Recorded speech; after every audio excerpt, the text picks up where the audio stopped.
own ship, cause the vision been steady. Haters throw shade, but the glow too heavy. You can try and keep up, but the pace ain't friendly. Came from the grind where the nights were long, but I knew from the work wouldn't be there long. Put it all on the line, that's the reason I'm strong. No, I'm not next, I've been on.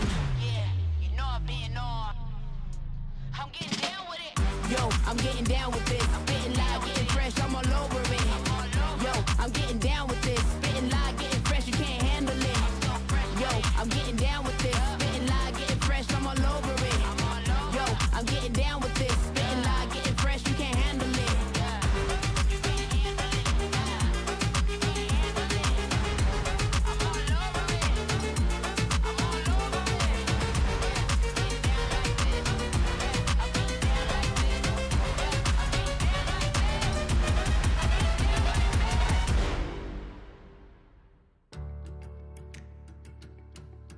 You're watching VCT Pacific 2026.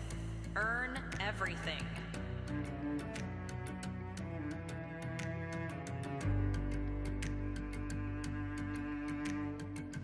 Comet, starlight, racing free. Sparks of lightning tracing me. Bluest eyes as fresh as green. Oh, all those wasted hours led to you. Purest love I never knew they had a reason. Brought me to my knees and gave my world a meaning. My heaven isn't perfect. She walks upon the earth and sets the sky a-burning. Yeah, she rides up on my shoulders. Each day a little older, so young enough to hold her.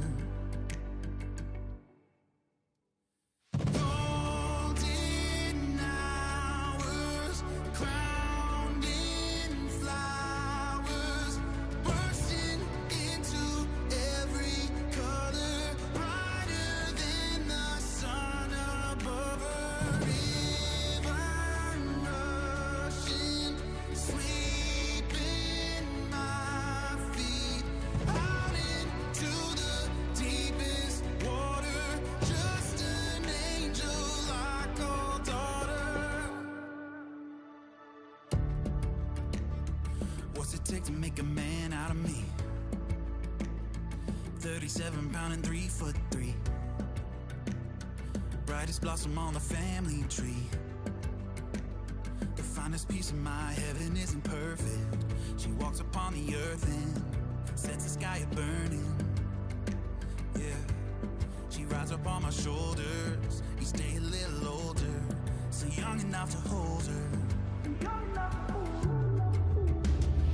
Golden hours, crowned in flowers, bursting into every color, brighter than the sun above her. River rushing, sweeping my feet out into the deepest water.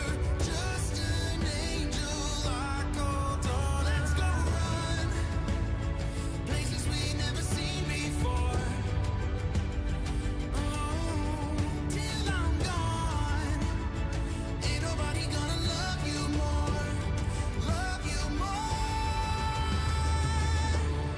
Golden hours, crowned in flowers, bursting into every color, brighter than the sun above her. River rushing, sweeping my feet out into the deepest water. Just an angel I call daughter. Oh, just an angel I call daughter. Oh, just an angel I call daughter.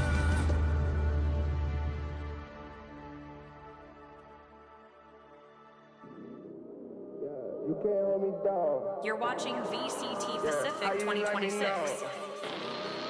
You want beef, then have a call. Looks like bling blow, ayy. Yeah, you can't hold me down. Yeah, how you like me now? You want beef, then have a call. Looks like bling blow, ayy. Gonna, yeah. Gonna, yeah. Gonna, yeah.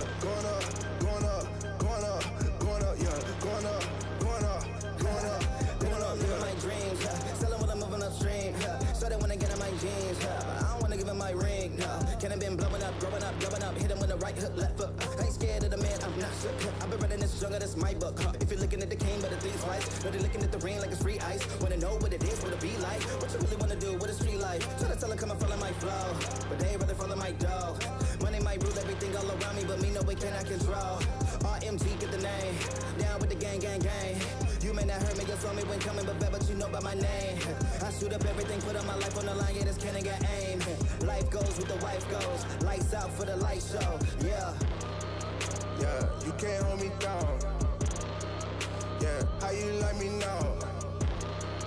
You want beef, then have a call. Looks like bling blow, ayy. Gonna, yeah. Gonna, yeah. Gonna, yeah.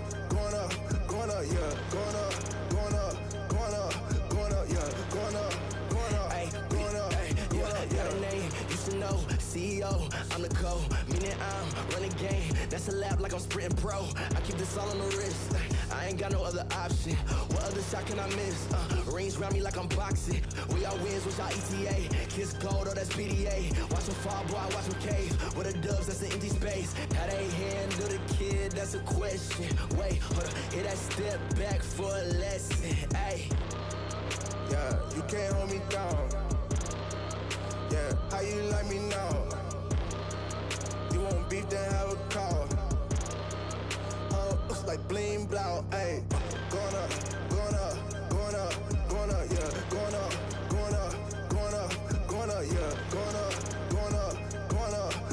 yeah. Gonna, yeah.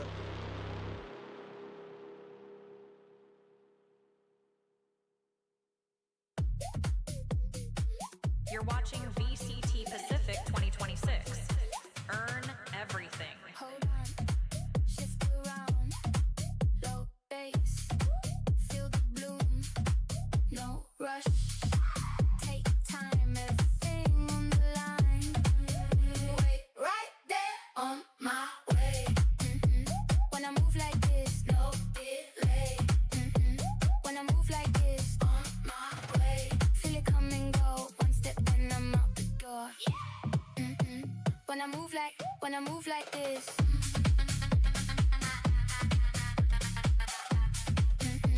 When I move like this, no delay. When I move like this, no name, still no lead, my own, no push, just flow. I don't force, I glow, I touch, then gone, right place, no wrong. You see, wait, right there on my way. When I move like this, no delay. When I move like this, on my way. Feel it come and go, one step then I'm out the door.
Red Bull gives you wings.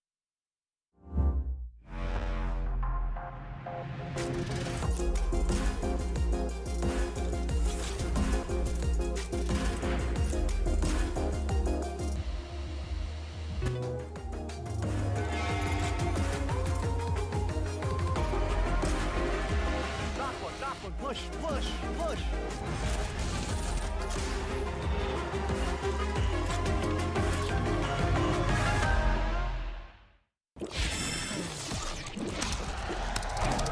Red Bull gives you wings.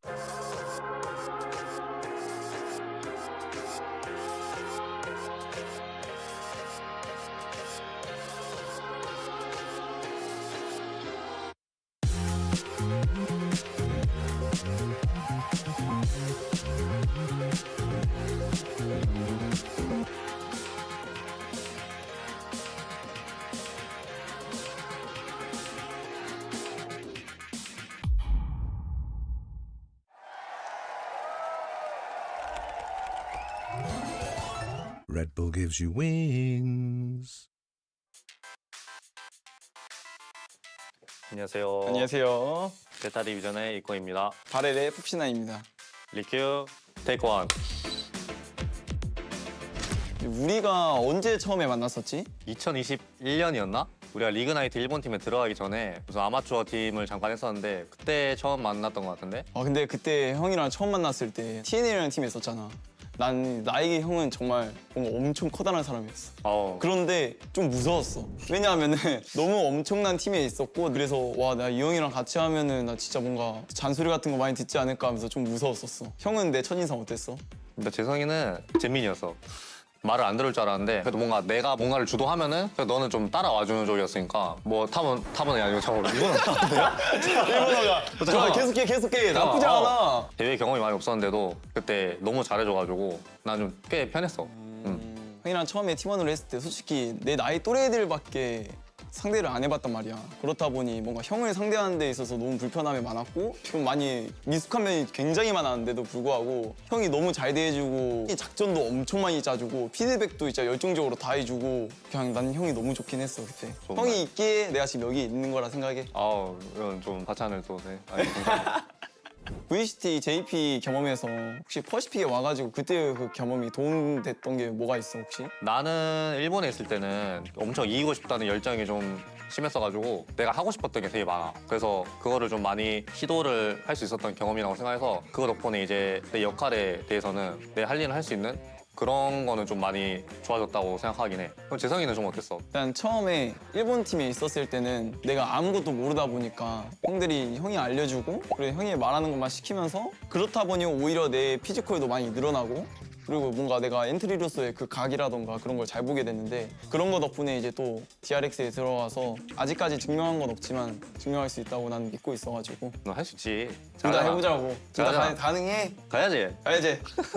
형, 우리 둘 다 일본에서 부트캠프로 게임을 해봤었잖아. 그치. 어땠어, 형은? 일단 나는 되게 좋았어. 뭔가 일본이라는 나라가 일단 한국에서도 되게 가까우니까 해외에 나가면 가장 문제가 한국 음식이 가끔 먹고 싶잖아. 근데 일본에서는 가깝다 보니까 한국 음식도 되게 많아. 그리고 맞아. 일본 자체 이제 음식도 되게 많고 이제 난 되게 편하고 좋았어. 일본에 있을 때. 이제 나는 마스터즈 도쿄 때 일본에 잠깐 있었는데 뭔가 그 일본만의 그 잔잔한 분위기라던가 그 길거리가 너무 힐링이 되는 거야, 그게. 맞긴 해. 꿈의 도시인가? 하면서 이제 그렇긴 해. 좀 그런 느낌이 있긴 해. 되게 기분이 좋았어, 그래서. 너가 이제 퍼시픽에 처음으로 이제 합류하게 됐던 때랑 퍼시픽에 처음 경기를 하게 됐던 날 그때 기억나? 이제 퍼시픽에서 처음 경기했을 때 너무 긴장을 많이 했거든? 근데 아무래도 우리 팀원 형들이 너무 베테랑이다 보니까 너무 날 잘 케어해줬고 미안하지만 그때 상대가 제타였어. 첫 개막전, 첫 경기 때 에이스를 한번 했었거든. 나 그거 봤어. 난 그게 너무 기억에 남아. 그때 기분이 너무 좋았어. 형은 뭐 퍼시픽 처음 왔을 때랑 경기했을 때 어땠어? 이제 첫 경기를 했을 때는 긴장은 별로 안 했어. 나 오프라인도 예전에 많이 했고 뭔가 익숙하다 보니까 긴장은 안 했는데 그때는 사실 좀 못했어. 뭔가 스스로에 대한 길을 좀 못 찾았던 때라서 설레고 좋은 스타트였지만 좀 잘 못해서 좀 아쉬웠던 재성아 이제 너가 퍼시픽에 거의 이제 4년차 대선배인데 좀 뭐가 좀 달라진 것 같아? 처음 했을 때는 뭔가 경기장이라던가 너무 나에게 너무 컸어. 경기장을 그렇게 세세하게 볼 만큼의 여유가 있진 않았어, 나에게는. 근데 1년이 지날수록 점점 여유가 생기면서 처음 했을 때는 이제 위에 분들, 아래 분들만 있었는데 어느 순간 보니까 좌우에도 생겼고 그 결승전도 엄청 멋있어지고 그리고 대기실 앞에 이제 선수들을 위한 그 과자라던가 음료수라던가 그런 게 있어. 근데 그 그런 게 막걸리들. 엄청 다양해요, 퍼시픽이. 그게 솔직히 난 개인적으로 굉장히 마음에 들었어. 확실히 처음 때랑 진짜 많이 바뀌었어. 24년 때는 진짜 그렇다 할 슈퍼스타가 많이 없었거든. 근데 지금은 그냥 어느 팀에 가도 한 명씩 슈퍼스타가 한 명씩 다 있어. 진짜 비교할 수 없을 만큼 진짜 다들 너무 잘해져가지고 확실히 프로게이머 같은 느낌이 좀 많이 생겼어. 형, 우리 둘 다 근데 생각해보니까 젠지에 같이 있었잖아. 연도는 다르지만 형이 있었을 때 젠지는 어땠어? 나 좋았던 게 회사가 되게 잘 돼 있는 회사? 팀도 그렇고 뭔가 이제 거기 환경도 그렇고 되게 선수가 게임 집중할 수 있게 많이 해주는 회사긴 해. 나중에 이 회사가 발로란트도 잘해줄 것 같다라고 나는 사실 믿긴 했었거든. 근데 너가 있을 때는 좀 다행이다. 나 때는 형이 말했듯이 처음에는 이제 다들 그냥 생각해보니까 난 2년 뒤에 젠지네. 2년 뒤에 젠지다 보니까 이게 정도는 잘 돼 있고 들어가기 전에 이제 마스터즈 우승까지 했다 보니까 그 우승의 그 아우라도 있었고 어떻게 그렇긴 해. 보면은 그리고 이제 단장님이라던가 그리고 매니저님 굉장히 잘 챙겨주셨어. 아 맞긴 해. 굉장히 즐거웠던 것 같아. 내가 물어보고 싶긴 해 솔직히 이거는. 나는 프로게이머로서 난 형이 너무 자세가 좋다고 생각해서 꼭 한 번쯤은 다음에 형이랑 같이 팀을 해보고 싶은데 형은 혹시 생각 있어? 뭐 기회가 된다면은 뭐 해도 되지만은 이제 예전에 아무래도 재성이가 같은 팀에 있을 때 랭크 30번을 초대를 했는데 이제 한 번도 받아준 적이 없어가지고 팀을 같이 하면은 랭크를 같이 못하지 않을까라고 생각해서 제가 이제 폭신한 선수에게 물어보고 싶은 거는 그 이유는 좀 물어봐도 될까요? 제가 이게 제가 그때 너무 못했나요? 사실 나도 기억이 안 나.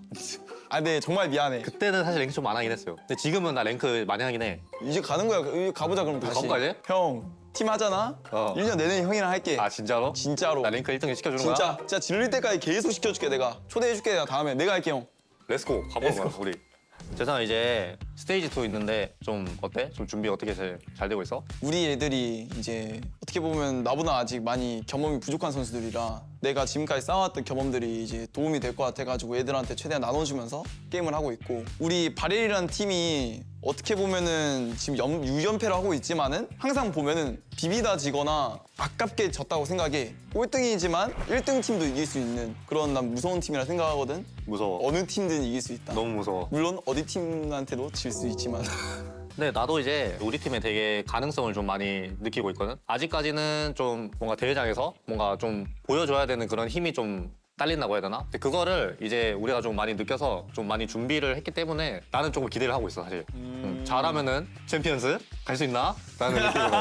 샹하이 가고 싶어요. 중국어 공부하고 있어요. 샹하이 가고 싶다. 워샹시 빙칠링 와 중국 잘하는데? 둘 다 화이팅 해보자. 파이팅 해보자. 챔스 가자. 갑시다. 갑시다. 형은 나의 첫인상이랑 지금 봤을 때 어떤 차이가 있어? 비슷해. 그냥 나이가 좀 많은 잼민이.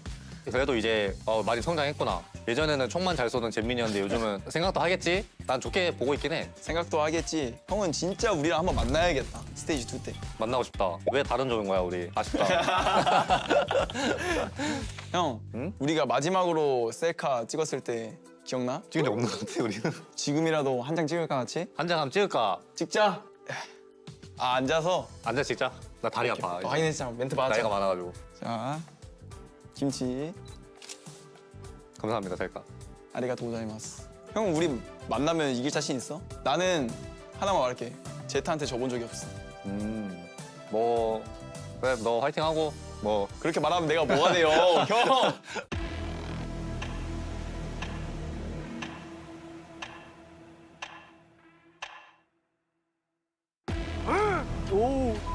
뭐야 이거?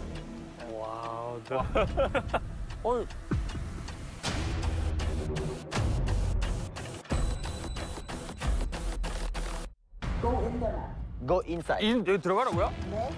야 이거 너무 어려운데 이거 말이 되냐 이거? Holy, this is gonna be hard. 아니 저기서부터 보라고. 저기 시작 지점이라고. 경로가 그래. 히 클러치. Yo, imposter. 왜? 타임. Why they didn't use smoke? 아, 뭔지 알겠다. 왜? 히어서.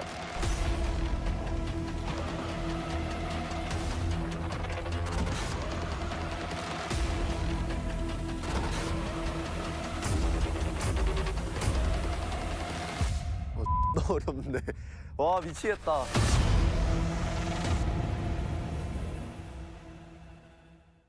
Twas the night before stage 2, the calm before the storm.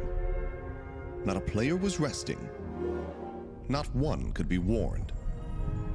The blueprints were laid out with meticulous care, in the hopes that a trophy soon would be there. Every team had a plan, some of them good. Every team doing things that perhaps no one should. For every plan made, there's someone in the way. Someone who's ready and willing to ruin your day. There is, of course, only one way to the top.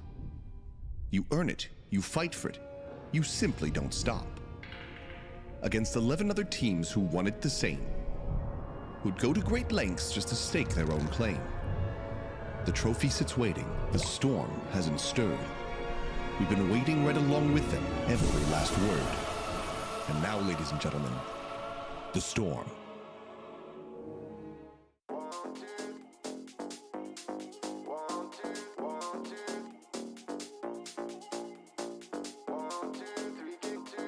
You're watching VCT Pacific 2026. Earn everything. I'm at the top of the game. What's kinda hot, it's okay. When you get so far up high, don't forget to look behind. It's time to let it out, I'm going crazy. I don't ever say maybe. I keep people close and they all know it. We rise together, this is how we do it. I'm gonna do it my way for sure. One day you'll see me earning that gold. I wanna make you all proud, you know. For the eyes of my mama. It will get lonely, but I'll be free. What can I say? I've got that thick skin. Fallen before, but here I'm still here. And I'm not here for the drama. 1, 2, 3, get up again and go. 4, 5, 6 a.m. alarm goes off. 7, 8, now I'm ready to grow. By 9 or 10, I'll own it all for sure. 1, 2, 3, get up again and go. 4, 5, 6 a.m. alarm goes off. 7, 8, now I'm ready to grow. By 9 or 10, I'll own it all for sure.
You're watching VCT Pacific 2026. Earn everything.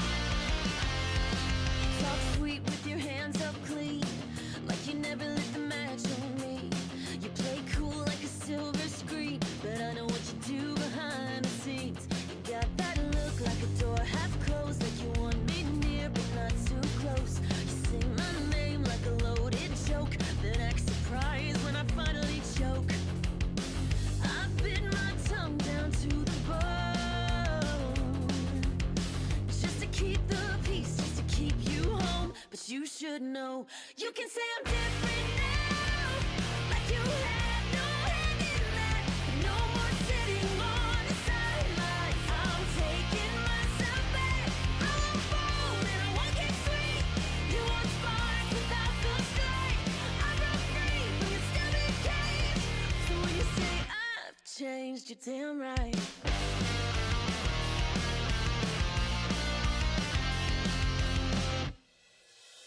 Keep score like a referee. Only throw the flag when it's hurting me. You got a gift for twisting words. Make me sound cruel when you drew first blood.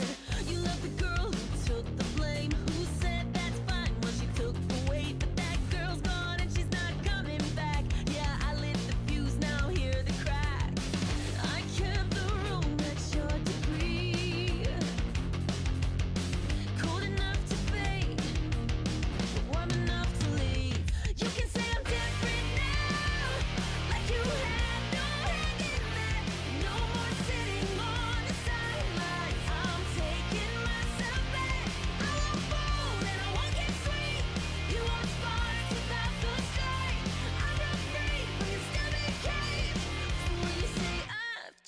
changed, you're damn right.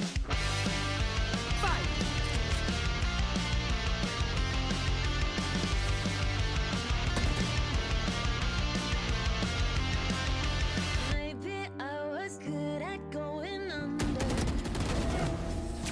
Maybe you just couldn't feel my thunder. Embarrassed. If you want me slow, want me sweet, you don't want love, you want defeat. You can say I'm different now, like you had no hate, but no more sitting on the sidelines. I'm taking myself back. I won't fold and I won't keep sweet. You want spice without the strike. I broke free from your stomach cage. So when you say I changed, you're damn right. Let's watch him struggle. Welcome to VCT Pacific 2026. Leader of the pack, I choose what I do when I wanna do that. Wanna get loud, wanna make an impact. In fact, I do it with everything I attack. Yeah, star of the show. I know they recognize me everywhere I go. Keep making moves, still got a ways to go. I know we better together, so let's go. Come on, whether you're big or you're small, lift up your hands, go on, take a stance right now. Are you with me? This what they waiting for. We gon' do so much more. Big plans, we make it. Thanks for the take it. Go on and tell me it's time. Right now, what's up? Go away or get with us. Team stay growing, we adjust. Be yourself, babe, that's a must. We slay, we lead. Give the people what they need. We just need to know one thing. Are you with me? Come on, whether you're big or you're small, lift up your hands, go on, take a stance right now. This what they waiting for. We gon' do so much more. Big plans, we make it. Life's for to take it. Go on and tell me it's time. Are you in, are you with me? Are you with me?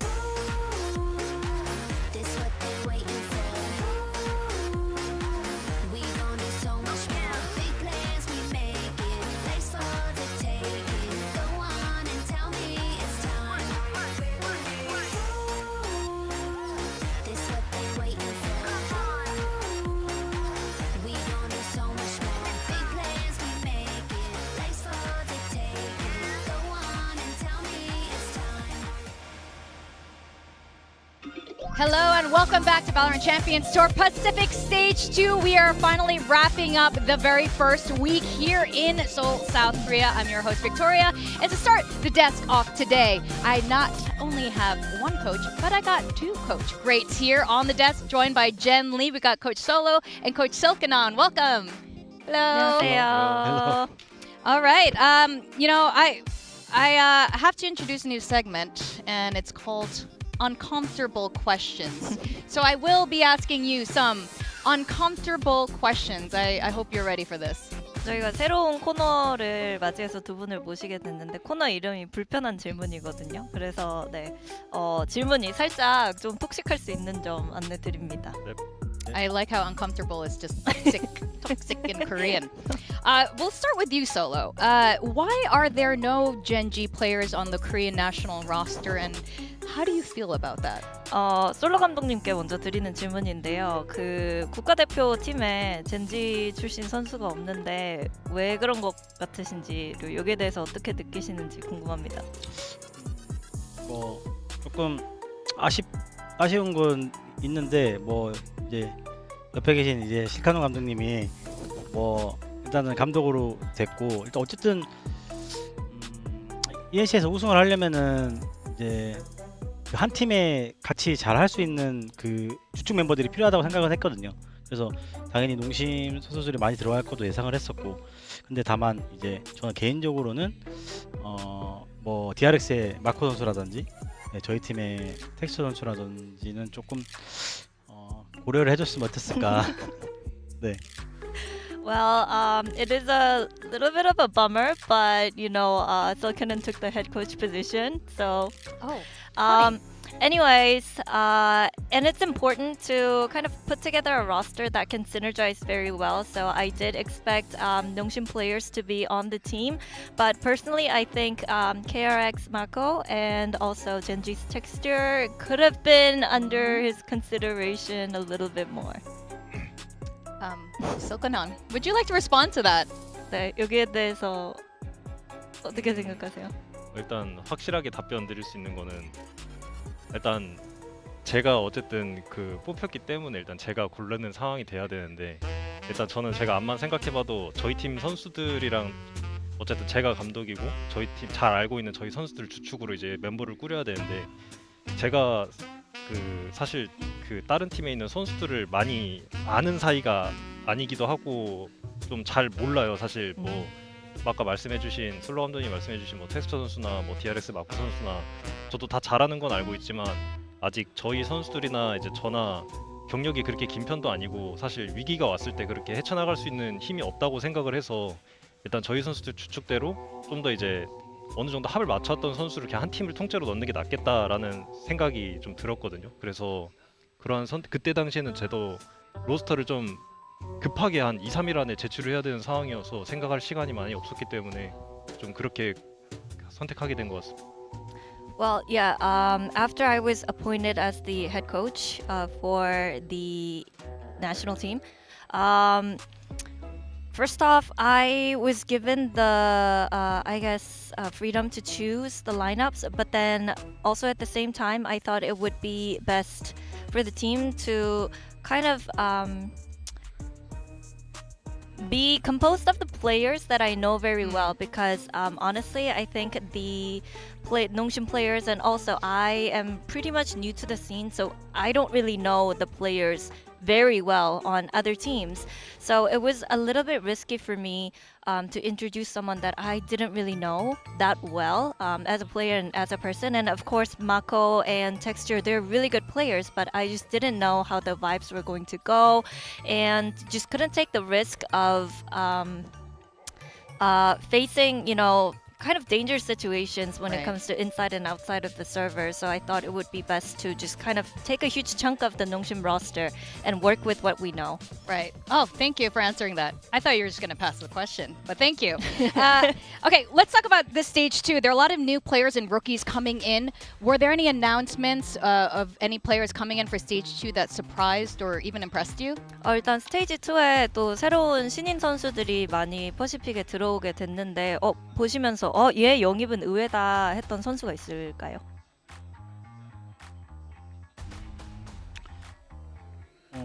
사실 저는 DRX의 플리커 선수가 갈 줄 몰랐어요. 왜냐면 아예 그냥 거기 일본 팀에 있는 줄 알았는데 그냥 바로 이렇게 왔더라고요. 그래서 바로 합류할 거라고는 예상은 못했어요. I want to say KRX's Flicker because I thought he would stay on the Japanese team longer, but then the fact that he was able to return to KRX and perform this quickly, I didn't really see that coming. And how about you, Silkanon? 저도 DRX는 비슷하게 생각하고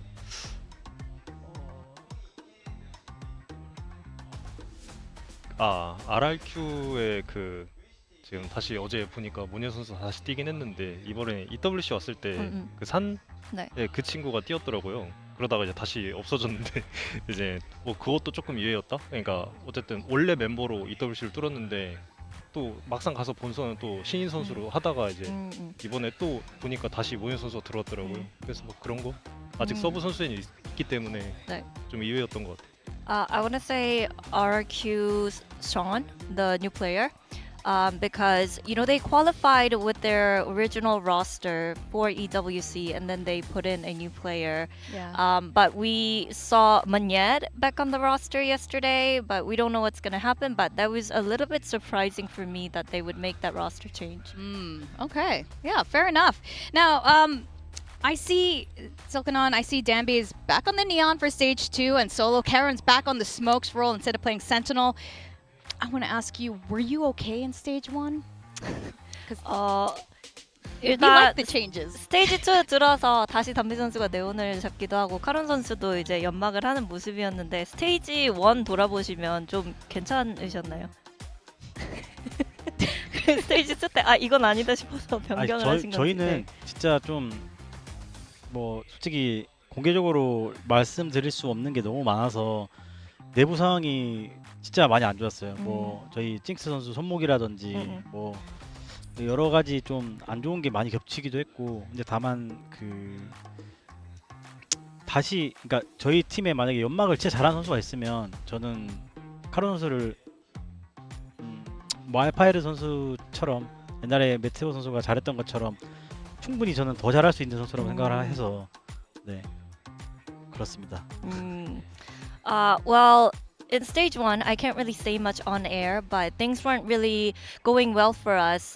We had a lot of problems that were thrown in our way, including Zinx's wrist injury and stuff.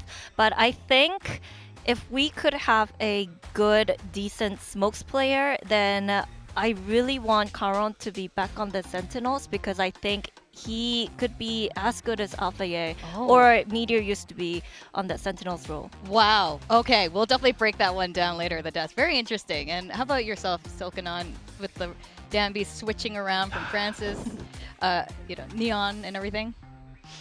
The deep sigh. 사실 저희도 많은 그게 있었는데 사실 프란시스 선수가 요루를 하게 된 계기에 있어서는 이제 저희 팀 각자 이제 제가 느끼는 저희 팀의 뭐 예를 들어서 예전에 작년까지 해결되지 않았던 뭐 담비 오퍼레이터나 좀 약간 여러 가지 때문에 그게 좀 메꿔졌는데 이제 요루가 너프가 된 이후로 그 교통 정리가 이제 너무 어지러워져가지고 그거를 좀 급급하게 좀 하다 보니 이제 또 막상 각자가 겪는 고충이 있어요. 또 뭐 예를 들어서 담비 선수가 네온을 잘하긴 하지만 뭐 결국 네온 할 때 고충이나 아니면은 또 서브 뭐 투엔트리 할 때 이제 서브 엔트리 맞는 선수가 이제 그거에 맞는 고충이라던가 이제 각자 조언은 해주고 피드백은 들어가는데 각자 좀 이해를 못하는 상황이 좀 많이 일어났거든요. 메타가 바뀌고 저희가 경기를 바로 들어갔기 때문에 그래서 그때 당시에 좀 불만들이나 좀 정리나 이런 것들이 잘 안 돼서 한번 바꿔서 시켜보자가 그거였는데 오히려 더 괜찮았어가지고 그때 당시에는 오히려 저는 그거를 겪었기 때문에 좀 더 서로 더 이해해준 것 같아요. 지금은. 네. Well, I think in terms of Francis being on that Yoru, we just even last year we had a lot of problems to sort out. Mainly with Dambi's operator on the Neon, and putting Francis was a good fix to that problem. But then after Yoru got nerfed, I think we were just kind of rushing through what we can do in the meta, and of course, there's a lot of like tricky situations that each and every one of us had to go through. And for example, like playing the double duelist, of course the secondary duelist has some kind of trouble understanding the other teammates, and they have problems that they have to deal with their own, and we just couldn't really come to terms on understanding each other and trying to like play as a team. So we just talked about how maybe we can switch roles, and that seemed to work in stage 1, or when we tried it at least. So that's why we had that little change in stage 1, but it just kind of, I think with the meta changes, we were unable to kind of play that thing on the same page, so we started to switch back. Well, both of you guys won your first games coming into stage 2 with the changes. We see Texture on the Chamber a lot, X-Ross as a second duelist. What do you make of each other's approach to stage 2? 일단 모두 개막전 승리를 하셨는데 이제 텍스처 선수는 체인버를 하고 있고 엑스로스 선수는 이제 서브 엔트리를 하고 있잖아요. 이 변화에 대해서 서로 어떻게 생각하시는지 궁금해요. 저는 엑스러스 선수가 진짜 잘한다 생각이야. 왜냐면 후보에 있을 때도 저는 관심이 가는 선수였거든요. 그래서 그 소바 같은 거 할 때도 그렇게 잘 쏘는 선수가 많이 없어요.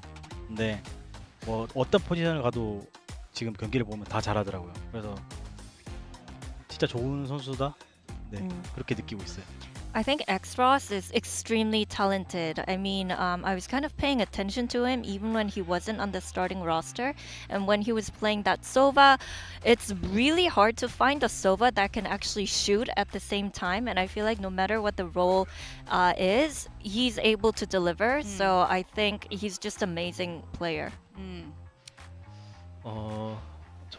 Yeah, and Silken, it can be about texture. It could be just 네. basically how Genji's approaching stage 2. 일단 제 생각에는 일단 한국에서 제일 오퍼레이터 누가 잘 쏘냐고 하면 저는 진짜 단연코 텍스처 선수라고 생각을 하거든요. 근데 지금 뭐 메타의 바뀜에 따라서 뭐 체인버로 가기는 했는데 일단 그 어쨌든 되게 잘 쏘잖아요. 일단 저희 같은 경우에도 뭐 이제 그것 때문에 문제가 항상 있었긴 했는데 어쨌든 저는 일단 오퍼레이터도 오퍼레이터지만 저도 사실 체인버를 많이 쓰고 싶어 하긴 했었거든요. 스테이지 1 때부터. 근데 이게 체인버를 잘하기가 쉽지 않아요. 이게 생각보다 이게 뭐 그냥 쏘고 빠지면 되는 거 아니냐라고 하는데 이게 전체적으로 이제 그림을 맞춰보려면은 이 체인버한테 맞추면 뭔가 또 애매해지고 또 그렇다고 본대 위주로 하자니 또 체인버가 벙치고 약간 이런 상황이 엄청 많이 나오는데 저는 오히려 텍스 선수가 체인버를 했기 때문에 좀 뭔가 저 균형이 잘 잡히는 것 같아가지고 예 저는 되게 잘하는 것 같습니다.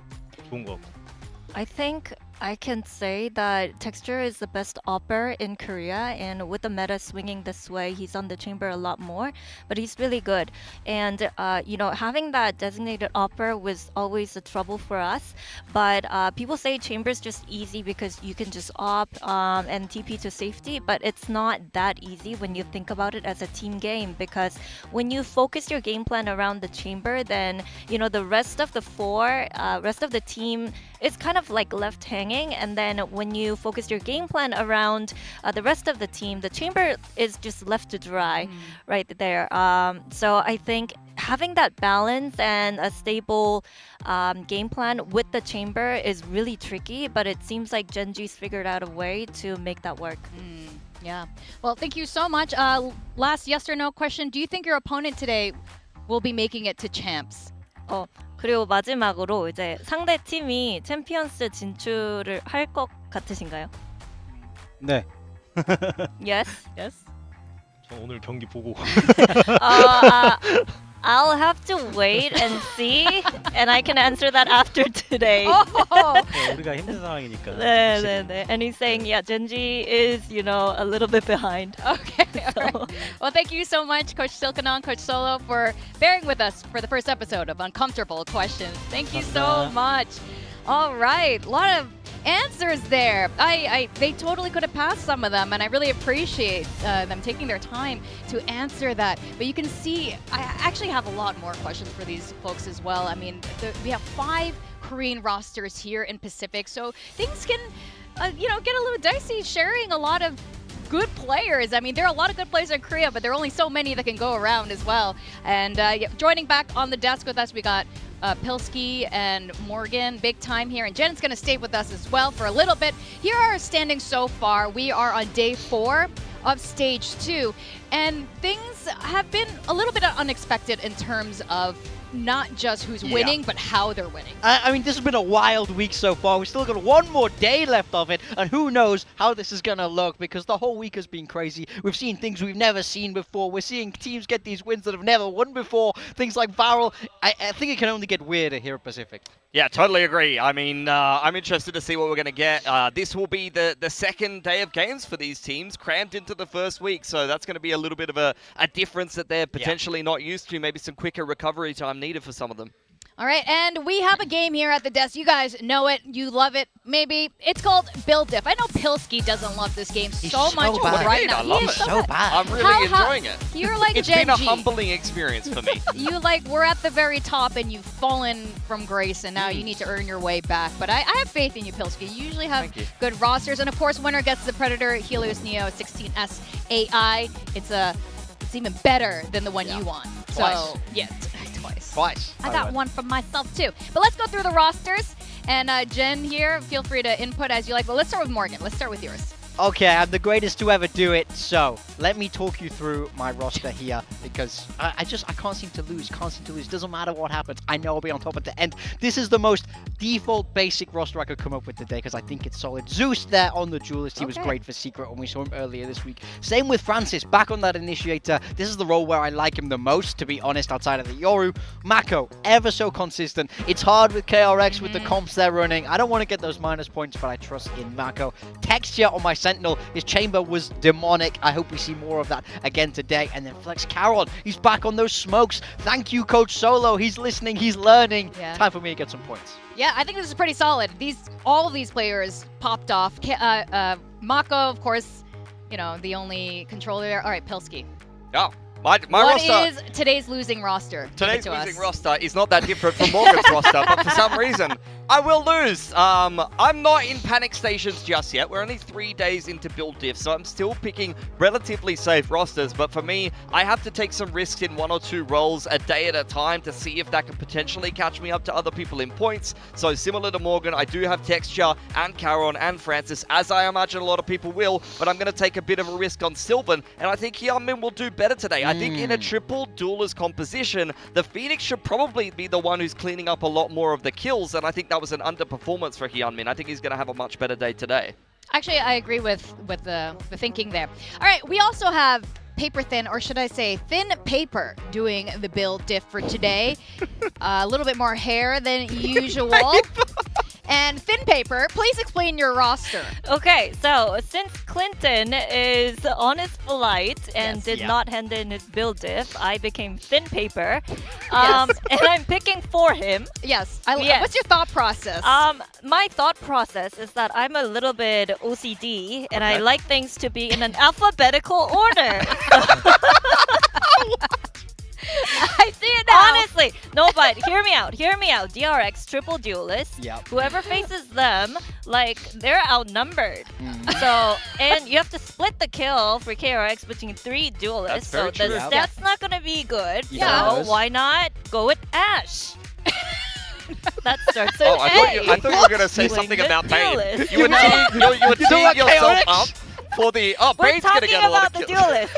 Okay, Bane. Initiator starts with B. Of course. Yes. Okay. Of course. And then with the controller, it was a little bit tricky because we had to move all the way down to Ivy. Okay. Still a very good pick. Good choice. I think. Yeah. Yeah, I think Clinton Solid. would be happy. And then moving down to the Sentinels, Ivy was the first one in alphabetical order, but since he's already in a controller position, I had to go with the next one, Nats. But when you think about Nats, you know, that iconic Cypher, Viper, Dad buff. Jen, I think you're mixing up your Nats. Yeah, this is Team Secret Nats. No, I'm kidding. Not Team Viper. Yeah, I'm kidding. That's his son. But see, it's the same NAT. So I feel like Nats was still a good pick. Yes. And then for Flex, I heard Duelist. You get points off for Duelist. Yeah. Right? Clinton's gonna kill me. So the next one in an alphabetical order that did not play Duelist was Athena. Okay. Yeah, I was wondering because I thought E was before N, but maybe I don't know my alphabet. But I also want to say, I thought only Seth was the Dr. Seuss here, but also thank you so much, Jen, for bringing some more nursery rhymes. They gave my sleep paralysis demon a go and build it, apparently. What is that? I love it. It's so good. Oh, You know what? Let me justify my picks though. Like, Clinton isn't losing anyways.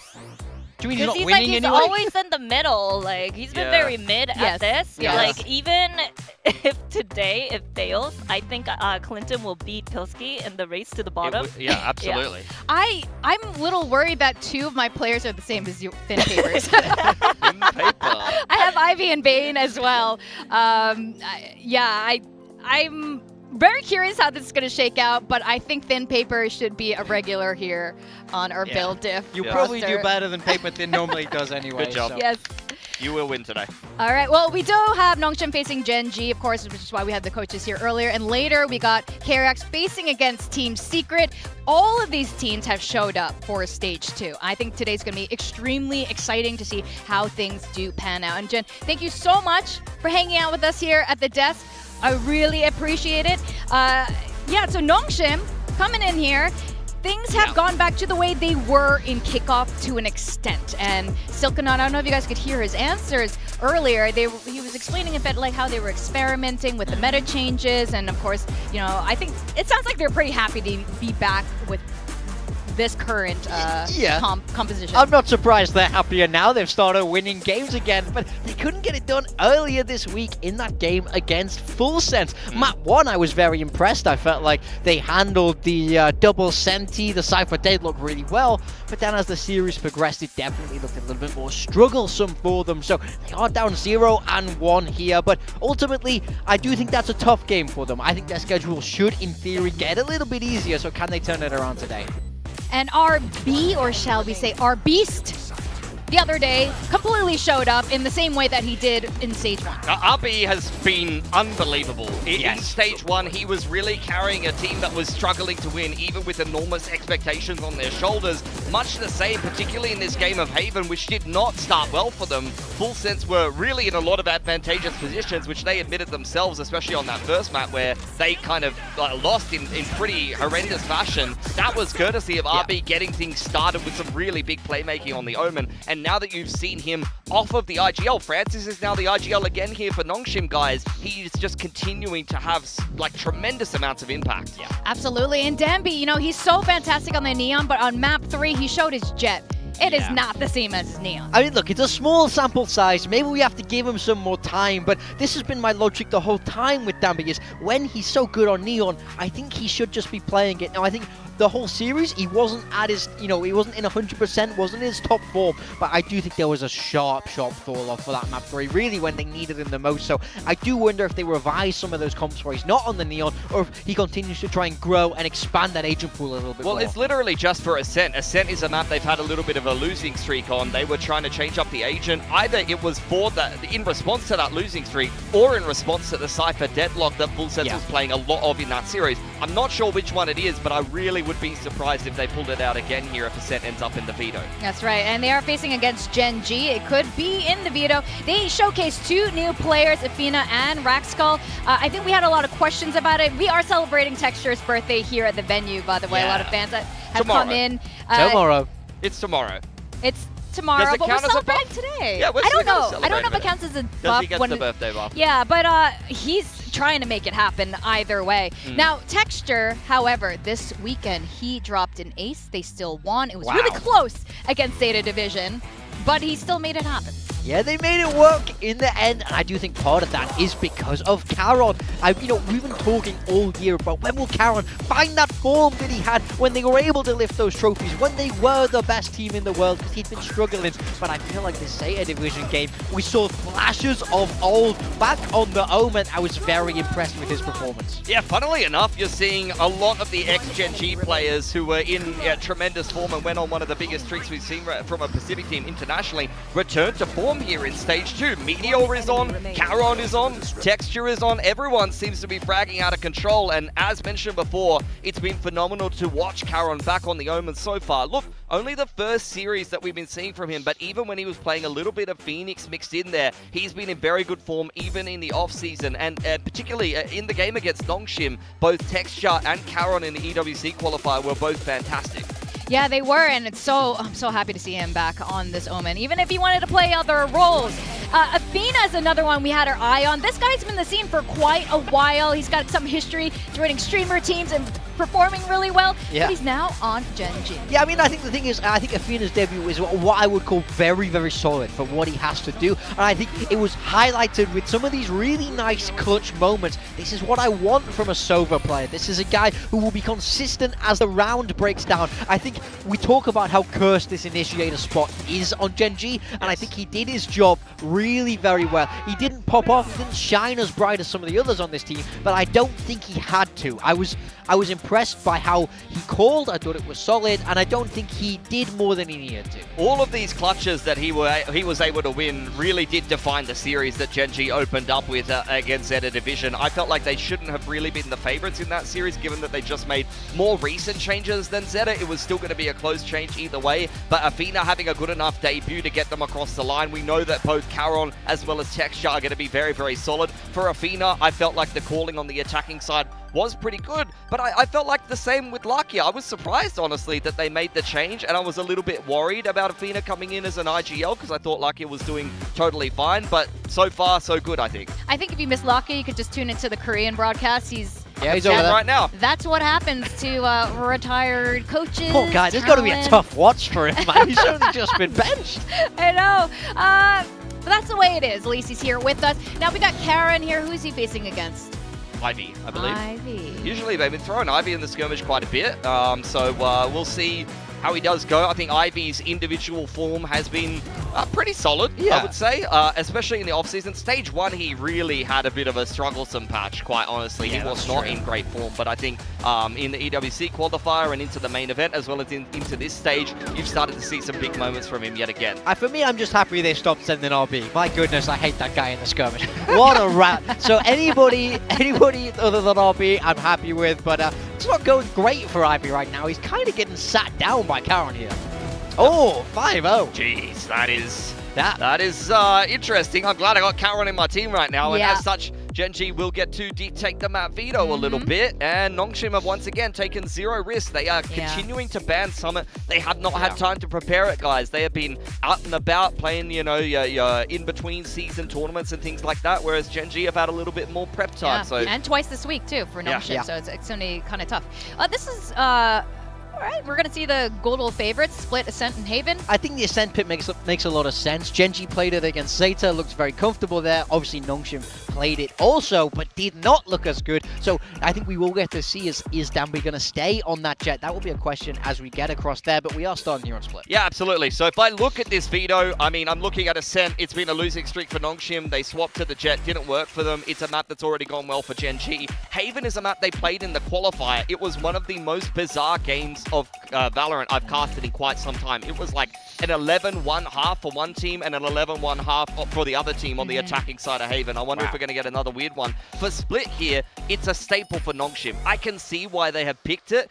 We haven't seen it much for Genji. You've seen them ban it quite a bit. I want to see what kind of comp they're going to bring out here. Now, looks like we're pretty split here on predictions for today. Morgan, I want to ask you, with Nongshim actually looked a lot stronger and more convincing in their win the other day. Why have you gone for Genji? Well, ultimately, I think that there were moments where they were good in that Full Sense series, but there were moments where they really weren't good enough, in my mind. Yes, I like the roles more. I think they're more consistent, but I like the new face of Genji. I think they're trying to improve. I think we're seeing high highs from Texture and Garen, and I think that's enough to beat what Nongshim are going to bring. I'm sorry, this is just not a 50-50 matchup. It's crazy that the predictions are 4-4. What would you have it as? I would have it as like a 70-30 in the favor of Nongshim. No. Genji has not played a good week 1 opponent as far as I'm concerned. They've still got more to prove. I think that both Texture and Karen are going to be very good, but still, it's a team with 2 brand new pickups that hasn't been in good form against a Nongshim that's just done really well in the offseason. All right, well, I think that's a case for it.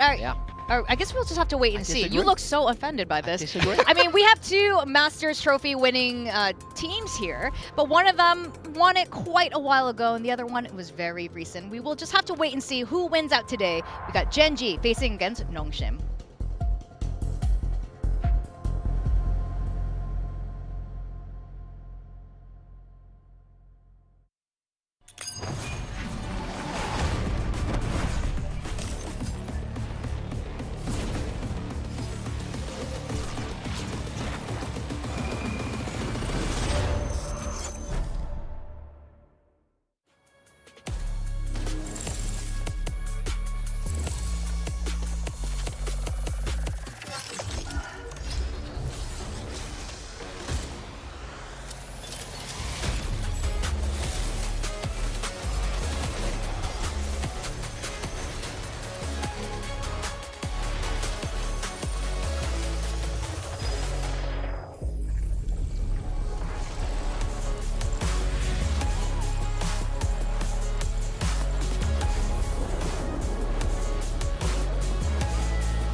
today's matchup.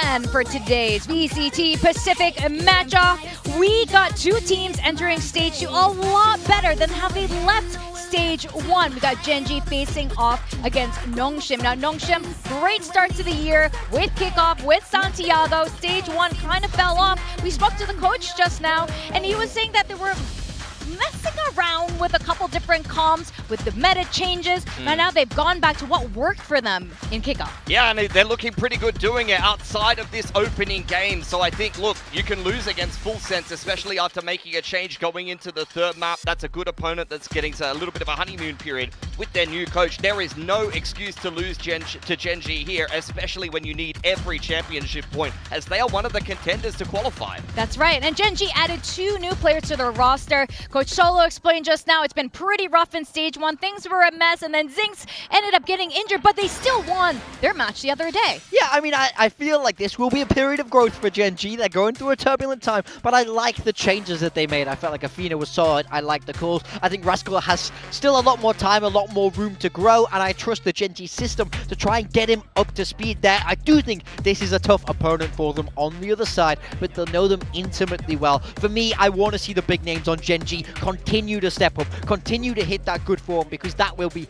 a key win condition. You have to look out for Texture and Carol. Yeah, all eyes are on Texture and Karen. They definitely showed up the other day, and I think that made a huge difference for the team. But we can say that about a lot of teams right now. We want to see a little bit more balance from all the players stepping up. I do like what Nongshim's doing with X-Ross on that Phoenix. Even Solo had commended it as well, saying like this is obviously a good choice. He's a really great player. He fits the role really well. Yeah, he's someone that has played, you know, the Flash Duelist when Yoru was in the meta before coming into the main squad for Nongshim. You know that he's mechanically very, very sharp, so it was well within his wheelhouse. Actually, his pivot to Initiator initially was kind of surprising for me, but he really kind of took that one and ran with it. But in this current iteration of Nongshim, I think the roles make a lot of sense, and I'm expecting them to look pretty good playing those roles and not really doing anything too different. In fact, every time Nongshim does do something a little bit out of their wheelhouse, it doesn't go well for them. The Jet on a set included. So I just want to see them stick to staples. They are the better team, the favored team. They're the team that should really not be doing anything variance related in this matchup. Just play the game you always do. Yeah. What I'm hearing from you, Pilsky, is that you're saying they are sticking to the same thing and it works for them because they keep refining it and perfecting it and adjusting to anyone they face. And it's so funny because that's what Genji kind of used to be. Yeah. Remember, we used to talk about how small like the agent comp pool was, but it worked every single time, and I don't see that coming out from them. Current Genji is not like that. Ever since they had Zinx into the roster, they have been double duelist pilled. They have been very aggressive, and I think that's something that they've had to adapt to. I think KRX is in a similar kind of position. A lot of these traditionally passive, default-heavy Korean teams have pivoted their style this year. Yeah, I will say Nongshim really trailblazed for that. They always loved this aggression. They always had that fast-paced, high-powered duelist, and now I do feel like some of the other Korean teams are playing catch-up to that, but I absolutely agree. For Nongshim, I want to see them stick with what they have, and I do think this is very stock standard from them. Yeah, Nongshim, there's really nothing to talk about here. This should be a confident map from them. I expect them to play it how they always do, and this is the map that should be a slam dunk for them in this series. It's a map Genji has not played too much there yet. There's something that they banned with their previous roster, and Raxkel is playing a Vice. This is a player that has never played as Sentinel in an official before, a rookie player similar to Zinx. I'm a little bit worried that they're playing around with the role of a rookie that might be made uncomfortable and might get abused here. A lot of weight on his shoulders. On paper, the Vice is great at stopping that Neon and Phoenix, but I feel like we see this matchup a lot. Like, cast your mind back to Leviathan in London. They were always able to beat it, so I do think he has to step up a little bit more today, try and put a stop to that aggression, especially when we change sides. This is exactly why I picked for Nongshim against Genji. I know Caron and Texture are going to get their numbers. Ash is going to do well. It comes down to how well-rounded Genji looks today against a Nongshim that I know every position is going to be solid. Well, you guys make great cases for both teams here, and as you guys heard when Jen was here, that Paper Thin is not in town right now, so is it Jen in the casting booth? It isn't, but it's still it's an auspicious day. It's a fantastic day for me because Paper Thin is not here. I get to cast with somebody younger, somebody more handsome, and somebody much more alive. It's Elfish Guy. And somebody with more hair as well. And with way more hair. We'll take that as a win, but I'm sorry to disappoint that I am not Jen. Unfortunately, God she knows. She didn't get the call up. God knows what territory we'd get into if we had a tech pause with Jen up here. I mean, based on her build div team, it could have been a bit of a disaster. But it probably would have been an absolute disaster. Schmuzzle, But we are schmuzzle. avoiding that. It's going to be us going onto the casting desk here for today. Two Korean teams squaring off against each other. Nongshim versus Gen.G. I think that this is going to be a bloodbath. I'm a little bit surprised, actually, and I'm sort of echoing the thoughts, I think, of Pilski on the desk there, that this has been a 50-50 on the predictions, because I look at this, and this seems like a very Nongshim-favoured matchup, in my opinion, right? Yeah. We saw, obviously, head-to-head matchup between these two teams twice this year. Both times, Nongshim picks up the win, 5-1 in terms of maps overall. So I'm not sure why we're necessarily feeling so confident for Gen.G. I don't know either. I submitted my prediction for this one, I think, a little bit earlier on, and I kind of thought I was going to be one of the only ones going for Gen.G. So I was a little surprised to find out that that was not the case, and that there was, in fact, a lot of people who were on the, thinking the same way. So, without further ado, let's go ahead and get ready to get into the action here. See who is going to be able to come out on top. But Gen.G, a lot to prove. Pilski talking about it. Maxwell coming out with this Vice. It is a lot of pressure being put on his shoulders as a rookie for his second time ever on this stage. Will he be able to contain Dambi and Xros? It's something that very few teams have been able to do. Yeah, I mean, it's a good question to ask. And look, I want to say as well, I think there was a lot to like about what Gen.G brought on their opening day. Again, Desk highlighting. We saw, Karen, we saw Texture having a really good day. Just for me right now, it feels like there's a lot more question marks over this Gen.G lineup than there is for Nongshim, but that may come crashing down again today. We'll see what Nongshim can do, setting themselves up for what looks to be, at least initially here, a pretty quick take over towards the B side of the map. That is already fairly hefty stack from Nongshim, so Gen.G might be running into something they're not too keen on. It's going to be real messy real quick. Want to check. Reveal does come through, but Ash taking an immense amount of damage. Or you're going to be tagged to 20, and obviously no Sky in the mix here. You don't have that fade for Athena, so no way to get him top back up. Now it's just going to be a quick pivot. Both teams considering a mid-walk, but off that Prowler, Gen.G can just hang a little bit further back at Ramen. I like this, though, from Nongshim. They're getting aggressive, and they're taking a bit of space. That wall does go up, so Karen actually helped out by that, but still, Nongshim looking for info, getting info, and now aware that Gen.G are on the side. Relay Bolt trying to delay the rest of the team, piling forward here on Gen.G as Raxel will get taken down. Xros able to find that kill. Dambi's going to be getting texture, and this one is looking all Nongshim all day long. It is a 3K for Dambi to start. Hey, that's good news for Nongshim, isn't it, right? I felt like Dambi, if anything, was maybe one of the slower starters for Nongshim this season. Really was Francis and Xros that were kind of leading the charge for Nongshim in their opening game, but if Dambi comes online, particularly on this Neon, you know it's going to be a good day for them. So just to see him starting with a couple of crisp headshots. Get underway nice and early on in the piece, and Gen.G obviously coming into this round with a few scraps, a couple of upgraded pistols, but really not a whole lot to get too excited about. So it looks to be a similar approach to start this round as the previous one. They'll have a little bit of a look over towards B, see if they can maybe clear out Garage, but bit of a different change up from Nongshim having that solo defense over on B. Happy days for them for the moment. RB just holding that paranoia, and Xros gets the information and makes it look easy. Gets the kills as well. Maxwell going to be able to find just the one. Dambi dead. That was just over in Vents. And now it's just Athena and Raxel to try to see if they can have anybody get baited forward, but curveball going to be going in, and Athena unable to quite line it up. 4K for Xros, and they run it back online as we go into Nongshim's bonus. It's basically the perfect start for Nongshim, isn't it, right? Oh, You've got your two duelists, one of them picking up the 3K in the pistol, the other picking up the 4K here on the anti-eco. So both coming online early on in the piece. This will be a good sign, a good recipe for success for Nongshim, and like you say, give yourself a little bit more to work with in the next round with that. Run it back as well. So a real uphill battle here for Gen.G.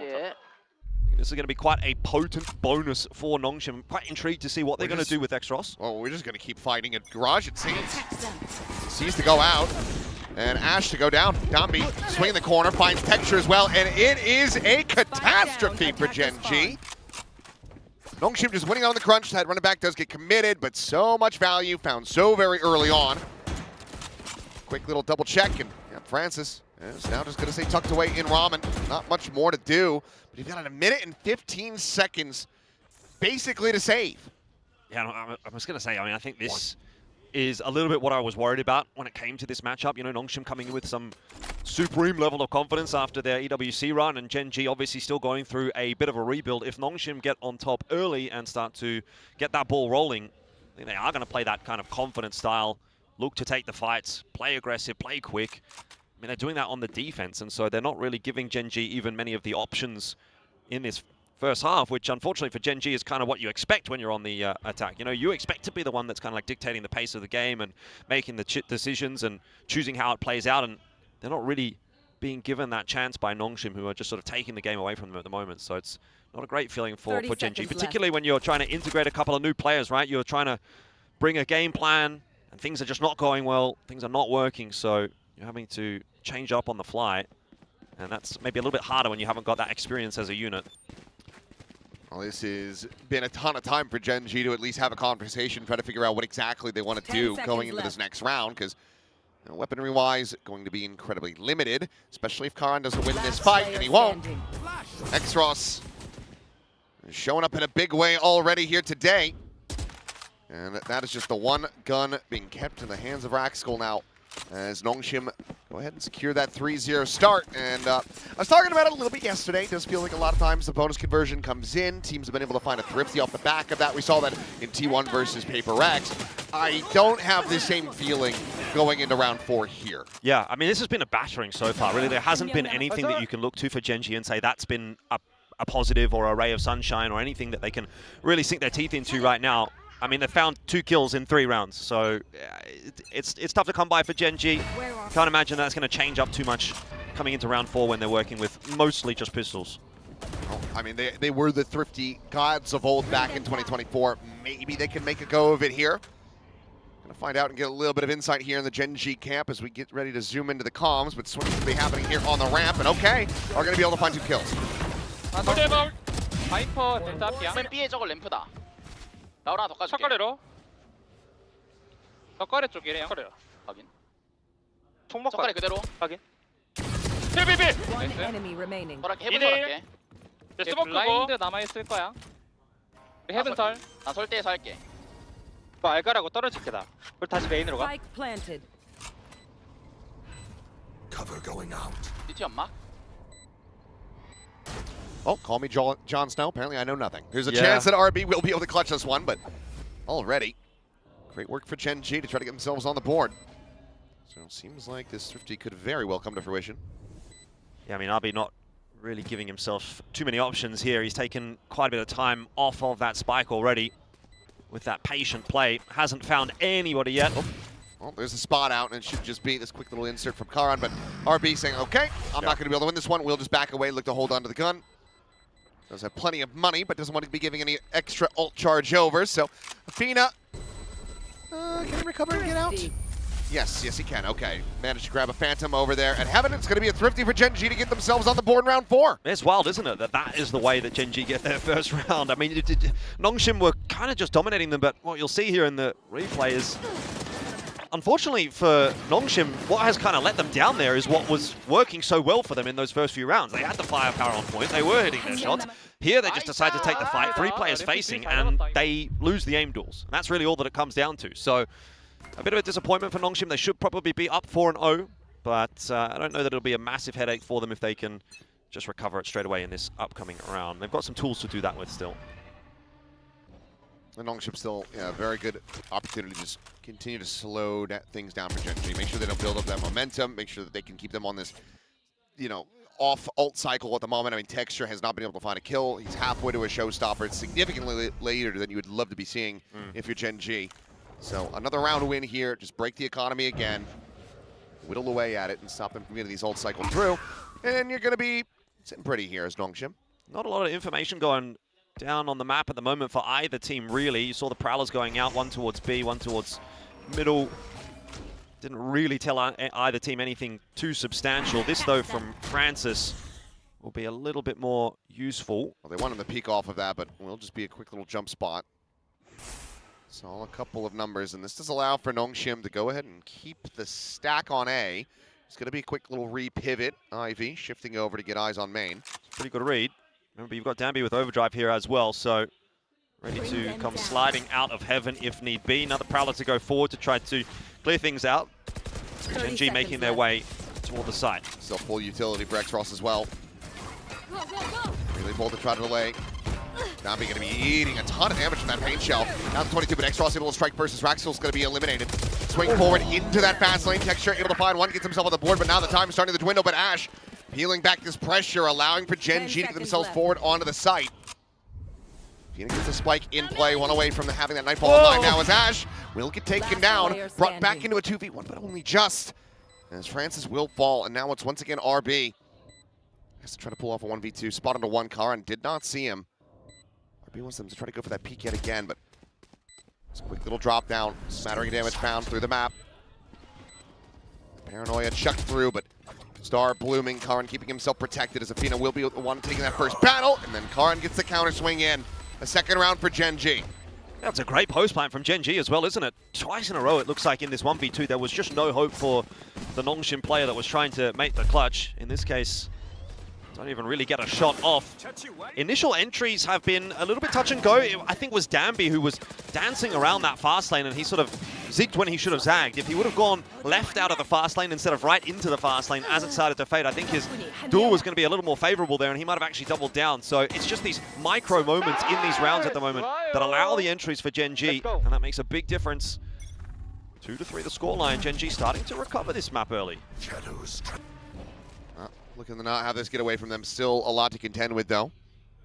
It's going to take this round and maybe then another one if they want to fully break the bank of Nongshim. Those early rounds, that bonus conversion, helped them rack up quite a bit. And of course, that overdrive is still going to be in the back pocket. X-Ross with the second run it back as well.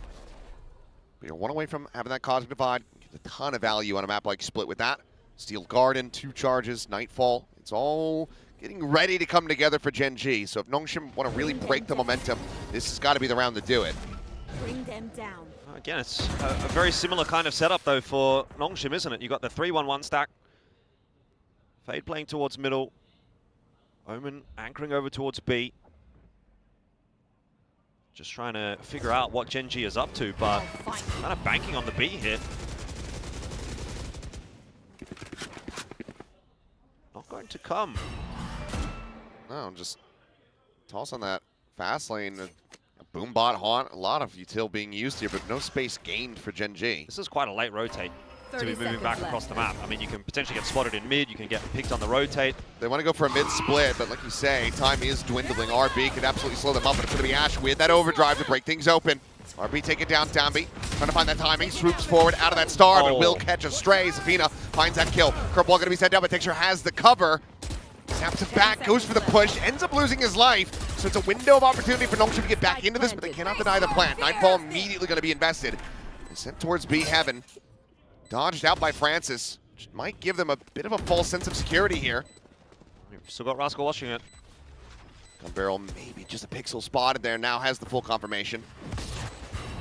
Tuck back from the Haunt's going to be Raxco able to find that kill. Looks for a little bit more, gets the second. X-Ross now dead. Can he take the third? Ivy fighting back as best he possibly can, swinging that corner, finding the headshot. Karan going to be taken down, 70 HP remaining on the Viper, but Raxco gets it in the end. A 3K to get Gen.G a third round. We are tied up. These are close rounds, though. They are coming down to the clutch time and time again for Gen.G. Granted, this one was as close as it has been. Really important entry here from Ash. If that goes the other way, it's a completely different story because you have that backfill coming in from Danby. It could have been a two-pronged defense instead of a trade attempt. In the end, opening from Gen.G just continued to snowball into the round, and then really nice post plan again from Rascal. Picks up that 3K, gets the job done, and that's nice to see as one of the sort of newer players into the lineup. We sort of highlighted that on the desk as well. He's playing a new role, so... And he's up on his feet. Yeah, he's having a good time. It's important early on in the game. Concerning, obviously, for Nongshim that it's gone this way. They were 3-0 in the lead. It looked like they were dominating the map, and it felt like it. And then they lose to a Thrifty, and now all of a sudden it's kind of turned back on its head. So you can understand why a timeout would be called in at this moment. Yeah, And having them be the first one that has to call that timeout, a little bit of a moral victory there, a mental victory as well for Gen G. I mean, Gen G, remember, they're looking for their first win against Nongshim this year, right? So, in theory, the odds are kind of stacked against Gen G, but you're right in saying that I think it is going to be a bit of a moral victory, and if you can continue to stack those up, you can get into the mind of Nongshim a little bit, start to unsettle them. Nongshim could be thinking in, 30, 40 minutes time, we might be 0-2 after week 1, and that's not where you want to be. Oh, of course not. Especially when you've already trended so far up the leaderboard here in Pacific, when you're so close to basically being able to lock up a spot. Be able to go over to champs. Have a second crack at a trophy. Have a crack here for Nongshim as well, with a few sheriffs to boot. So not the full investment, but Dami does have that overdrive, so that will mitigate some of that lack of firepower. See if they can get their own Thrifty to go. That overdrive from Zombie, always to be feared. Picture though, one away from having a showstopper. If you can see opportunity, using that to try to shut down any potential Thrifty, certainly going to be good value. Okay, curveball out. Texture able to tuck away. Ash just goes forward, finds Francis, finds another. Zombie's going to be taken down. Overdrive, not even able to be popped. Be a silent boon there for Dambi as the dust settles on this round. Ivy now being surrounded, hearing that rope from behind. The jump out, Texture, however, planting his feet, starting to come alive a little bit more here, it would seem. It's that elimination, Cosmic Divide, just to block off the approach from screens. RB gonna move up into heaven. Ash there, however, just swings it, finds it. A third kill for him. And Xros, well, will need to either find a gun or find a death. He certainly is not gonna be finding a clutch. I don't think he's going to be finding a gun here either, unless he takes it from someone's hands, and it will not be the case this time. Texture finishing it off nice and easy. That's probably the best looking round for Gen G, which I guess is to be expected given the buy that they were up against. But I'm starting to get a bit worried here for Nongshim. Letting themselves down a little bit, I think, in the aim department. That curveball around the corner into middle, it looked like a nice timing. But you're seeing Gen G just look a little bit sharper in the server at the moment. Yeah. Now, the thing is that's the most concerning about a round like that. It's like, okay, yes, you're going for a thrifty attempt, but you just called a timeout. You want to at least be seeing some damage being dealt here. Get something out of the team. They get the Cosmic Divide, but you want so much more than that, because right now, I mean, Gen G, they are just flush with cash. Change up here for Nongshim. Up coming through, but I don't think it's going to matter. He's over towards B. Complete opposite side of the map. Can do that fast pivot. Will be just racing over. Here's the spike now is going to be brought over. So far, Nongshim at least fortunate they're able to avoid that showstopper slide. Other than Ash, she's done it again. Comes away with another 2 kills. Ends up being brought to parity as Xros can't answer back. It's nearly a third run it back for him. Blazewall going to be set up. Texture taking point, finds the first, cannot get that second. Downbeat just a little bit too fast on the slide. Steel Garden, however, looking to just take these weapons away, but the overdrive is there for this very reason. But he cannot track Athena down. He just planted his feet. It's almost like he was expecting to have to trace the guy. But if he just went, well, if I just don't move, you're just going to offset your own aim. Yeah, outplayed yourself. And I feel like, again, Nongshim are kind of outplaying themselves a little bit here too. You know, you look at a lot of these swings, you look at a lot of these fights, and it feels like on a paper, like in an on-paper environment, they should win some of those fights. They should win more of the fights than they are winning. These are not necessarily 50-50s. Okay, this is great, obviously, from Ash, but that Dambi, you'd say 9 times out of 10 probably should win that. Doesn't. And that's where you're letting yourself down a little bit. So Gen G getting away with it, but granted, they're putting themselves in the right positions, causing a bit of a ruckus, and Nongshim at the moment don't have an answer, and I have to say I'm a bit stunned. It's been one hell of a run here for Gen G after a catastrophic start. I mean, it was a flawless pistol for Nongshim. Now, swing out. Well, I'd be dead. I mean, not much more you're going to be able to do there. Yeah. Have to check, have to try to get some form of information, but gets it in the form of death. I think we're at the time now where Nongshim have to start thinking about maybe changing things up a little bit, right? They've been playing quite standard. They've had the 3-1-1 split a few times. They, obviously in this round, soloing over towards A, but it is a pistol round. You know, maybe you feel like Gen G's getting the plant down a little bit too frequently and a little bit too easily. There's the reveal, there's the kill. A little bit whiffy there from Athena, but refaces board makes up for it. Yeah. One enemy this is remaining. just going to be a cleanup. And the thing is, like, Gen G are not having any success on these retakes. So if you're not having success on the retakes, what are you going to do? Well, ideally, you stop them from actually getting the plant. Now, not Nongshim yet. Yeah, not as easy to say that as to do it, but or to do it as to say it, as it were. But for Nongshim, I think, yeah, they do need to change something up here. Maybe get a little bit more aggressive, take a little bit more space in middle, see if they can control the map a little bit. They're kind of giving a lot over to Gen G for free. Gen G are having a far too easy time of getting into these sites, particularly off the back of Ash. So try to unsettle that a little bit. I mean, one of the things you got to be scared of is, I mean, what was working for you in the beginning? Going for these, 4-1, 3-2 crunch plays, just attacking them. That was when Gen G wasn't shooting back, as Ash absolutely is. How is it possible that he gets two there? I don't know, but this time Nongshim just beaten with pace, and what are you going to do as RB? It's a 1-for-1 at best. You die. There's nothing more to be done. Dobby, I mean, okay. Spike? Gets the spike down. Texture considering that push to stairs. Ivy would almost certainly have him dead to right. Carms will be able to recover that spike safely. Can now get the plan to default.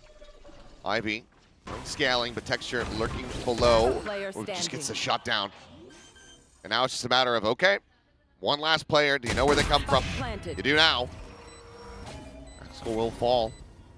But even for Ivy, this is a difficult round to try to clutch.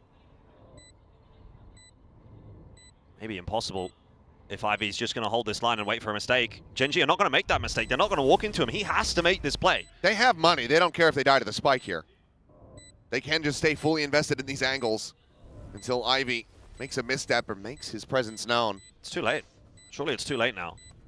Just given the amount of time. They obviously go for the defuse, but there's just no way he's going to get it for free. Enemy remaining. Finds the first, basically has to stick it. There's a paint shell, and that will kill. Texture with a 3K, another showstopper. Very quickly built up, mind you. I mean, think about how long it took him to get the first one online. I was going to mention that. It's funny how long it took him to get the first one, and now the second one's ready already.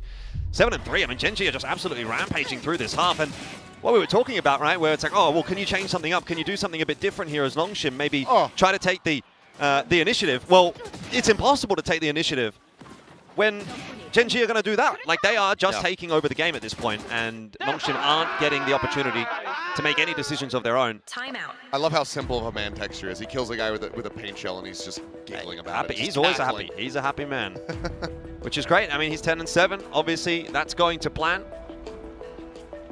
Ash is, I think, probably the standout here for Gen G. The amount of multi-kills he's been able to get on the entry has been unbelievable. And let's talk about that for a moment, because look, I'm sure you're incredibly well-versed with your history in casting with Solo. He's an insane mind, a veteran in the FPS, especially a veteran of FPS, especially here in Korea. Yep. You had Ash playing Astra, and it was one of the worst things that we've ever seen. We finally figured it out. Yeah. Put him on Neon, let him go buck wild. I mean, I think the formula's been solved. There's been a few situations like this that we've been talking about. Obviously, Danby off the Neon as well last split. Karen off of the Omen.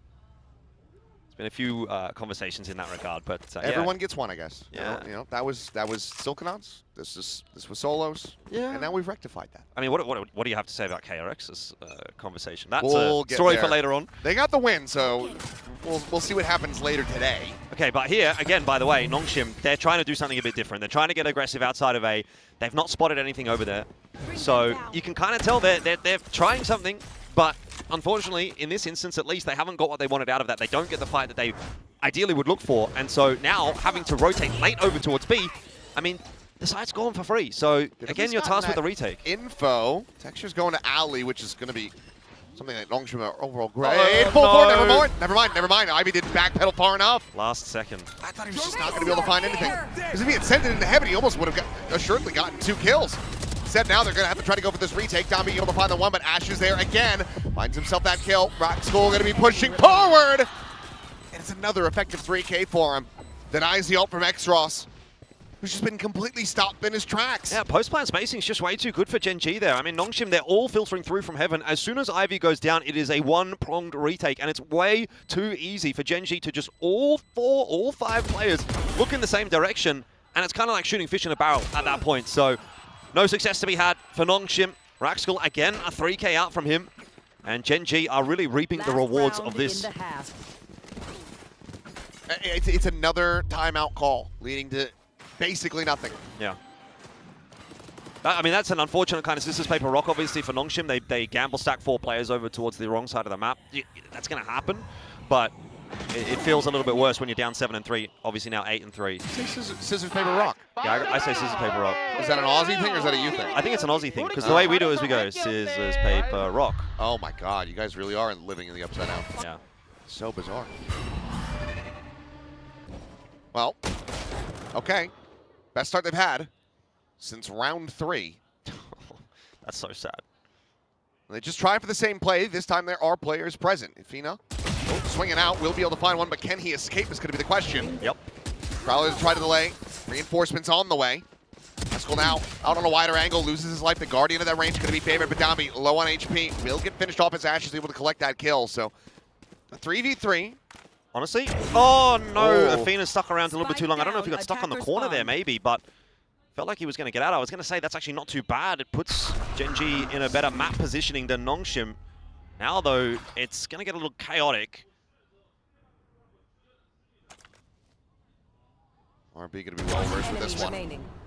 Finds it. Ash, knowing has his gap closed, will be able to run him down. Has that spike in hand. Oh, looks to hightail it out. Judge puts him to 16 health. Oh, drops back into this one. He's got the shorty. Oh my god! Finding the first, that third, but he cannot get anything more.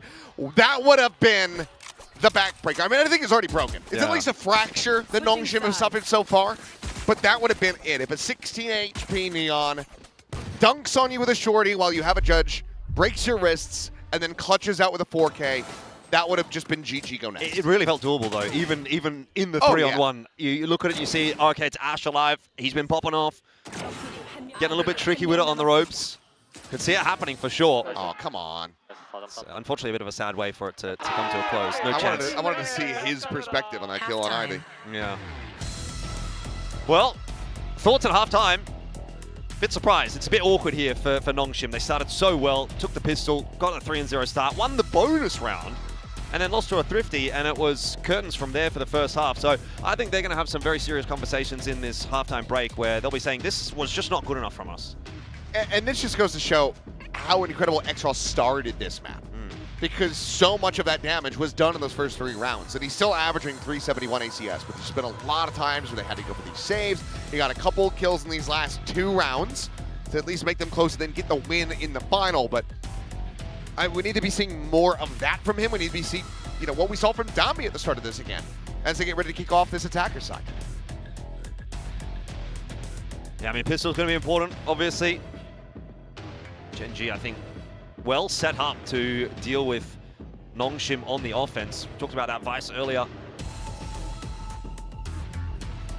Yeah, now you have that moving over to the defender side, where it's going to be even more of a pain for you to deal with. Yeah, so. yeah. Let's see how this does end up going. 8-4. See what Gen.G can do. Very standard setup to kick things off. 3-1-1. Bit more of an offensive from Nongshim towards mid for the moment. So Ivy probably doesn't want to overpeak this line, but hey, got the collat. If that's going to be the result, then you'll take it. The collateral damage into the kill. Looking for that third. Will still be able to tag Athena down to 45. And now they're just going to come rushing into A. Athena doing well to be able to find that. Tries to tuck away, but Exros is there. A little bit of spam to the body as well. So that he is fired up and not happy with how things transpired in that first half. I mean, this could be the recovery building for Nongshim. Perfectly timed lurk from RB as well. Catches Raxkull. Now it's all on Karen. Little tuck back to spot out. Sets up a star and elbow to swing out though, and Exros will have him dead. So okay, 2 for 2 on the pistols. Nongshim. Tell you what, if you're going 18-8 and you're down 8-5, that is not a shabby performance at all from Exros. Just needs to maybe see a couple of the others stepping up a little bit. And Nongshim will be right back in the driver's seat. That is beautiful stuff from Ivy. That is just in no way how that should play out. When you're solo peeking into 3, obviously it's 2 players plus the 1 on the off angle. Maybe you get a 1-for-1. Best case scenario. But the fact that he gets 2 is pretty unreasonable. A good mid-round call as well, obviously, off the back of those, for Nongshim to just very quickly go into 8. You wouldn't want to be losing a map if you win both pistols, and that's where Nongshim are at the moment. So I think pressure's still on for them. This is also their map pick. It is recoverable for them, though. Can win this one away.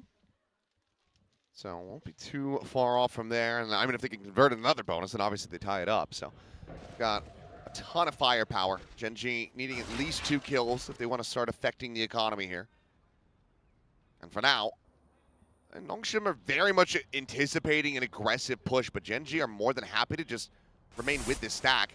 Leave Texture on an island, see if he can find this kill, which he cannot. Ivy winning that one with a ghost. Yeah, a bit of a sharpshooter with the pistols. And that's enough for Nongshim to start leaning this direction. So the gamble stack from Gen G not going to be finding value. Toxin screen down. These first couple of rounds don't really tell us a whole lot, though, I will say. I don't think we can read into it just yet to say, oh, Nongshim is so back, they're on the attack, it's looking fantastic. You think about how these rounds have actually played out and where the win con has come from. It's Ivy essentially getting entries over towards A, and you're not able to gamble on that happening every single round. So it's nice for Nongshim, obviously gets a bit of momentum going, gets them back in the conversation, but it's not enough necessarily to convince me that they're going to put together a great attacking side here just yet. Maxwell, does he? Okay, looks like the call is just everybody through vent, death ball style, hopefully get into a position where we can maybe just die to the spike. Try to avoid taking contact because X-Ross is going to be very close to having that run it back available. So they're just going to stay stat here. Raxcol, however, will end up dying. Does he knife him? Yeah, surely. No, okay. Oh, he's going to be able to find a fourth! Ivy looking for that ace, cannot get it, but boy. I was going to say, I'm a bit disappointed he doesn't get the knife there, but I'll tell you what, I'll take that. That ends up being way more worth it because now he's 1 charge away from a pit and X-Ross is 1 away from a run it back. Yeah, that's huge. This also, nice tool to win. Amazing crosshair placement though from Ivy. That is really sharp All stuff. one taps. Yep. All of them one taps. That would have been one of the cleanest aces we would have seen. I'm Oh sure, yeah. Had he got it, but not to be. And it also would be meaningful in an anti-eco because he was the one with a ghost. Yeah. So you can't even be like, ah, whatever, it was a Marshall versus a bunch of guys with no armor. Bring them down. Pretty much equal footing. Changing the setup here for Gen G. 4 players over towards A. Okay, well, Ivy's right back to it. He's looking for another one, but Raxcol will deny him. But you can see how much pressure that's putting already on the A side. Gen G with those extra players over there already. Ivy gets the entry. They're having to spend a lot of time now to rotate off, and they're not really sure exactly where Nongshim are going as a result. They can't find the info, and space is being created by Nongshim at the moment. Sees for a Sees Molly. Seeing the drop-down texture, trying to maintain control here on the site. Has to be cleared out. Swing in to his death as Raxcol will fall. Francis, clean shot with the Guardian. X-Ross able to find texture, and it's falling apart again for Gen G. Really good patience from Nongshim on that entry as well. You do run the risk if you're trying to hit that site quickly that you sort of overstep a little bit. And as they dropped in, as you said, info was given. And had that swing come through, I think it would have been a little bit more awkward for Nongshim. But they just reset themselves half a second, dump some util, Haunt goes through, sort of pushes off the aim of Gen G. And then Nongshim get to work and get to business. So pretty good coordination in the mid-round there from Nongshim, which is a pretty positive sign heading into the more important rounds in this half, the gun rounds, and already a good start to that for Nongshim. So we are definitely seeing that recovery come together. But let's not forget how the first half started, right? Same thing. Nongshim wins the pistol, they win the bonus round. That's exactly what's happened here. Doesn't necessarily mean that Nongshim are going to walk away with the map victory. Hunting, trying to see if he can find anything, as Downby will be able to upgrade his weapon. So Spectre to a Phantom. Pretty big step up in firepower. This time Gen G will be able to carry over the 2 rifles, but similarly rough start. I mean, Ash, he's been playing so cleanly, but he's swinging out ahead of his own util. He's maybe not ready for Ivy to be quite as far forward on ramp as he was. Timeout. Well, timeout through. And that is Gen G now starting to get a little bit hot under the collar. We obviously saw Nongshim invest both of their timeouts in that first half in an attempt to try to recover it. Now it's Gen G's turn to wonder, okay, is this starting to get a little bit too concerning for us? Well, Fen just had the sign there, Karen Goat. So far, hasn't been the typical performance that we expect from him. No, I mean, he's gone a little bit missing. Francis has also gone a bit missing, to be fair, for Nongshim, and both of those players were probably the standouts for their respective teams in their opening match. I think Extros obviously had a pretty good game to start things off as well for Nongshim. So there's a lot more left in the tank, it's fair to say, for both teams here. It still feels like we're maybe a little bit lethargic, kind of getting underway with the split. And I don't think that's unreasonable to expect from Nongshim, who have only just gotten back from playing overseas. It was, what, 3 days they had before their first match? And now it's been 5 days since they returned, so... Something to that effect. I had more time off. Yeah, but than needed. You know, even still, like, I'm sure, you know, anyone that's traveled can kind of understand the lethargy that it takes, you know, weeks sometimes to kind of get over that kind of transition, so... Well, Nongshim, stage is set for them to tie things up if they can avoid. Effectively ends up being a bit of a half buy for Gen G, given that the two weapons get carried over and they have these sheriffs behind it. Afina does just have a classic, though, so a little bit less to work with for Gen G. Now run it back, still available, as well as the pit for a post point if they really want to seal the deal on this. So let's go ahead and listen in. 스크린 하나. 멀리 하나. 얘 나와 있는 거 보자. 저거 찍으러 가고 싶긴 한데. 미드 쪽 한 명 내 쪽 붙어봐. 나 저 찍으러 갈게. 내가 살게. 봐줄게 그럼. 그러면 스마크 빠졌다. 앞에 찍으면서 할게. 나 돌아서 B 가자 그냥. 이렇게 너 B. 미드벨 회수했다. 미드벨 회수. 야 A 일단 조용히 해. A 내가 먼저 걸어줄 수 있어. 우리 도착하면 그때 걸어야 할 듯. 할 때 공 쓰러 갈게. 액션 먼저 전화할게. 한번 찍어볼게. 미드 나왔다 한 명. A 하나 페이드. 수로 간거 같아. 머리는 척하고 다시 갈게. Well, very slow, just trying to suss things out here. Spot out what the defensive setup from Gen G is going to be. Thorns will get popped. Peels back some of the pressure for himself. It's a very slow round from Nongshim, isn't it? Almost I mean, surprised. you get thrifty once. You want to tiptoe around it every other time. So that's true. Well, they're going to go now. Running back committed.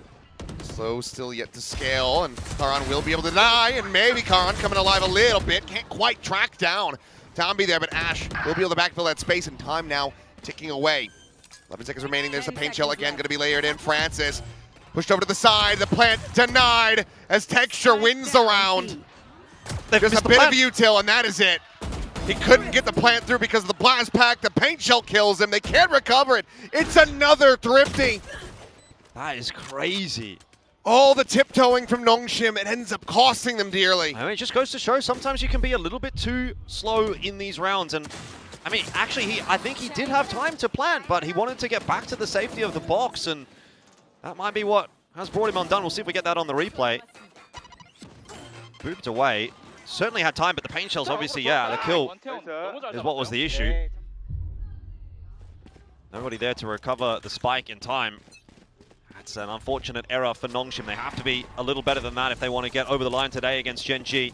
They managed to hold him back. Thorn's just going to be popped here on timing. Still that wall situated on the exit to garage. That's a nice probing move from Nongshim, though. They've burnt a lot of that defensive util over towards B. There's still obviously a little bit there for Gen G to play with, but that was by no means a commitment from Nongshim. They're going to go for the double pump, though, by the looks of things. They are going to commit to this. Still a lot to work with, but the Blazewall had been used. Ash just tucking back, waiting for his moment to try to strike is okay. They knew that one was going to be in. Just able to find that shot. Now Spike down, the Judge staring them in the face, but Flash is going to be locked in. It's a full blind through. From on high and from down low, it's just a solid cleanup. Karan and Raxco able to just go ahead and absolutely grind Nongshim into a fine paste. Yeah, it's a completely different approach from Nongshim this time around, isn't it, right? Like, you see two different rounds, same result, similar kind of idea in terms of it's a set play over towards that site, but this time a slow play, the last round a fast play. Neither really works out. Backfill in from a couple of those rotators from Gen G proving to be the difference maker. They just had so many numbers on that site. Even though some of the entries did actually get converted, some of the trades came through from Nongshim. Gen G had the numbers where they needed them to be. And this is starting to get a little bit worrisome now for Nongshim. Clean for Raxco as well. On towards Van Ash. He really wants to try to push this on a timing, and he's going to be rewarded. Now just tucking back, making his exit relay bolt to cover his retreat. Cannot believe he is getting away with that one for free. Ivy might have to be a miracle worker again to try and save this round for Nongshim. How does he keep getting away with it, Francis? It's a great timing. Very nearly gives up his life. Just slipping through that wall as Texture scoped in. They but can't get the spike into A, though. it's going to prove to be difficult, and it looks like RB thinks that he's found a gap, so they're going to drop a pit on A I like to try this. to bait Gen G in. It's a good play from Ivy. He's really trying to sell this fake. If he wins this fight, he doesn't. Now they see there's nothing behind this. The Prowler, it's checking out main. Nothing is seen. Steel Guardian going to be set on the timing. As once again, Gen G. Yeah, you can't be Just losing run the those. clock. And Rax goal. I mean, he's just been indomitable. Francis will finally be able to take him down, but at what cost? He's got 24 health. It's too little too late. A 1v3 with 24 HP. I mean, this should have been a free round for Nongshim. They had Gen G bamboozled. 30 seconds And now left. Francis is supposed to put this together. I'm sorry, that's just not going to happen. We'll at least be able to get the plant money, a little bit of additional cash. C's not quite connecting. Not that he had much more to lose. Decay wouldn't have meant too much when any bullet would have struck him down. So the defuse to come in, and Gen G moving up to 11. Yeah, that is pretty criminal from Nongshim. Just a couple of whiffs. It was the same issue that was kind of cropping up in that first half. They were, again, getting a little bit mechanic stiffed by Gen G. Just cannot be affording to whiff those kinds of shots, as Ivy did everything right. And then shots into the side, going completely astray. I think it's just criminal that Ash is able to do that. And then he still goes for it after getting spammed. Overall smooth from Ivy, but Athena, a very nice quick adjustment, and then immediately susses out that this is just a fake. Yeah. Great stuff from Rascal again, though. Like, I mean, he is having a fantastic day, which is even more impressive by the fact that, you know, we didn't really know what to expect from him on this Vice, and anchoring very, very nicely. 14 and 10. He's had some really big rounds. Could certainly get himself into a conversation for Rookie of the Year, at least within Pacific. Obviously, there's plenty of fantastic names if you look internationally. So, got to give Leviathan their scouting and the scouting prowess quite a bit of credit there. But I mean, this is pretty do or die. It's an all-in from Nongshim, and it's Danby with an attack op.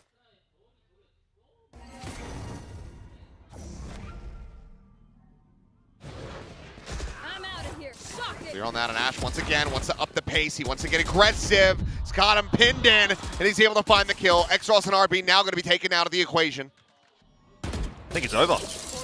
This is really looking over. Nongshim are looking flat. Should be.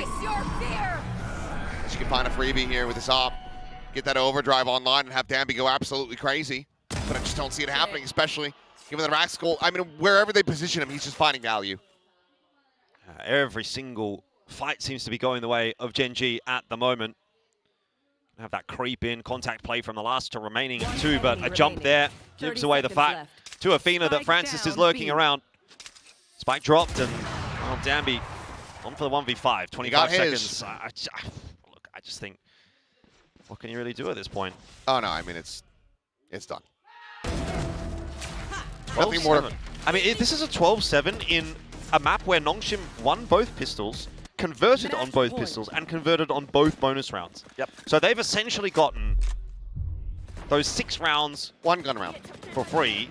I mean, bonus round's not for free, obviously, but you get my point. Yeah, it's 1 gun round. I think that's a good way of putting it. That is just not good enough on your map pick. I mean, to Gen G's credit, they're playing a very good game, and they're very sharp at the moment as well. Yeah, there was but there wasn't much ambiguity about that one. No. I call that getting Pinocchio'd.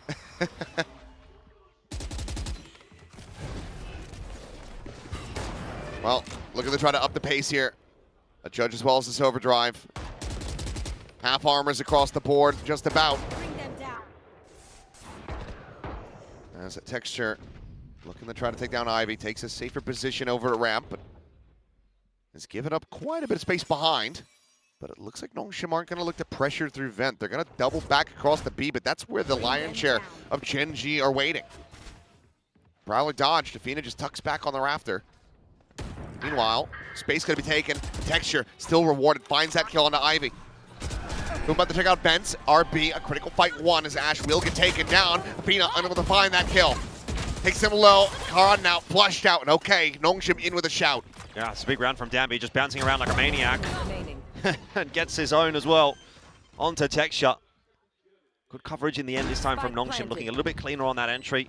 A lot of crosshairs getting pulled away by Danby's shenanigans. He had the second and third man in from Nongshim doing what they needed to do, actually clearing out the angles. So that's good. It's just, unfortunately, it comes a little bit too little too late. You'd think you'd have to get 5 in a row now for Nongshim. Should have been spotted. There you go. Yeah, I mean, it's got to be a massive, massive effort here from Nongshim. Critically, they don't use anything else other than that overdrive. Oh, wait, no. Never mind. Francis did send the... Never mind. Yep. Missed that part. It was right as RB was winning the fight, so... Never mind. Okay, they commit 2 ultimates, but it's do or die. So you have to just basically smoke it if you got them. Yep. Just got to keep on keeping on. Pretty easy round in the end there for Nongshim, but still a long way to go to make this a competitive-looking map. Texture could get up to some funny business. He's got that op again. He's obviously got the Showstopper online as well. He will be solo over towards A. This will be a round that is fraught with danger for Nongshim if they head in his direction. Luckily, though, they have opted to head towards B. Joke's over. Shearwall not set up on this side. So it will just be other tactics to try to delay. Grab well to try to lock them in place, but the rush forward, Maxwell able to go ahead and win that fight. Extros going to be snapped back in the garage. Side forward from down by the wall now going to be falling, but Ash can't quite steady it. Maxwell opted to just push forward with that classic in hand instead of going for the reload. He will end up getting picked apart.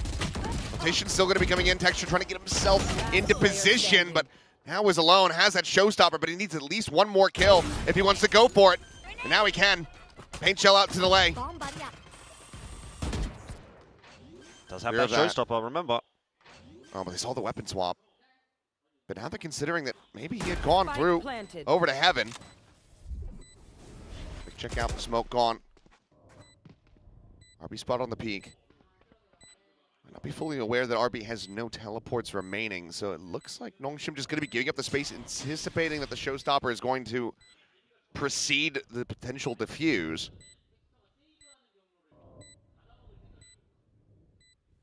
Texture can win this one. Oh, might be given the opportunity. Yeah, maybe not anymore. It's a bit too much time being bought by Nongshim. Tap's going to go through. Look for that hold to half, and RB will be able to find it. So okay, Nongshim. A big round one. It's a good round as well, isn't it? They, you know, very patient again in a lot of these rounds when they need to be. They pop the run it back. That kind of prompts a lot of the util dump from Gen G, the counter util, to try and keep them out of that B site. They're actually just still chilling, waiting. And then eventually, once all of that util starts to fade, they pop their own, they put the walls up and waltz their way in. So I like that a lot from Exros and from Nongshim. Got a lot of value out of that run it back. Timeout. Still a tough ask, obviously, to get this into OT. You still need 3 in a row. Gen G going to call their last attack timeout. So opportunity for Solo to have a bit of a conversation. Great artwork. Got the alternate jerseys as well. Yeah, I believe the birthday's tomorrow for Texture. Yes. So the 20th, currently the 19th here in South Korea. So tomorrow will be his birthday, and he would love to get a nice, easy sleep tonight. Yeah. Ahead of some celebrations. Or maybe some celebrations tonight into the birthday. What's it say? I could not even. Couldn't get there?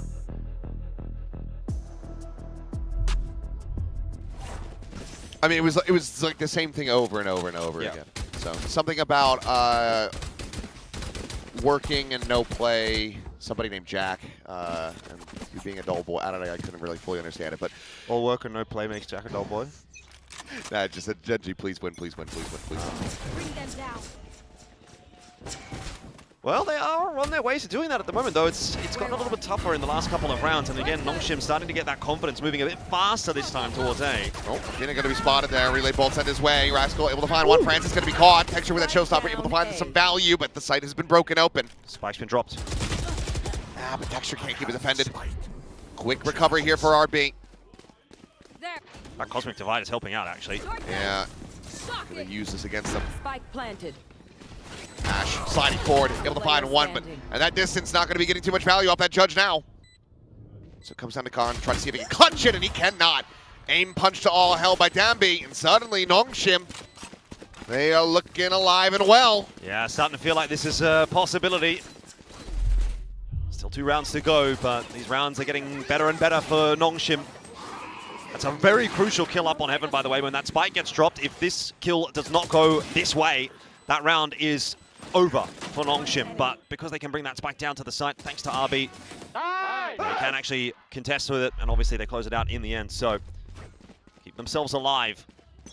I mean, this maybe got to start feeling a little bit like deja vu, triggering for Coach Solo, because how many times did we see this last year Gen G make their way up to a 12th round and then have it slip through their grasp, have to go to overtime and have them drop a map?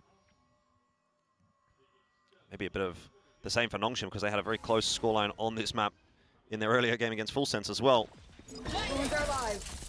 Haskell just going to look to back away. Has that steel guard and utilize that to try to go for the retake, trying to level the playing field here a bit. Just has to allow this to go through. Yeah, I don't think you'll half mind this as Nongshim. You've got superior weaponry. You've got a 5-on-5 post plant on the B site. This should be a very tough retake for Gen G. They're going to try and stand and face, and that'll be too easy for Danby. Trying to go for it now. Won't be able to rip that ult. Actually able to find one, and okay, well, a little bit of whiffage, but he can't quite find it. Runs out of bullets on that Sheriff. And now Nongshim, 1 round away from sending this into overtime. You just don't really have the stopping power there as Gen G. Even if you do get the fights that you want, they're not going to be favorable duels when you're fighting, you know, Vandals with Sheriffs.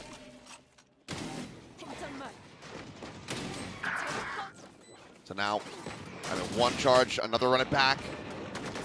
God knows how many that's been across the map for Exros. It's been a lot. And then 2 from another Nightfall. It does feel like Nongshim are going to do it. This would be the most painful way to lose if they do go down 13-11. They're going to try to go straight into A here. A little bit delayed. Snake Bite going to be there on main. Slide across. Ash only able to find on 1 critically. Run it back now. Going to be built up, but look at Apina. Around the back of the flank, but Ivy keeps him covered. Push forward, just looking for information with that Nightfall. Texture now going to be dropping down. The rush in. He finds RB. Through the paranoia. I can't believe he gets that. Just close enough to be able to get that vision through. Surely not like this, Nongshim. Surely not like this.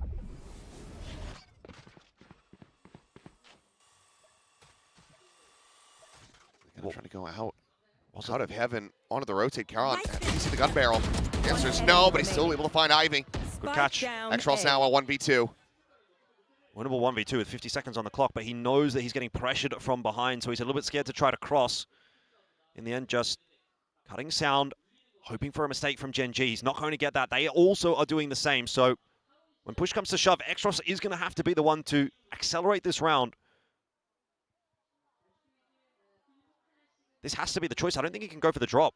One of each on his util. 30 seconds left. Oh, the check, and Karan will find him. 13-11. They let it get close, but they don't let it get away from them.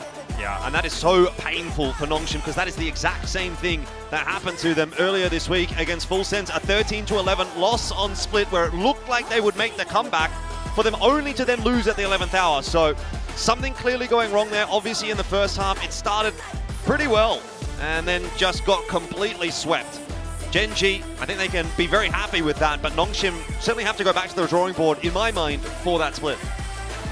And now, granted, you have tape on both, but if you're Nongshim, you just played Ascent versus Full Sense as well. That was that final map, and it was at 13-8 in Full Sense's favor. Gen G have elected to go there to take Nongshim to that. I'm curious if they end up pivoting back to their old composition with Danby on that Neon, or if they do try to run him on the Jet yet again, because it was certainly lacking. 7 and 15 from him on that map, on that Jet. Gonna have his work cut out for him if they want to try to go for that. You really got to be sending the blood in the water here, though, for Gen G. If you're looking at this from their perspective, you're thinking, hey, Nongshim, I mean, again, like I said, pressure is now on them. They are a team that have been a little bit up and down. Obviously, they've had some good moments, they've had some bad moments. And now they're coming into a new stage where they're now 1 map away from being 0-2 after 1 week, which is just not what we expect at all from Nongshim. But, I mean, you go back and look at last split, and you're kind of like, okay, that almost makes sense. It's weird that Nongshim can seemingly play better internationally than they can domestically at this point. It's a very rough map loss here for Nongshim. Gen G with the upper hand now, getting ready to go over to their map pick. We'll see if this is just going to end up being a 2-0 affair. It's a lot to think about if you're Nongshim and how to get yourself back into this. I'm also vibing with this mariachi music that we got going on. That's pretty sick. But, yeah, how that's all going to shake out, we'll have to just wait and see. Ole! Ole! Oh, we're thinking the same thing! Ole for Gen G. Although we almost got another overtime, and I know how much you boys love overtime because we've been getting so many here in Pacific. But you can see how competitive it continues to be. Gen G pulling through despite Nongshim, winning all the pistols. But what does it matter? Because Gen G won. It's been kind of interesting with the role swaps. What do you guys make of this particular split? I mean, messy. First and foremost, I mean, we have plenty of stuff to go into in that regard, but this is a bit of revenge, really, for Gen G. When you talk about the qualifier before EWC, Nongshim knocked Gen G out of that qualifier to go to participate at that tournament. Now they're a little bit tired from the travel schedule. That prompted changes in Gen G with their new roster after failing to qualify there, and now they're looking for revenge today, having beaten Nongshim on their own map pick. This is looking kind of interesting now. I mean, it's revenge all round. Gen G have never beaten Nongshim. We take a look at the scoreboard here, and I have to draw your eye down to the bottom there of Nongshim.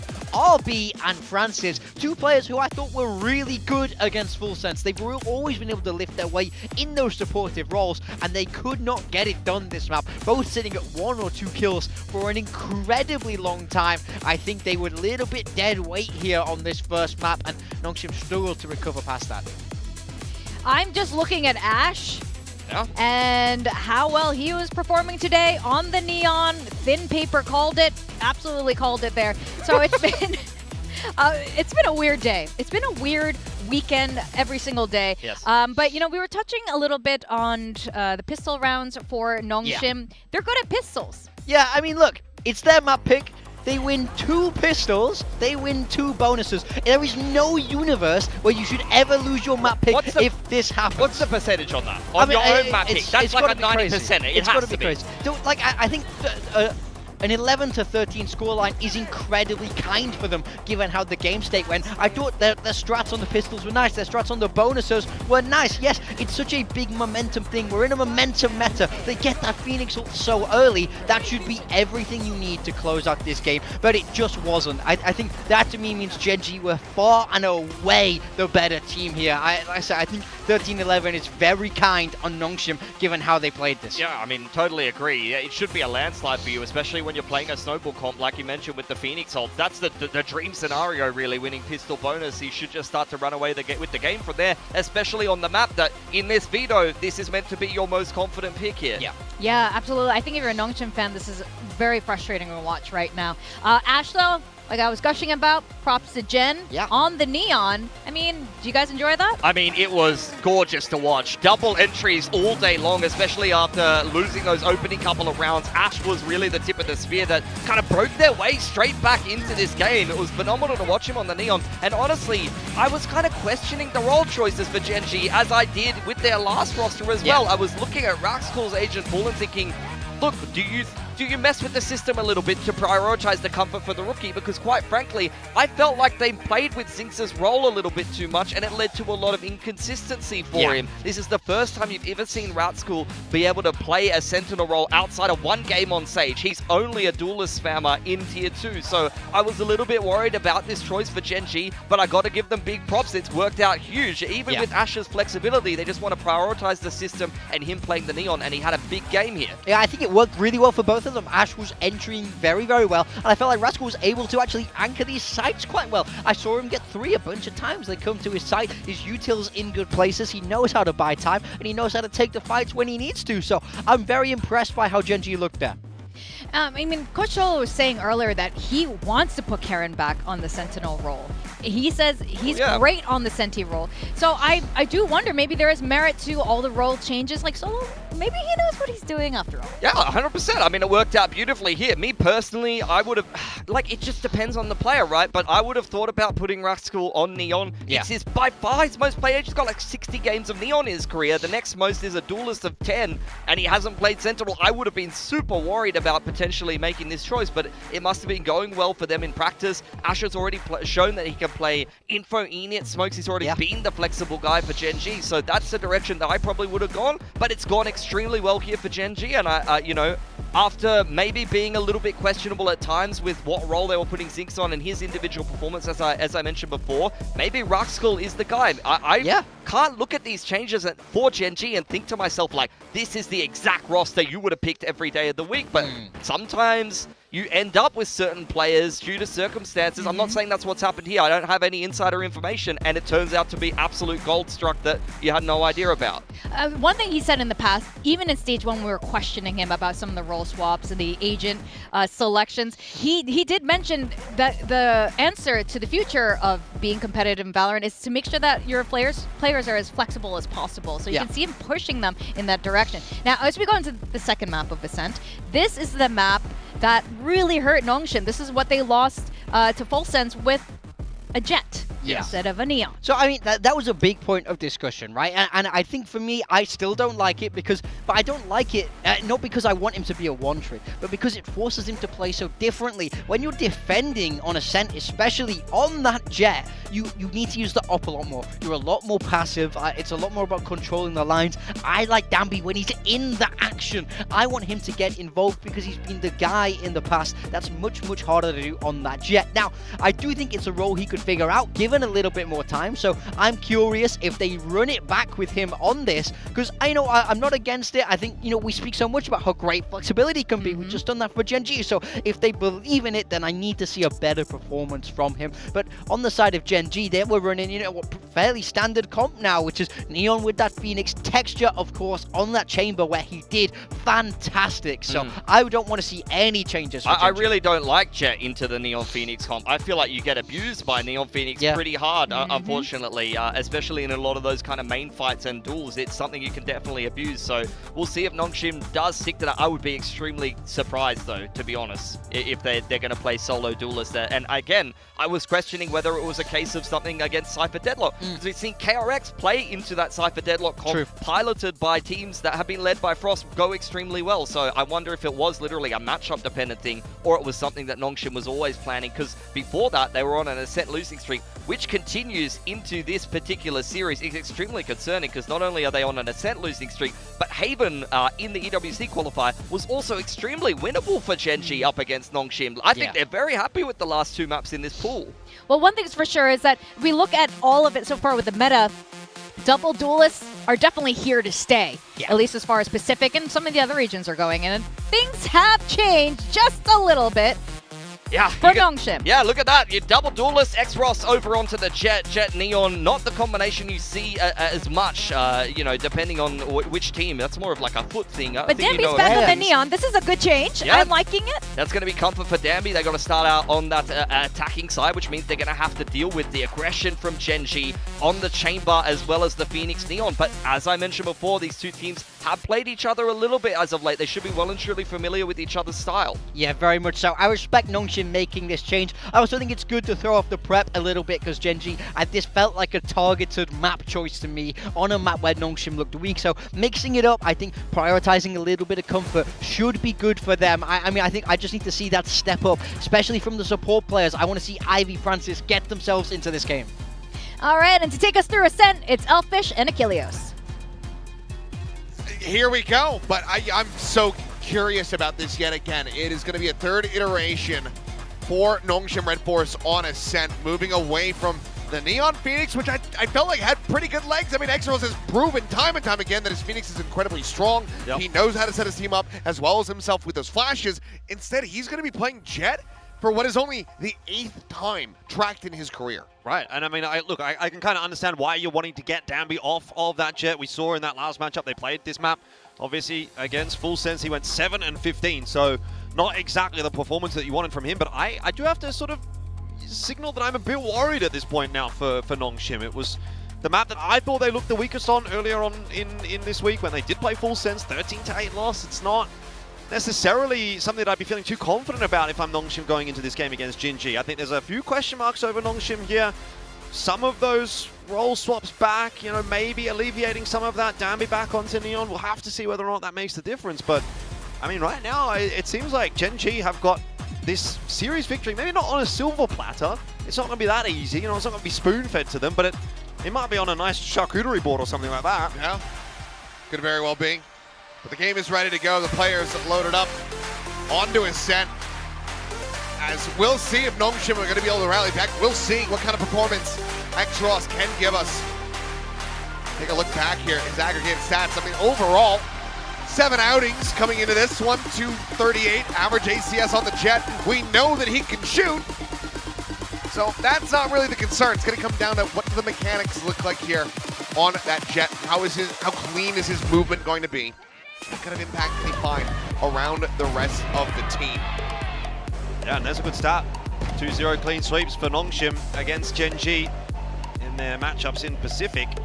It's not going to be the case today, and it might be time for some revenge as well. It's, as far as I've seen, 3 matches between Nongshim and Gen G, and they've all gone the way of Nongshim. So it's about time Gen G get to bounce back a little bit, and they do get the perfect opportunity onto their map pick of Ascent, a map which Nongshim have struggled on a little bit. Well, out in the mid. Okay, well, they did their research. That's one way to start. Yeah, they know the Gen G are going to try to go for this mid crunch, and well, they very quickly beat them back. Texture here with a headhunter. It's just going to be overwhelmed as RB finds himself a 3rd kill. And okay, Nongshim still looking pretty good as far as the pistols are concerned. So looking to go 3 for 3 on that regard and get another 1-0 start. Yeah, I'm not sure how much the pistols are going to matter if they can't put together the gun rounds, but it is a nice bonus. Well, it would have to be an ace clutch here for Karan. And a he's not really looking to try to play for it. A nice relaxing start to the game, I guess, as far as Nongshim is concerned, which I think you could argue is exactly what they need. They come off the back of a very close loss again on their map pick of Split.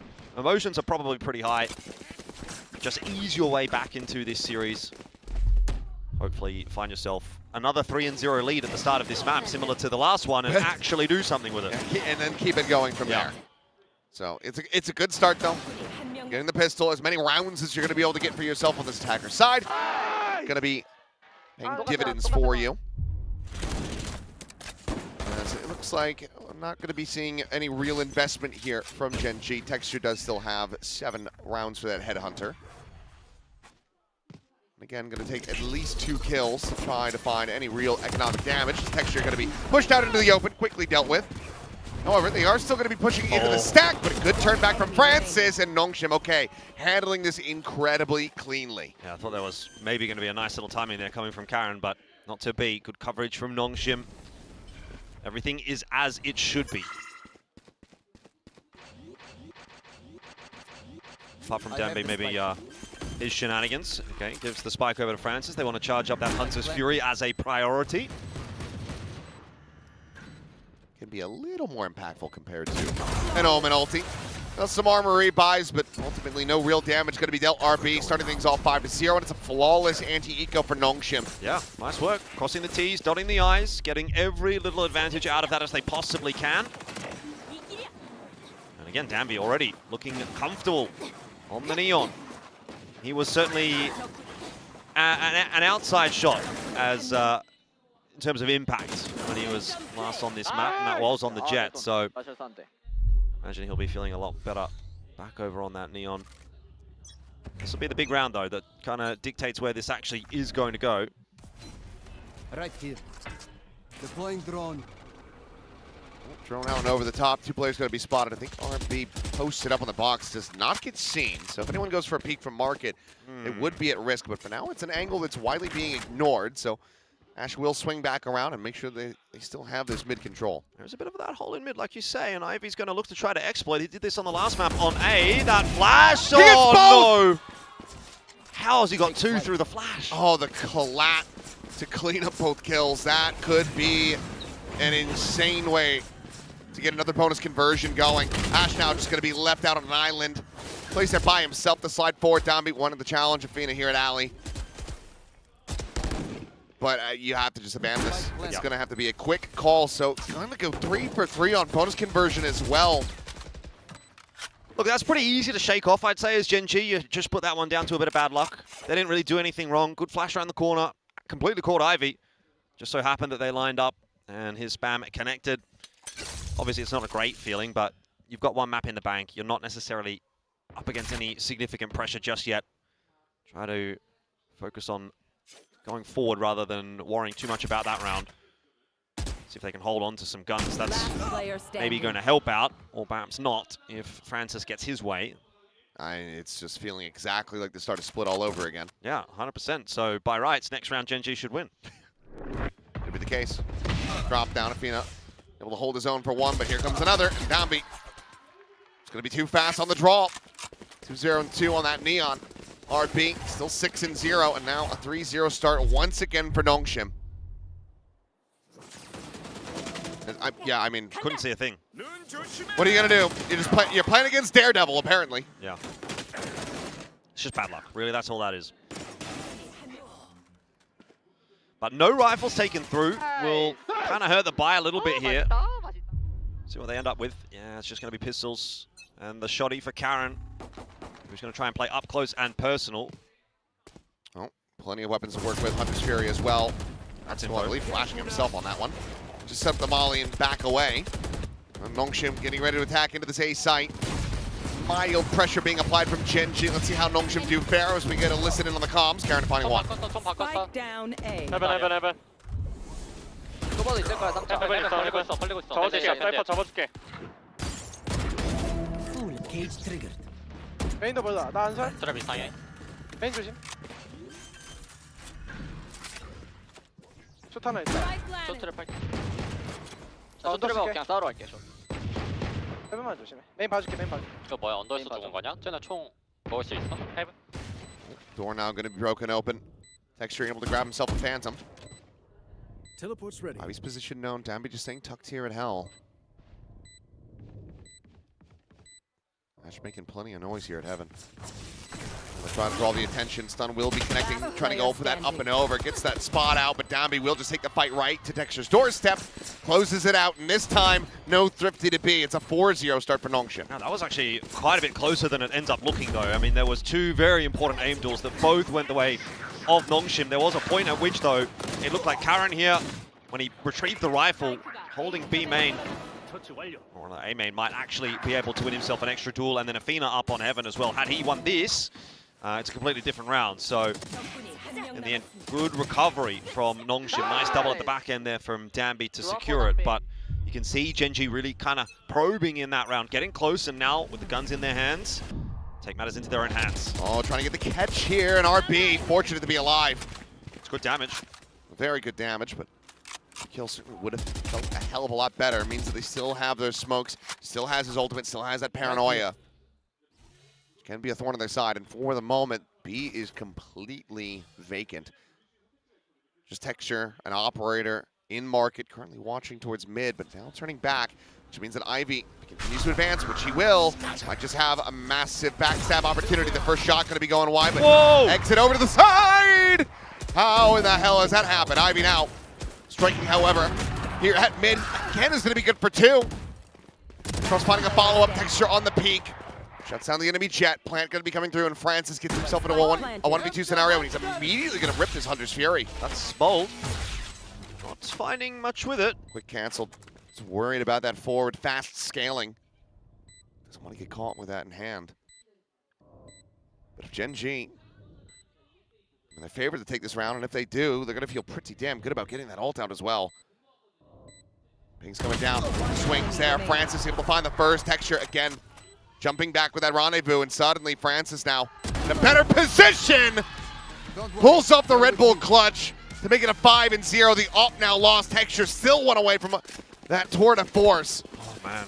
Again, that really looked like a sure thing for Gen G. Karen getting so much space out onto the side. He doesn't win the duel, and then Texture misses the shot. I don't know how Francis gets away with that. I mean, to be fair, it was maybe a little closer than it ought to have been, given the initial setup. But Nongshim doing everything in this map that they should have done in the last map. Very, very good start, and that's going to be the timeout call now for Gen G. Try to fix things and start recovering this. I mean, Nongshim, you took them to this map for a reason. You saw it look very rough versus Full Sense. So you say, okay, we should be able to get an easy win there. We're well practiced. Texture on Chamber, he's been putting up incredible numbers. So far, not the case at all. Nongshim are just 3 rounds away from hitting the same scoreline they had across the entire map versus Full Sense. Yeah, and you sort of wonder, do you have the same X factor that Full Sense does to kind of recover this map if you don't have players like Primi and Jitboys, both of whom were absolutely popping off on Ascent in that matchup? Where is this win going to come from for Gen G, or is it already a little bit too far gone? Nongshim getting that momentum back, feeling like they deserve a map 3. Who's going to step up here for Gen G? No one at the moment is the answer.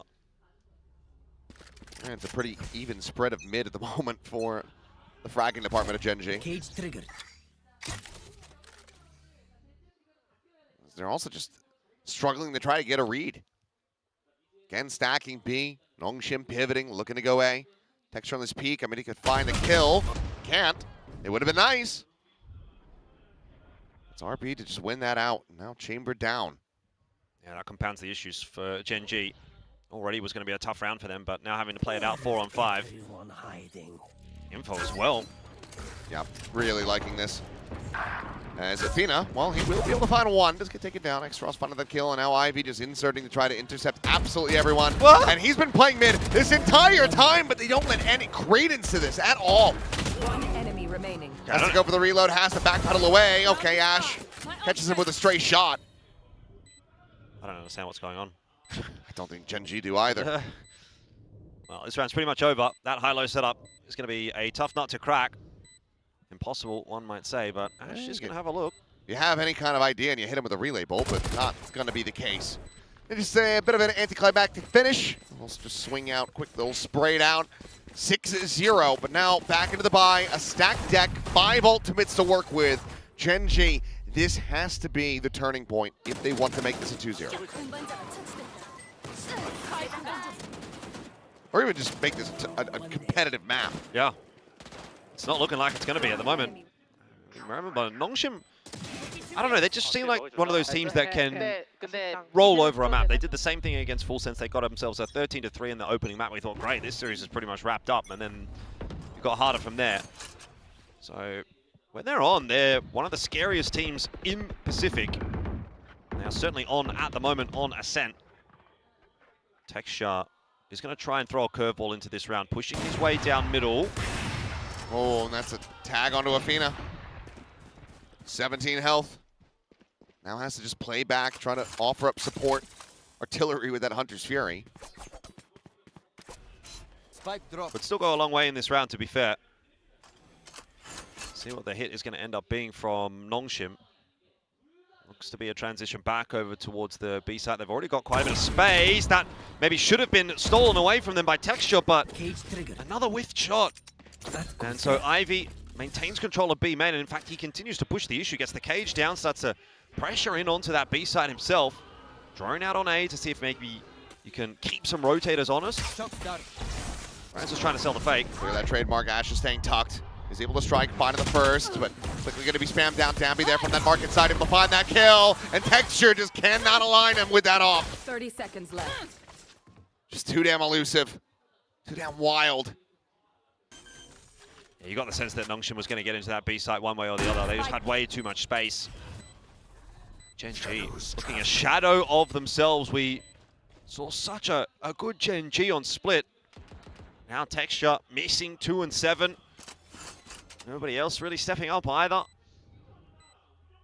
Nongshim at their best, there's no doubt about that. They are looking fluid here on Ascent, making some good calls, good mid-rounds.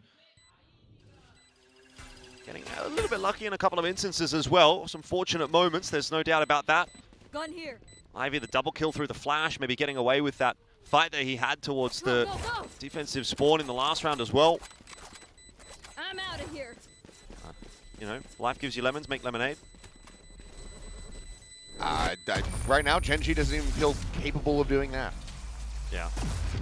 Water, lemons, and sugar, and it's too complex. I hate making It is tough. I mean, it's probably about time now for another timeout for Gen G. But I wonder what you can really say at a 7-0 deficit, apart from, guys, you need to shoot them in the head a bit better. So that's what this has come down to in a couple of rounds, to be fair. Texture, again, has got that 2 to force, and again, going to try to put that to use. But it's hard to have faith that he's going to be able to open this up. seeing off that. There's the slide, trying to find it, just a hair off, being able to take down Downby. Texture getting revealed, has to drop back, knives are out, X-Ross able to find one, Ash with this overdrive pushing forward is able to trade that back. Sprinting, suspicious about this cage, slides forward, Francis gonna be found, the spike now on the floor, Texture finds Ivy. Wall bang across, quick scope in, RB down and okay. Downby having to do it all. And just not really any real hope for this, as the judge awaits him on the other side of this wall. So Ash will be able to find the 3K, Gen G find their first round win, but they basically have to run every other round in this half. They don't want to have any hope. Much better round from them though. Obviously Texture getting a little bit more space there from Ash's heroics. So able to start calibrating with that tour de force. Ash as well. Pretty heads up, aware that Francis is inside of that cage. Gen G still got some fight left in them. That round does cost them a couple of key ultis though. So the tour de force going, you see the overdrive go in, so a lot of that stopping power now out of the hands of Gen G. They're gonna have to do it the old-fashioned way. That triple commit. And not able to get another operator into hand here, so Texture just gonna be trying to hold things down with a Phantom, and it's all full forces of Nongshim coming his way. Slide forward, Ash able to find one, Texture advancing, does manage to find one. Francis will be able to do the wallbang kill, but Gen G okay, still finding their footing. Playing this one out steadily for now. Tossing that shock dart, not quite able to find Athena. Plant will come in, but door gonna be broken. RB spotted, curveball swings right into that. Does manage to clear out the ult though, so Maxwell losing that. Francis trying to find the reset. Will not be able to do so. Balling out, RB. Just frantically spraying, trying to find anything that he can as the smoke does get ready to dissipate. The blaze wall still here in his face, and he has just chipped down the 21. The defuse can be stuck. He can retain his weapon. And Gen G will find themselves the second round in a row. Yeah, starting to put it together. Nice coverage with the util. There was no real chance that the clutch was going to come through there in the 1v3. He's behind a dark cover and a blaze wall. Would have been incredibly unlucky.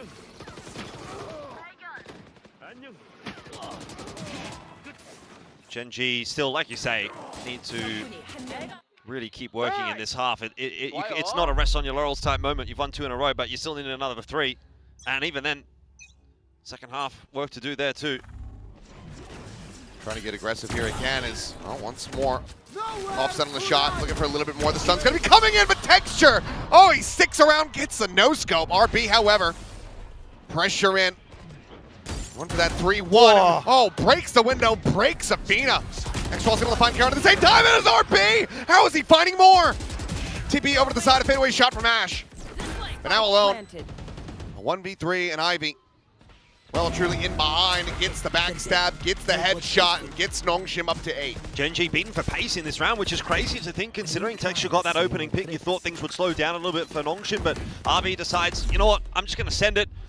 Breaks the glass, and still gets a 2K. It's pretty illegal. Rotate was obviously coming through. The trademark is not nearly enough protection. So fast from RB. Yeah, I mean, I think it's that kill onto Athena that's really the one that kind of like turns that round on its head, and then the fact that he even gets more beyond that starts to become a bit ridiculous at that point. Trying to go for this again, and it's not gonna work out. Texture, he just pushed out of his own rendezvous. Doesn't give himself any means of escape. Karan will do well to be able to find 2, but now, I mean, RB, he's just TP'd up into heaven. Athena is a world away. Yeah.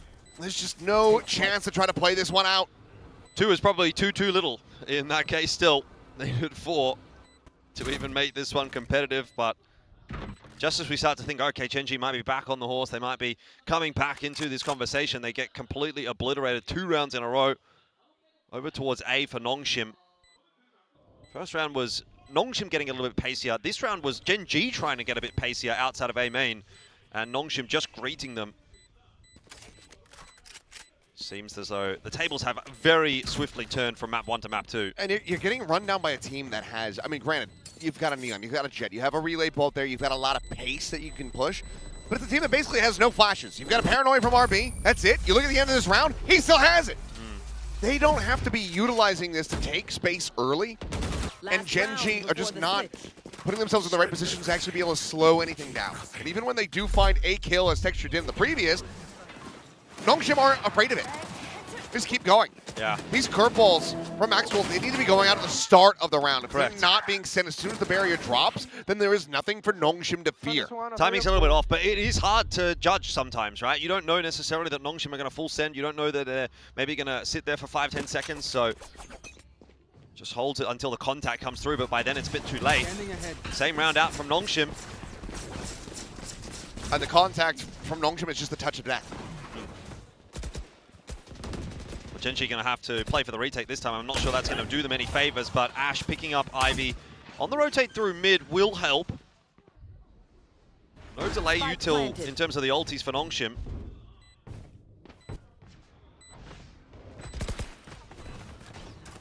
They need to get this round 10-2. Feels impossible. Feels like a very easy closeout, especially given how the pistols have gone for Nongshim. Check around into mid though, Texture able to intercept RB. Karan finding himself 2 kills, and okay. Looks like third round on the table and will be confirmed as Raxkull finally gets himself a kill in this half. Is 3 enough though? You know, I think there's certainly a question to be had there. That's going to be a massive recovery required for Genji in this second. But at least they've got something to play with. If they get the pistol, if they have a good start to this half, maybe there's something still to be said. Just felt like they were completely off. Texture was kind of hit and miss. Like you said, Raxkull taking a little while to come online. He was kind of the standout on split. Some of that inconsistency, I think, is to be expected for Genji, considering they are still a pretty fresh roster. New in-game leader coming in as well. You're not expecting them to be at the peak of their powers. But it is a bit of a shame how this second map has played out, because Genji, they would have felt like they had a chance of beating Nongshim today, but now jury is out on that. Nongshim going to close this map. If they do, you know, I think we still look at map 3 and say that is Nongshim favored. Oh, for sure. There's a ton of work that needs to be done here by Genji, and it has to start from that pistol, something that has eluded them every single time so far. Nongshim are looking to go 4-0 in that regard, so see if they're going to be able to find it as they do swap sides. Now you're going to have to deal with Ivy anchoring. Texture in all likelihood going to have to be the one going for these lurks, see if he's going to be able to pull it off.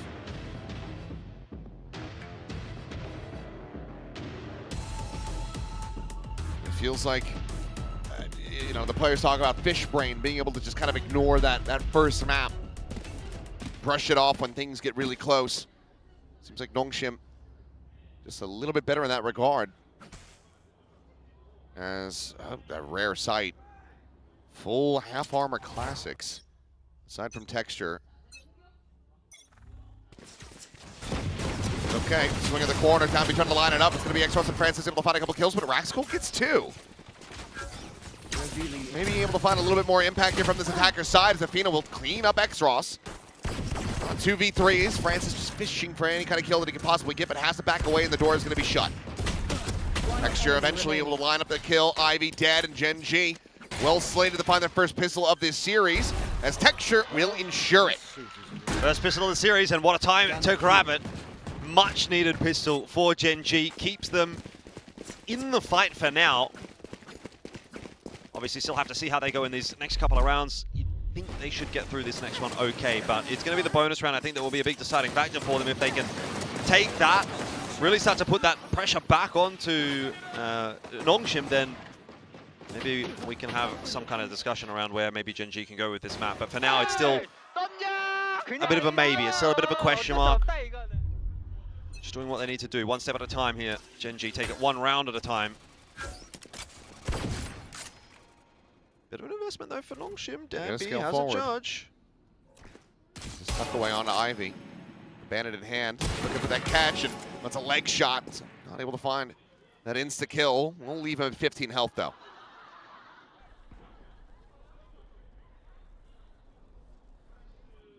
Holding that paranoia. At the moment, it seems like Genji's still a bit tentative to make a commitment. Trying to suss out the information, and that is not the info you want. Now you know Danby's got a kill, he's got a judge, he's going to be a little scarier in this round as a result. High-low setup. Oh, Texture able to break it. Gets out with that rendezvous, but does eat quite a bit of damage, so Extros going to be rotated over. It's important to bring it back to a 4v4, but Nongshim are reading this very well. They're already on their way to B. This is going to be a four-pronged defense. Yeah, they figured it out. Smoke over to Alley, drone to try to investigate around, see what's the spot. Problem for Dami is that, of course, he does have to try to close the gaps here. Now, that is a wallbang shot on RB to put him at 50. He's reading that teleport reposition. 30 seconds. So now trying to recover his vision, but Ash able to find that second kill. Texture gets Dami, and the cleanup is going to be good. Gen G, keeping 4 players alive, will be able to close out that anti-eco. Yeah, slow and steady wins the race as far as Gen G are concerned. They just take their time about that round, really wanting to slow it down. Great paranoia coming through over on that B site as the entry is swung by Ash. So he's able to find himself another double. And remember where a lot of the success actually came for Gen G was Ash on the attack, getting those nice entries. If he can channel that from Split, then Gen G were still going to stand a chance here, but have to get through this bonus round first.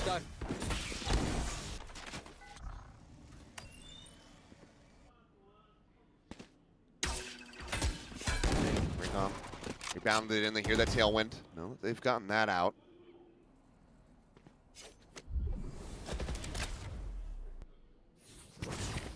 Curveball to re-clear into B main. That's a nice space to have for Gen G. Gives them a lot of options and it puts pressure onto Nongshim. They will now be scared that a hit's going to come. And a hit may well come. Orb going to be collected. Raxkull going to be 1 away. Cage just slows Gen G down.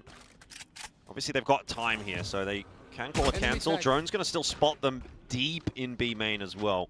They'll also see the exit. So the follow-up ping should have seen Texture rebounding out, and that's enough for Francis to think, okay, maybe he's just playing alone. The rest of the team already rotating out. Trying to check up mid, maybe just spotting out. Second cage popped. Yeah, it spotted out that tripwire, so Shock Dart goes through to clear that. And this has been really good push and pull from Gen G. 30 seconds It's left. a very good call from them. If they do inevitably end up hitting this B site, there's no option left for them. To be fair, 25 seconds, they've got to go. Just have to deal with Ivy. Really Bolt not going to be connecting onto him, but yep, Ash is guiding his sights, misleading him as Raxkull can collect that kill. 12 seconds to spare, the plant now in. Raxkull wanting to try to up the pace here a little bit, take some space back off the site, but Nami will be able to deny it. Even just spams Texture down low. Wanted to try to clear this main position. Extros going to go diving forward, finds him in the corner. Going for the usual suspects. Is Athena going to be spammed down as well? 2 kills. Player's not even going to be spotted. Dami now on the approach, and Raxkull trying to hold it down, and he will be able to do so. Oh, it was a very slow start, a brutal first half for him, but that is a monstrous clutch for him. All right, it's game on now for Gen G. They needed that. They needed that clutch. RB with a little bit of a whip at the back end, and Raxkull gets it over the line. I thought this was looking grim indeed, particularly when this second kill came through. Danby with the spam through onto Athena. A 3v5, there was still so much time on that spike, but quick double. As well. Yeah, and then Raxkull chiming with a double of his own. Breathe a sigh of relief, I think, there, if you're Gen G. Trying to just pick up the rookie. Keep him focused. Keep him cool. As now, a thrifty attempt here for Nongshim to get up the double digits, stop this run back from Gen G in its tracks. See if they're going to be able to do so. Recon at the ready, going to be sent up but over the top. No, Shock Dart's going to be exchanged. Just we'll get ready to listen into Gen G. 파라 조심해. 나 파라 대기 중. 빼서 A쇼 가자, 얘들아. 나랑 A맨 보낼 거고 A쇼 갈게. A쇼 저거 샷건만 조심해, 그러면. ช็갈 때 여기서 슬라이 해줄게 내가. 컨택으로 가? 미드는 총으로 열 거고 A쇼 슬라이 드론 줄게, 넣으면서 슬라. 갈게. A쇼 드론 넣으면서. 걸릴게 이거. 형, 쇼 쓸라로 가자. 가자. 오면도 다시 탈. 삐가. 얘들아, 패스 삐가. 트랩만 조심하면서 갈 거면. 쓸게 그러면 아웃 이거. 드론 쓸게, 얘들아, 앞에서. 속도 좀 업 하자. 드론 쓰지 마. 이거 마켓 문 닫아야 돼. 세워. 원해. 아래로 빙. 레인 있었다. 레인 블락 까줄게. 정면 있었고. Sussing this out quite well. Texture getting those first 2 kills, immediately calling for the team to go over to B. As Ivy, nothing to be spotted out through the cage quite just yet, but Raxkull just going to be able to run him down with that shorty. Francis now, a bandit in hand, upgraded over to a Phantom to try to see what kind of damage he can get through. Go for the wall bangs. Once again, will find Athena. Suddenly, start getting a little bit stressed out here. Isolates it down to a 1v1.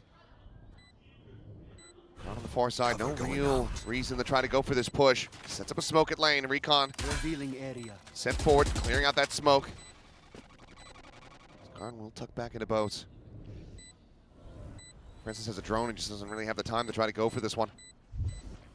Leaps in and Karan has the headshot. Oh, spares their plushes. That got a hell of a lot closer than you would have anticipated. But Genji still do manage to come out on top. The Genji fans in the crowd are holding their breath every single round. 2 1v1s go their way. To be fair, this probably shouldn't have come down to a 1-on-1. It was a much better setup for Genji, 3-on-1, but good effort from Francis. Sharp shots. I mean, at its peak, it's a 3v5 into a 1v1 in a thrifty attempt. Certainly feeling unnecessary from a Genji perspective. Yeah, some good damage done for Nongshim, there's no doubt about that. You can see what it's done. Genji low on the money, but still in with a chance. Extros starts well. Great shot from him. Run it back, though. A second one going to be built up in this half here for Raxcol, trying to take the space. Right there alongside Ash, but the shutdown is swift. I mean, they just quickly overwhelm them. And what more are you meant to do? Everything you just threw at this round, nothing stuck. 2 ults committed into it. And all of the weaponry going to be lost. Take flight. Drone to search. Quickly cleared out. They know exactly where he is. How many bodies do they want to throw at him is going to be my question. None, apparently.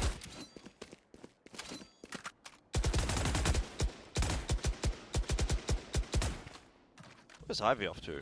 It's orb collection. The orb. Get that neural depth online. And then have him maybe just swing around the back. I mean, he still have 40 seconds, so this is all just to try to play him in to get this kill. Yep, he is still here. Francis will need a dink through the corner, so backs off a little bit. And here comes, oh wow, what a timing red there by Raxcol. Just can't find the kill, so Ivy will be able to collect it. One away from a neural depth. Yep, it's good min-maxing. Nongshim begin their campaign on the defensive side. A bit of a change up from Genji in that one. They've had a lot of success in this half going slow. They try to go a little faster this time. It might have been off the back of the fact that Texture did go down in mid there, that they do make that call. And in the end though, Nongshim standing and delivering. So I'll be intrigued to see what Genji do in this upcoming round if they slow things back down again. Try to sort of toy with those rotations, play with the mid rounds a bit more. Seems to have been more successful for them.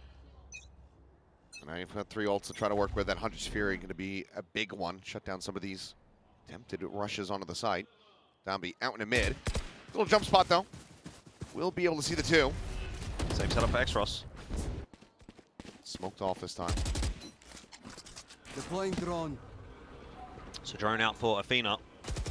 One out. Exros wanted to go for this peek. There's a spot, but quick little exit. Damage not going to be suffered. Both teams with a bit of contention over middle, but neither really end up taking that mid control. It is back towards B main though, where Genji are going to set their sights, and I don't half mind it. That is where they have been most successful in this half. So he's going to come through from Danby. What a bait. Intentional or not, it ends up working a treat. Texture ready for that counter swing. Once again, checking to see if that scale forward has come through. Not trusting that Exros has remained on Cat. It's a big win for Genji. Not only is it space in B main, it's also the opening pick. You now have a 5-on-4 to play with.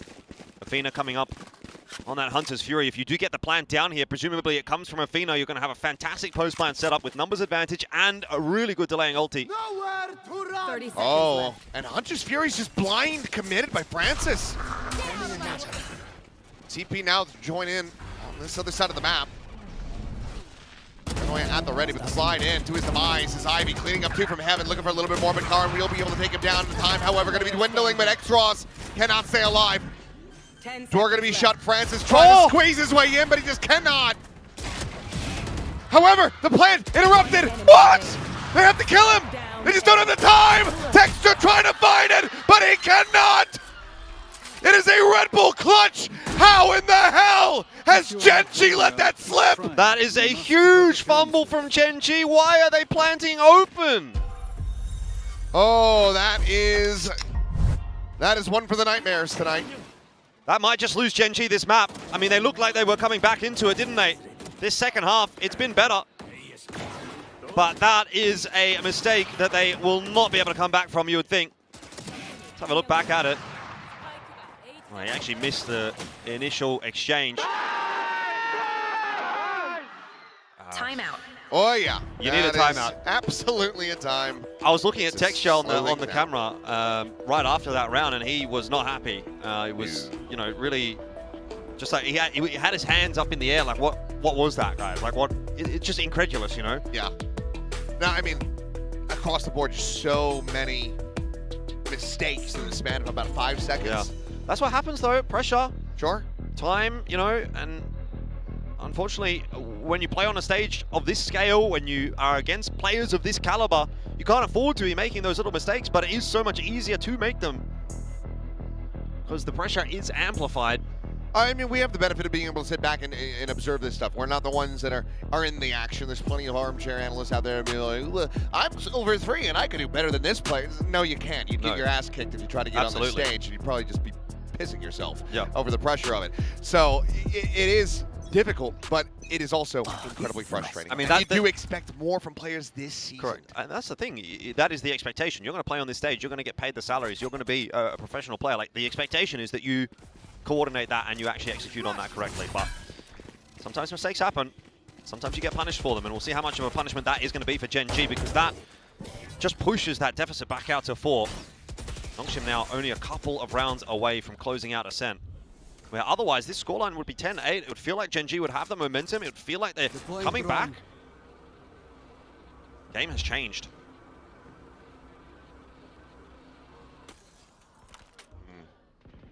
Texture trying to see if he can get this catch. Here's the reveal. Ivy trying to flush him out. X-Ross in the meantime, he is just killing 2. His op's getting value. Textures is getting basically none. Shoot around the side though, and eventually will be rewarded. Yeah, and Raxcol is going to try and push the issue as well. Wants to try and back Texture up. They know there's an avenue into this B site. Danby trying to chase them down with that overdrive. Francis for the double, holding strong, and Danby in to help him out. 12 on the board for Nongshim, and it seems like this might be the end of the road for Gen G. A hard-fought second half, falling apart. It's just been crumbling now. 5 rounds needed to try to push us into overtime. Nongshim, it just feels like they have the momentum back on their side. Clean shots here from X-Ross. I wasn't really even too certain what to expect from him moving over to this jet, because you anticipate he's going to be bringing that operator to bear. It's not something we've seen too much from him. It's been a lot of Dambi with that operator, and he's improved so much in his own right, but X-Ross is looking clean. Ooh, one-way smoke. Texture almost caught by it, but going to be okay. Another attempt towards B main for Gen G. Spotted out, and Ivy just wants to get into the thick of things, wants to finish this off for Nongshim. Ends up being a 1-for-1, which isn't exactly ideal for the defensive side. Does sort of open some gaps up, particularly when it's your Sentinel that goes down. Ivy with ulti online as well. Can be costly, but still comfortable enough position with a 5-round lead. So even if this does go Gen G's way, you have it for the follow-up. It's an unorthodox round as well for Nongshim. They're going to push their way through middle, and this timing is looking pretty good for RB. Trademark there, though. They're close enough that if he sits up the smoke, they should be decently aware of this. Just going to go for a shallow one at the moment. They're not going to be checking for it. It's just enough that he can just drift right across. That's so cheeky. TP forward. Smoke into the face. The door going to be shut. Spray from Dambi. Looking to be rewarded, but it forces the exit from Texture, and RB is able to strike. They've been outdone again as Dambi looks to bring this to an end, but it's going to be RB. Defenders win. That final shot out from main, 13-7. A big swing back here from Nongshim, losing their map pick and bodying Gen G on their own. Yeah, I think we all knew where that one was going. Unfortunately for Gen G, it felt like they ran out of steam at a certain point. That second half, 2 1v1 clutches went their way. Round 3 and round 4 of the half, and you thought, okay, Gen G might be back. They are starting to put some scoreboard pressure on. And then as soon as it flipped the other direction, it was over. Nongshim just steamrolled them. So we go through to a map number 3. Both teams having some good moments this series and some bad moments this series, I think it's fair to say, and that tends to be the case when you go to 3 maps. Oh, hell yeah, the trumpets are back. I love it. This is the new map 3 anthem is what this should be. This is our Silver Scrapes. I mean, can we do some walkouts to this or something as well? That'd be pretty fun. Yeah, I fully support it. But Nongshim, I mean, they gave up as many rounds as they got on their initial win streak. It was a 7-0 start for them. It felt fated to just send this over to a third and final. So Haven to decide it all between these two teams. Gen G, they're the ones that now need to have the fish brain. They need to be just forgetting about this map, getting prepared for that final one. Treat it as a best of one to try to take this series. Yeah, it's hard, isn't it, Gen G? I think they've sort of missed their best opportunity. This was their map pick. Had they not started so poorly, this would have been a very competitive map, but not the case. And so, as you say, Haven is the map that's coming up next, and we'll find out whether or not it is going to be Nongshim this year in 2026, 3 from 3 against Gen G. Now let's just back to you guys. Along with the mariachi band, this time singing and playing for Nongshim. Really strong win here for Nongshim on Ascent. Gen G did try to climb back a little bit, but they really couldn't pull through. It looked like they were stuck in a lot of situations. Yeah, I think that deficit was too much for Gen G to get it back. Once again, Nongshim came out swinging with a pistol and bonus, but they kept that momentum this time. All important for this team. Much better map too. I love that they weren't afraid to mix up that comp once again. I think that's so important as it threw off Gen G's prep, meaning they could steal away their opponent's map pick. Yeah, 100%. I mean, finally, Nongshim has broken this loss streak that they've been suffering on for quite a while on this map, and maybe they found the combination that's going to be working for them, especially because Gen G, I feel like this is a map they had some degree of confidence in. It's another map where you have someone like Texture on the chamber that he's been playing quite well lately. They got the opening win in their series against Zeta on this map as well, so I think Gen G were feeling pretty confident about picking this into this series. They might have been a little bit surprised to still split away, but Nongshim, I think this is what makes them such a scary team. They are always unpredictable, but there's a reason why they've won themselves a Masters this year. They are very, very tenacious, and they have that same championship mentality of even if they let their map pick slip through their fingers in some unceremonious fashion, they can immediately recover things and just smash you 7-0 at the start of the next map. Yeah. Well, Silkanon from Nongshim just earlier was hinting a little bit his opinion about the chamber on Gen G, and he didn't seem to rate it super highly. He was, you know, giving his compliments to Texture, but you can see why he was pretty confident going against them on this map today. Now, let's break this down. For those of you who want to get tips for your ranked games from the pros, Coach Pilski, can you tell us? I wouldn't go that far, but what I will say is, if you ever see your teammates in ranked sitting in B main while you're solo entering on the Duelist, please show them this clip, because this is what I love about Nongshim. It's their pacing. You might hyperfixate on the Jet and the Raze being the Jet and the Neon being the double entry, but what you need to look at is RB. He throws out the Paranoia, and then he's going to throw in a cheeky little double TP into spawn side here in this kind of a round. And often, this is the thing, you might be focusing on the fast lane, the Jet dash, things like that, but the playmaker in a lot of these rounds is actually the Omen. You'll see it in this round as well. You get the quick TP straight up onto Catwalk there,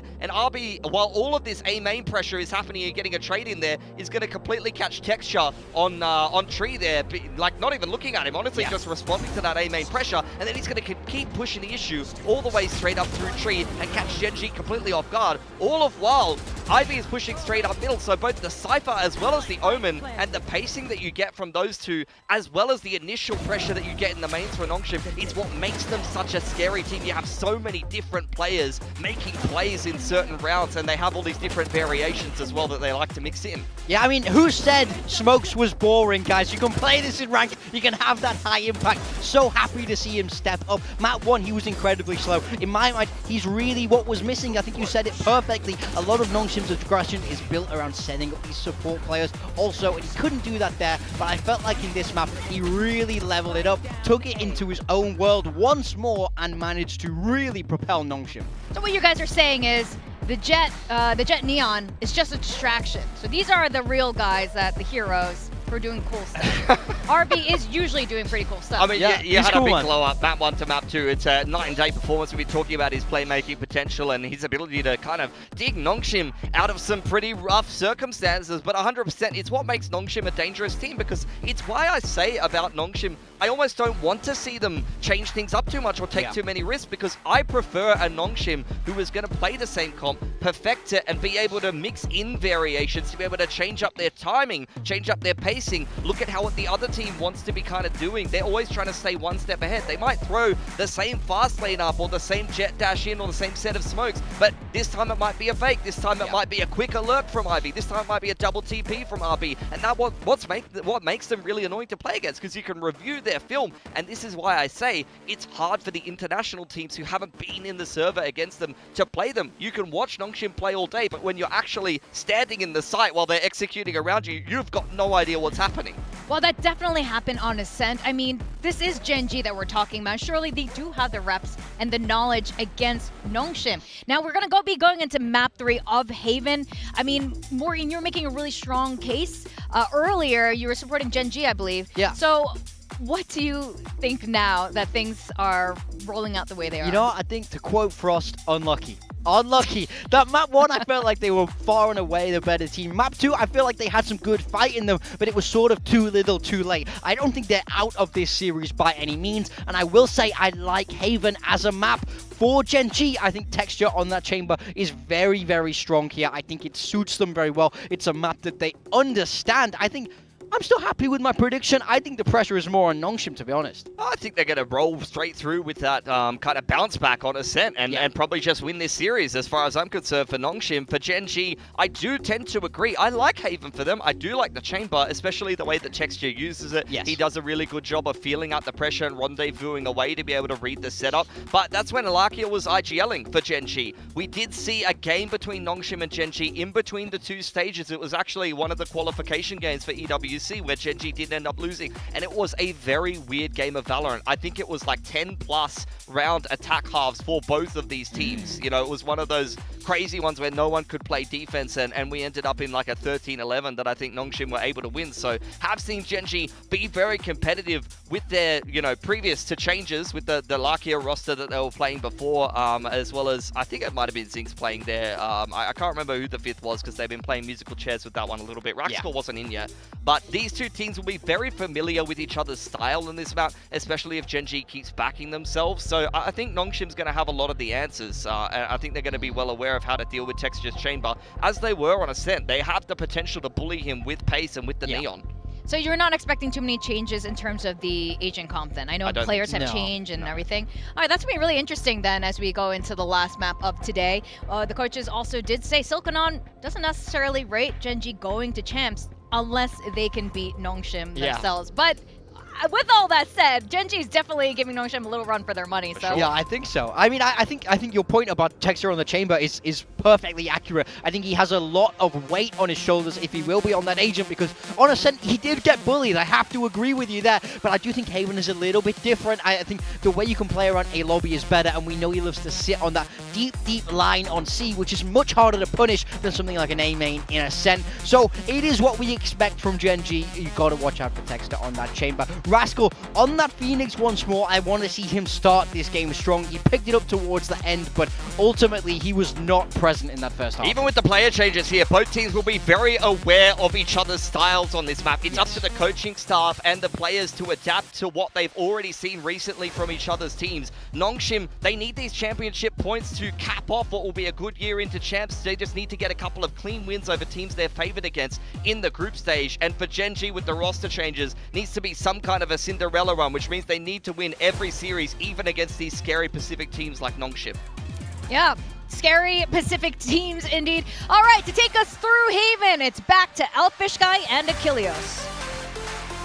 Does it feel weird that now that you're casting with me, she's calling you Elfish Guy instead of Jordan? I guess it's, I don't know, maybe you have some kind of aura, right? Like just changing it up. Yeah, I guess just not tight like that with Vic, being Vic, Victoria. I mean, yeah, it's not a big deal to me. Alrighty, well, it's a big deal here as we go into map 3 for both of these squads wanting to come out victorious. Gen G, massive changes coming into this stage, wanting to prove that it has staying power. Looked good in their first series, but against a weaker opponent on paper in Zeta Division, Nongshim. This is a squad that is, you know, more of the real deal. They've been finding their form, they've been finding and figuring out the role issues that they were having for all of stage 1. It seems like those have widely been solved. Right. Moving X-Ross over to this duelist position. So win here for Gen G very much legitimizes the addition of Raxtol as well as Athena. I agree, but let's not forget that Nongshim did 13 and 3 full sends on this map. Well, that's significantly better from Texture. And this all plays in Ash, who's looking for that second. He will be able to get it before getting taken down. Shifted over to the side. The trademark's still there for Texture to play around on this A-main approach. As 2 bullets remaining in the Headhunter. Tucks back out. Plays this patiently. Waits for the reinforcements to come through. So some space going to be offered up for Francis and Ivy on this approach. Can they get this plant in play? I think they'll be allowed to get the plant. But Gen.G thinking about how they want to make this retake happen. They've got a Paranoia to work with. If that connects, Texture can get a lot of work done. Francis not quite one shot. Or maybe not. Will be able to have a big reply, but Athena sitting him down now. It's all into Ivy. The jump forward, and Karan with the right clicks will be able to find him in the end. So another pistol, their second of the series to start off Haven. Yeah, I was going to say, I mean, Nongshim, they looked fantastic on Haven against Full Sense. They're playing the exact same composition, so if they can find some of that form again, then it's going to be a tough day at the office, I would imagine, for Gen.G. But heard the analyst desk talking about Texture specifically and how much impact he can have, obviously on the chamber on this map, and immediately out the gates, a nice, sharp shot to kick things off. Now, he didn't really follow it up with a whole lot, but he had Ash tucked in the corner, kind of overlooked a little bit by Nongshim, getting away with 2. And from there, it was a bit too much to recover. Still not a super easy pistol round necessarily for Gen.G. It does come down to a 1-on-2, but good start, good conversion. Now time to convert on the next round, but they're going up against Damsey on the Stinger, and he is in a position to make a bit of difference. The judge. So, yeah, not going to be making too much of a difference. But Ash will end up falling. No. Okay, will eventually get taken down. As I thought the molly was going to be the thing that burns him to a crisp, but Texture quick to draw that weapon out. Backpedals away as Paranoia going to be sent over towards him. Fairly isolated here. Wants to try to get rid of that Cypher. Get them back into an advantageous position. Weapons retrieved for Nongshim. They're on their way back into mid. Just going to try and change this round up. Throw a bit of a fox among the henhouse. See if they can maybe catch Gen.G off guard somewhere. Karan gives up his position, though, towards backside. I mean, it's a good setup as any, really, for Nongshim. I'll be up close with that judge in hand. You know about the Stinger, you have to know that that judge has been collected. Curveball's going to be good, and oh, RP. Revealing area. It's almost like he had aim drift on there as he starts staring up into the sky. And Texture now pole position. Will be quick on the draw. Finds a kill, so Spectre's going to be carried forward. See the swap to the judge as well if they want to just get that back into the hands of Ash. Yeah. Probably should, given cost of it, but it's going to be a 2-0 start for Gen.G. I like that from Nongshim, honestly. I think that was a good effort in the 3-on-3. It doesn't obviously pay off for them, but you could definitely see the puzzle pieces almost falling into place. If maybe the Stinger gets one or the judge gets one, you've got that pretty fast flank, honestly, coming through, which didn't end up really being too much of a concern because you had clean entries onto the side. But if one of these players is still alive, if time is becoming starting to become a bit more of a factor, then I think that's when Ivy can really come into play on that lurk and maybe make a difference, but not what ends up occurring. And now we're into the bonus round here. Gen.G did lose a few guns, so it's not looking fantastic on their side. Oh, Dambi out in front of that one. Does eat quite a bit of damage here as both players, he and RP, tucked into the corner, but Dambi still able to fight his way out. Another kill found as Athena will fall. 2 Spectres still going to be held. Texture, a bandit behind the Headhunter. And it's just going to be a quick little pivot into B, it would seem. Standard practice for an anti-bonus. Yeah, I think you're going to see a much different looking Nongshim when they've got the guns in their hands. Spike planted. Very proactive team, like to go quickly. That's exactly what they do here. Texture might have a cheeky little timing here. As a 1v1 against Francis that he's able to connect with the headshot, but realistically, does it impact the round all that much? Probably not. Oh, RB. Whiffy there. Full flash onto himself, but stripped forward off that tap. Oh! He's able to find the headshot as well, but Spectre not going to be delivering too much.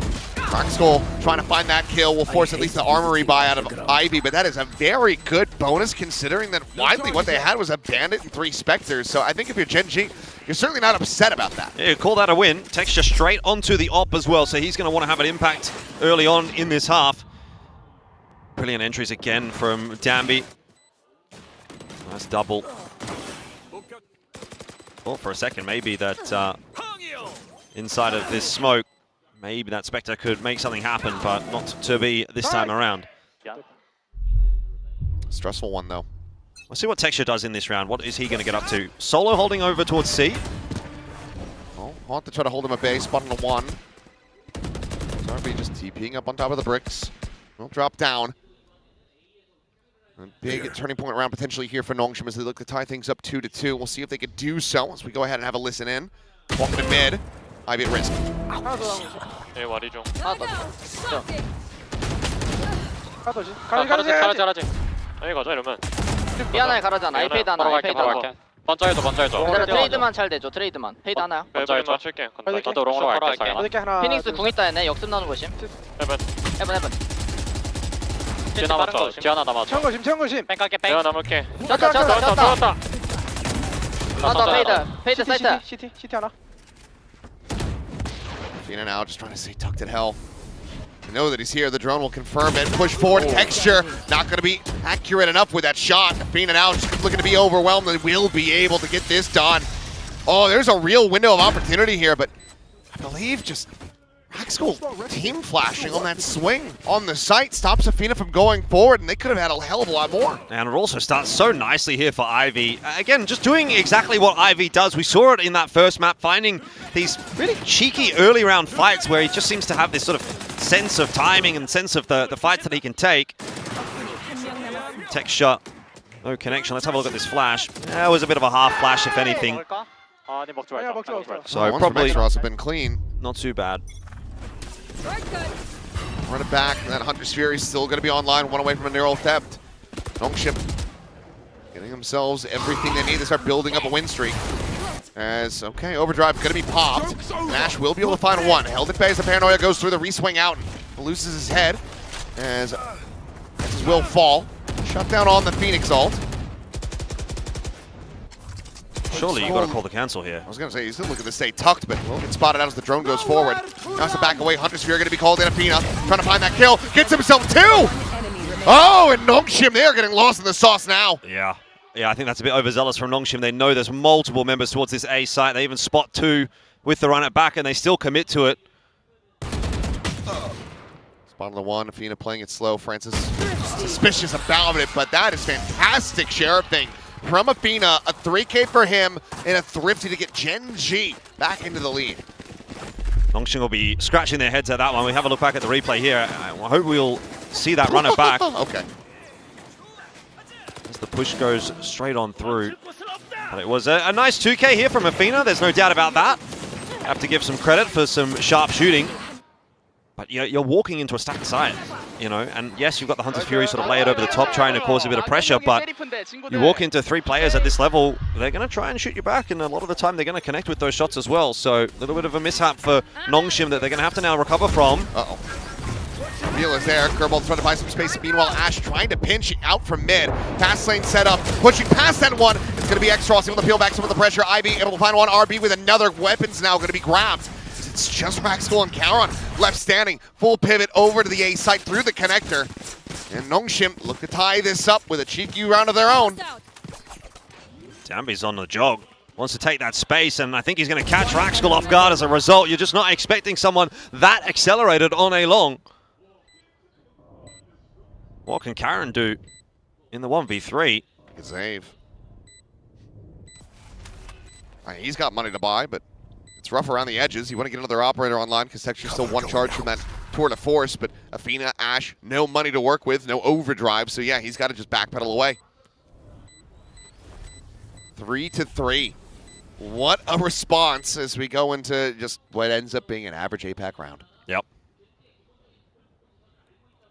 El Clasico. Fast forward the B movie.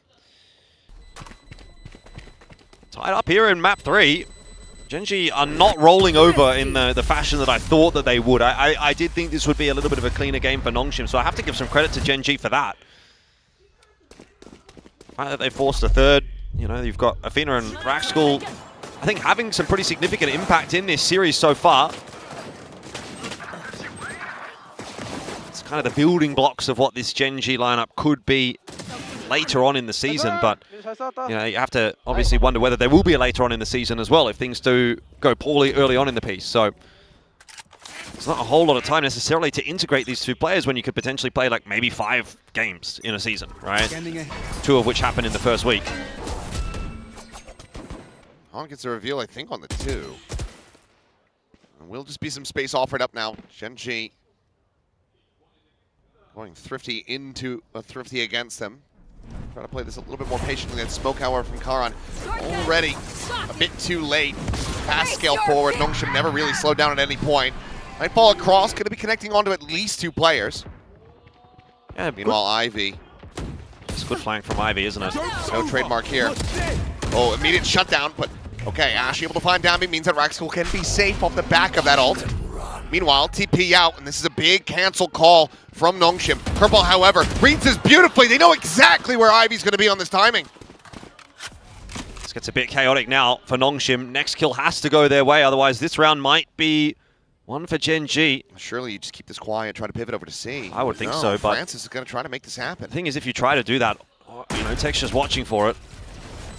Maybe just too many question marks on that side of the map. Either way, Raxcool going to be good for another kill. Will finally fall to RB's hands, but nothing more to be found. The lone casualty of Gen.G as they will once again gain the lead. Yeah, very easy for us to look at that and say, oh, why don't they go C? But the reality is maybe it's a case of better the enemy we know than the enemy we don't for Nongshim there. They'll be aware if they plan on B, probably where the retake's going to be coming from. But if they try to rotate through to C, they don't really know what that setup's going to look like. How many people have kind of filtered all the way through the defensive spawn? Is there anybody watching that cross? So in the end, they kind of go with the known quantity. Obviously, it doesn't work out, but I think when you're in a 3-on-5, it's kind of hard to make the right choice either way. It seems if you're damned if you do and you're damned if you don't. Very good, though. Understanding of exactly where that Cypher was going to be. You say, okay, they're attacking on the A site. This much time has gone by. We've given up this much space. No one's been watching into mid. I reckon Ivy's going to be at connector. So, great understanding and cognizance from Raxcool or whoever had made that call. Well, you know Ivy's going to be up to those kinds of tricks, right? We've been seeing it all game. He's liked to push on his own, see what kind of gaps he can try to exploit. But, you know, it is a live by the sword, die by the sword type of mentality. Sometimes it blows up in your face. A spitting image of across that drawing was. I mean, I couldn't have drawn it better myself. That's certainly true. For both of us. Yeah. Timeout. See if Nongshim can find a way to recover this. It's a little bit of a tougher day at the office here for them against Gen.G than it apparently was against Full Sense on this map, which is, you know, maybe surprising to some. Gen.G starting to come into their own right a little bit this season. I think we all had higher hopes for them than what they were able to deliver in the previous season, and that's why they've had some drastic changes. So the rebuild, something that a lot of the fans in the house today as well are hoping will come together, but be a fantastic start to the season for Gen.G if they pick up this win here. 2-0 against Zeta. Deja vu round, though. 2-1 here against Nongshim. You'd love that. 2-0 to start the season. Similar start, but this time not the double pivot towards Sewer. Ash is split off. He's watching for Ivy a little bit more actively here. But site will get taken all the same. This time, Plant should be able to come through for Nongshim. And Ivy, he's going for a lurk through Garage. Cage out, blocking this trademark. Swaying the window, but Karan is so ready for that. Once again, Ivy completely red. Retake feels very doable now for Gen.G. Hot hands down to try and delay when that Blaze Wall comes up from Gen.G. Gen.G still have plenty of time to make this retake, so that pressure's not on yet. Flash out. The Haunt goes up and over the top, and Gen.G making this retake look incredibly easy. Francis trying to give them a little bit of hits here, but only going to be good for the one. Texture holding it to half. Ash to take the charge towards that overdrive. And Gen.G securing another round win off the back of a timeout call from Nongshim. Yeah, and I have to say, Gen.G are looking very good on this defense now as well. It seems as though they are reading the play really nicely. Sure, Nongshim are getting into the sites and they're getting plants reasonably consistently, but the retakes have just been supreme for Gen.G. They have great protocols, good coverage, they know what they're doing. Seems like they're peaking well off of one another and they're hitting their shots too, so it's all kind of coming together. It seems like Karan just being able to hear that cage as well. He knows exactly what's going on. I used to be something of a Sentinel player myself, and thankfully he's not anymore. Okay. It's true. I'm out of here. So change up for Nongshim. Trying to get this Thrifty to go. Bucky in hand for Dambi, the overdrive behind it. Trademark's going to get the info if they do push their way into garage. Drone spotting Texture up on high. Well, face forward. Karan only going to be good for the one. Going to recover the weapon. Texture says no. Quick little shutdown, and Dambi's trying to go for the ult. He's already been tagged up. There's just no hope behind that, no weight behind it. Yeah, like I said, just perfect reads from Gen G. They have 3 over towards that C site. You think Karan 1-for-1 there, you go, oh, you know, maybe not great, but what it does do is it slows down the offensive from Nongshim, and those 2 remaining players have such a good crossfire established already that it is really tough at that point for Nongshim to get anything done. Texture getting his shot, Raxkal doing the same, and at that point the round is pretty much over. So, beautiful read again from Gen G. 6-3 now, with Nongshim really under pressure and down a timeout as well. So we might be having to start thinking about a potential Gen G victory today. Getting into a good spot as far as the ults are concerned, though. There's a drone out, quick little cheat back from Ash around the corner. Texture wanted to try to find a timing, but it's going to be a 1-for-1. Oh no, Texture losing his life on that peek from Garage. Gives Nongshim the advantage now. It's going to be expounded upon. X-Ross looking for a little bit more before the ulti does expire. Just jump back out into mid. Meanwhile, Spike is being ushered onto the A site. Quick little exits, and now a very delayed lurk from Ivy as Gen G goes into a 2v4. Go, go, go. Don't see much coming from this one. Ash and Karan look like they want to give it a crack, though. Set up on the one side, Paranoia. Some space and time here as RP going to be cheating forward, but there's the fast lane. Slide up into the smoke, and Ash just cannot track him down. Karan's still going to be good for 1. Makes it costly, which still does matter because Nongshim don't have that much money. They will still get the round win. Yeah, starting to make that scoreline look a little bit healthier, but much recovering still to be done. 8-4, still potentially on the cards here for Gen G. It'll be what they're gunning for. They've got a lot of ultis to play with in this upcoming round. Nongshim are playing a pretty chaotic style, though, aren't they? They're going all over the map.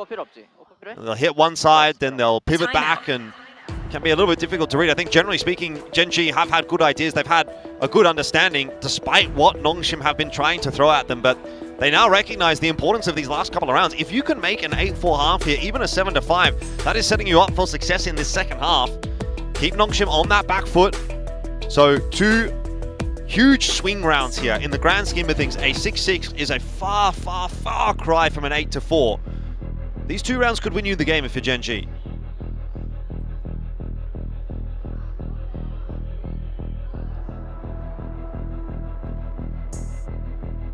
Feeling the pressure here is solo NHSK, so timeout to try to just collect these final 2 rounds to themselves. Of course, Gen G faithful wanting to see a victory here on the cusp of a Texture's birthday. Let's see if they can close it out from here. Honestly, I think a lot of what might have been discussed is just, guys, when they have, you know, critical advantages, when they have these ultimates, just play back, play a little bit more passively, because you saw Fina getting caught over at a connector as the neural theft reveal was still going through. But also maybe just, you know, go for this. Yeah, just a bit of a tickle onto Francis. And Ivy, nothing too noteworthy. Ash is going to have to be pretty on point with the timing of these jiggles. Drone, though. Yeah, it's going to give away the info that there's maybe a push coming from Nongshim. So rotate coming across for Gen G, but it might not be here in time. Okay, well, he's pivoted up into heaven, and he's able to just blind spam find Dambi. So while Lakia might be gone, some of what he's taught them still echoes through. Finds that kill. Hunter's Fury going to be sent again aggressively here by Francis, trying to find anything that he can get, but it ends up being completely wasteful. Nothing found. X-Ross forced into the open. Ash able to collect it now. A 2-player advantage in the hands of Gen G. Running back going to be committed to the push forward. Raxkal able to find RP. That's the cleanup. That's the round. And that is the half. A lead established for Gen G. Now look to make this 8-4. Yeah, and that post plant, you look at X-Ross's position, and I think it would be very easy to be critical of it, but you've got to recognize that they're in a 4-on-5, and he wants to try and sort of push the issue. He wants to try and find an early fight to bring it back and balance the round a little bit back to a 4v4. You have to take a bit of a risk when you're at a deficit like that one. The hot hands, though, pushing him out into the crosshair of Ash, and from there it's one domino after another. Another really strong retake. Again, you have to be so complimentary of the retakes that Gen G have been putting together in this half. Oh boy. It's been a huge asset to their Haven. They are mine. That's a ton of frustration. And 8-4 very much on the cards here. You've got 3 big ultis ready to go for Gen G. I mean, you gotta be imagining that Danby is kicking himself at the moment. He's only got 3 kills. He's not been finding the regular impact that we're used to seeing from him. Getting sprayed down, I noted like that. Well, that's gonna be feeling pretty damn good. Finding some revenge. Spray and pray. Texture trying to see what he can get. Danby will fall down to 12 HP, but it's still gonna be good enough to find himself another elimination. Overdrive gonna be popped at the same time by Ash, however, finding one. All players now pushed away from the side itself. Spotted to another. The tour de force able to find X-Ross and it's RB and Ivy to try to somehow bring this one back. Swing out Texture, finding it. All 4 cleans them up with the chamber ulti, and that is it. 8-4 at the half. Gen G. Yeah, Mr. 4K does it again. Gen G as well from that 6-4 scoreline. We talked about how important those last 2 rounds at the half could be. Could it go 6-6? Could it go 7-5? Could it go 8-4? Well, it's the maximum for Gen G. And that gives them such a buffer zone heading into this second half. You talk about, Danby going missing. Maybe he'll have a little bit of an easier time on this defense, just not having to be the guy that runs in and provides the space. But realistically speaking, he's very much going to have to come online here in the second half. And the rest of Nongshim going to have to do the same. Otherwise, we are staring down the barrel of Gen G, who, by the way, did not make playoffs in Split 1. Yeah. Starting Split 2 with a 2-0. And I mean, kickoff aside, because it doesn't really have a playoffs. It was the first time that they had ever missed out on that. It was a massive, massive upset for them. Yep. Ash having a whale of a time at the moment. The halftime MVP so far in the map. See if he's going to be able to maintain that performance, but for the moment, Gen G looking very comfortable here on Haven as that sign has been through the ringer. That one's like, that one's from stage 1. Yeah, brought it back. That or they were getting real stressed on Ascent. Yeah. Understandable. Frustrated. Take it out on the sign. Probably better than taking it out on your neighbor. Happy birthday text shot, I imagine. Big brother Nada. Hey, what a birthday surprise this would be. Maybe not a surprise if your texture, probably expected from his perspective, but yeah. Same thing for them on this attacker side. Half Armors and Classics, the Headhunter. Yeah, really want to be seeing Danby come back online.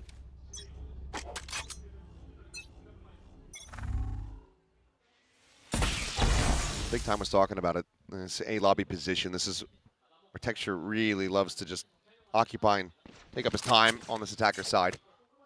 And they are looking for a peek. They're begging for Francis to just swing out a little bit wider. Shot goes his way. Will not connect. Meanwhile, Danby. Spot out. Slow creep up going to be coming through, but it's going to be fast rotations for Nongshim, trying to get everybody pivoted. Blind connecting. Relay bolt end up getting a little bit shorted. Vaughn will find the reveal. It's going to be the sign in the back as Ash and Raxkel a kill apiece. Oh, it could be a killing blow as well to Nongshim. See if they can put together this retake with a 3-on-5, but that is wishful thinking, you'd say. One flash for X-Ross, one for RB to try to get them back in this side. And he's just burning to death. Blaze wall situated. Takes him down at 58. You have to be conscious of. Goes up through the floor. Jump in. Much to their demise. Ash looking for that final one. It will be taken by Raxkel. Yeah. Pretty much who you would prefer to have it on anyway. 2 charges overall. Not too bad if you're Nongshim. For the enemy Phoenix, it could have been a lot worse, but you lose this pistol. You get tied up 3-3 in pistols across this series where you started off so dominantly. And now Gen G is up by 5 rounds. Yeah, well, unfortunately, it's a pretty doomed retake attempt there for them. Like I said, they had a couple of flashes. They opt not to use them. They hope they just go for the contact play and pop 2 heads as soon as they make contact, but it's a very difficult prospect, and coaching booth starting to get a bit excited for Gen G, which, hey, I think they have a lot of pressure on their shoulders after last stage. They've made some pretty big changes, some that I think some that have been questioned, let's say, and it must be very vindicating to get a win, obviously, against Zeta, but certainly more so if you take down Nongshim here and complete the 2-0 for the week. That is really going to start to silence some of the questions. But how unorthodox is this? Lose the pistol in the second half, immediately call a timeout. I mean, this has to be a force buy, and this also has to lead to a Thrifty. This has to be a call, a read from the coaching staff, a perfect understanding of how Gen G is going to try to pilot this anti-eco, and it has to pick it apart. So you're hoping for some galaxy brain stuff from Nongshim. Starting to see that force bite come through. Maybe a bit of a half bite. See what they do end up with. They actually get into the server.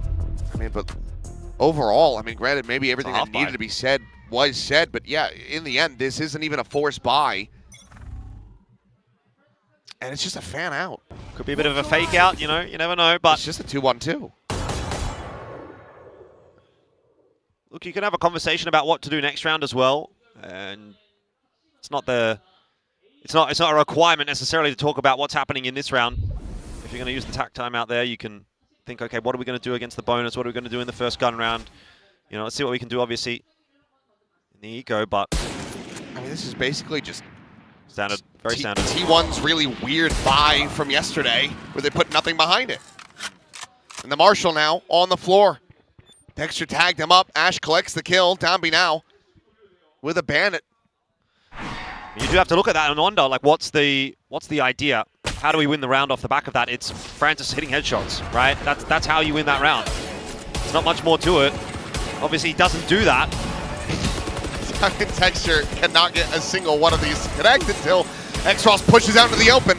And they're making a hell of a lot of noise. This allows for Ivy to now slide into the back. He wants to try to line them both up. Can he secure both of these kills? Well, line of sight's been broken onto one. Texture just continues onward into the site, cleans up Downby, and now they know exactly where the last player is. Texture still walks into him. Ivy's locked in, bro. He needs to be.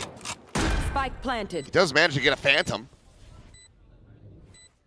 Doesn't have anything to get himself back in this site. I mean, he's a Cypher. He's got a trip. What are you going to do with a trip and a cage? Give him rotate off space. site. And just set up a one-way.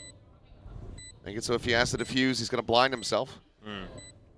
Oh, enough. Well, yep, that does. Thought maybe he had a little bit of range, but swing in. Rascal just clean one-tap. Gen G, double digits. Okay. And I have to question that timeout call. I think give it one more round, right? If we see something brilliant in this round, we can still go, oh, you know, they talked about it. They decided what they were going to do in the gun round. That's what really matters. But now Francis has no money. I don't have an answer for that. I don't have all the answers.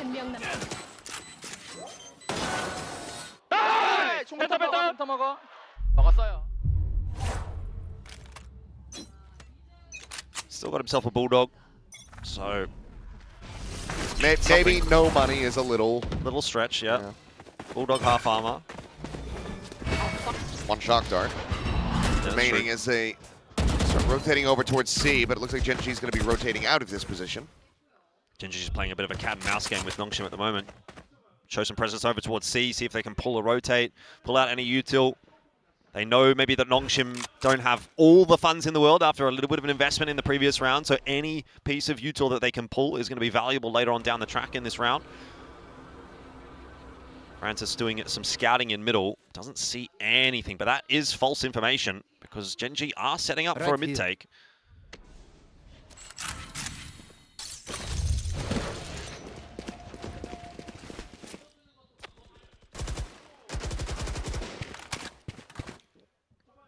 More poke and prod.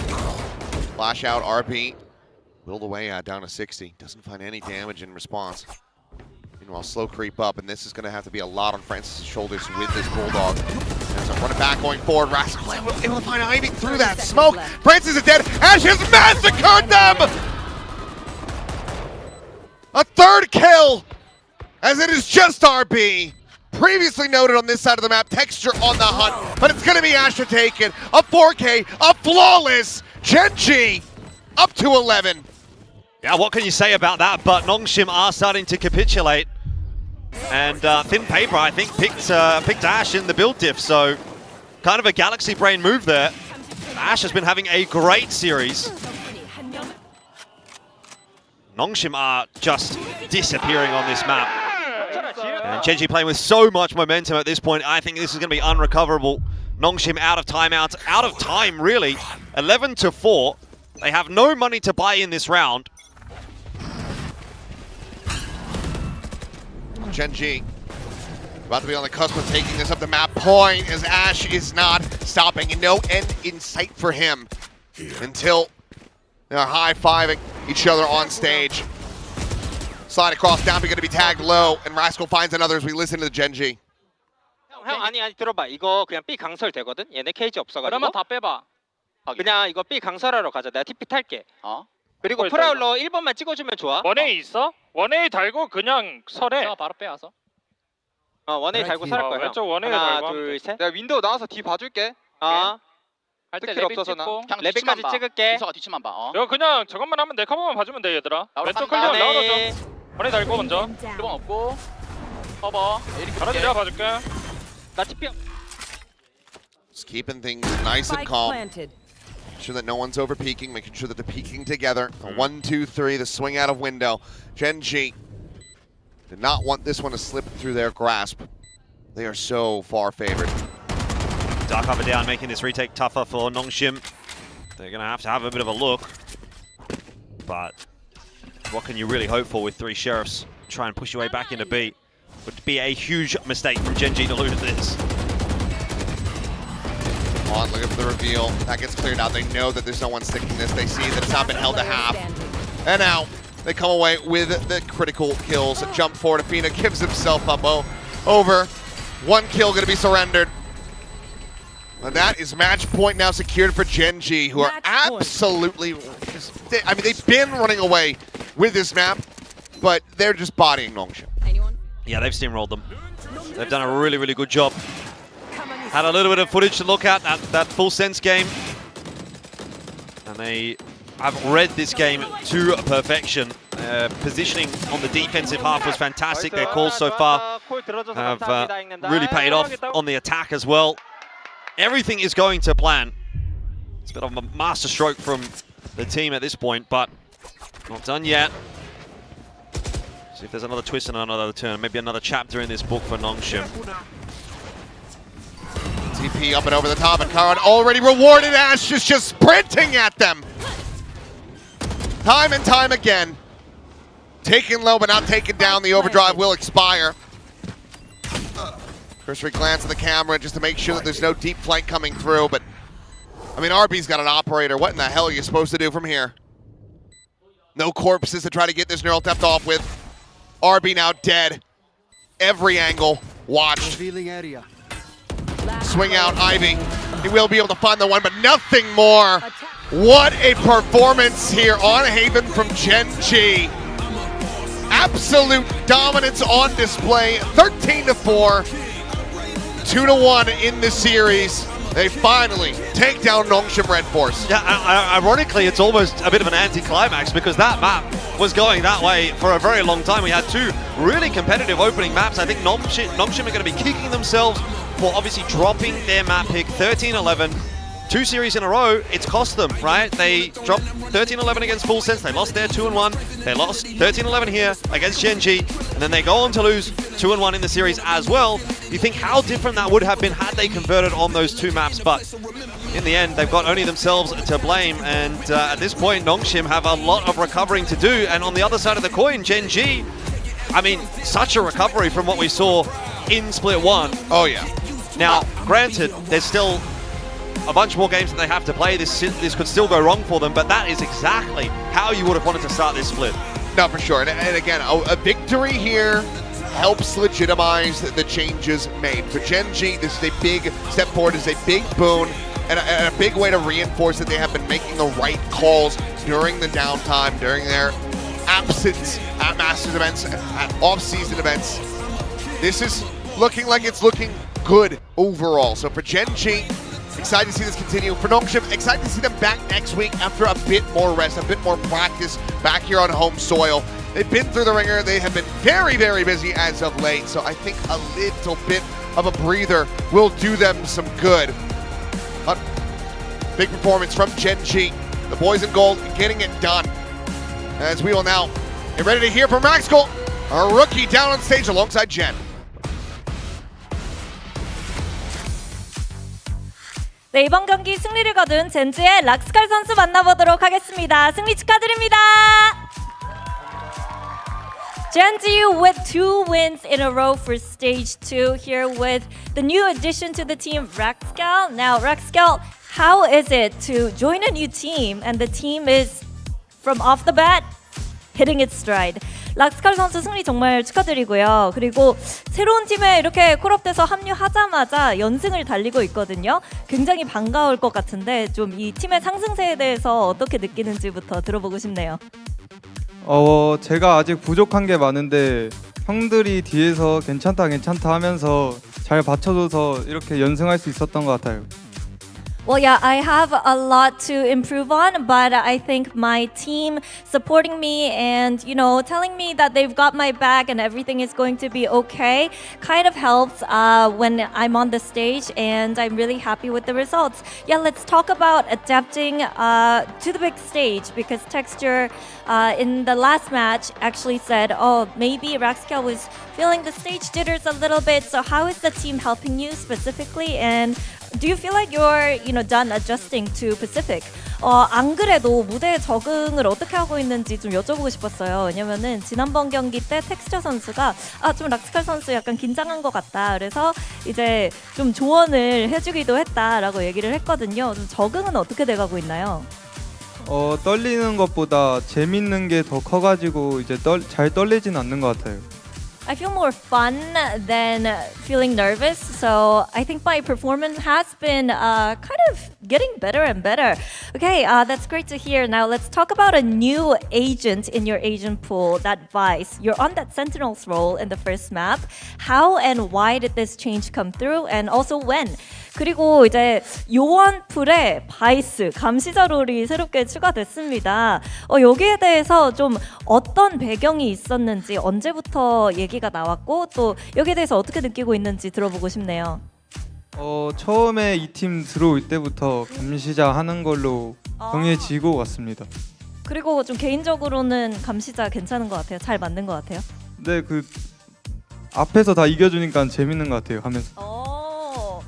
So it was actually talked about and discussed from the beginning. When I joined this team, I was going to play the Sentinels, and I think, Sentinels has been fun for me. Right, now next up would be facing RRQ for you for the first time. There's been a rivalry against Genji and RRQ. What is your mindset? What are your expectations?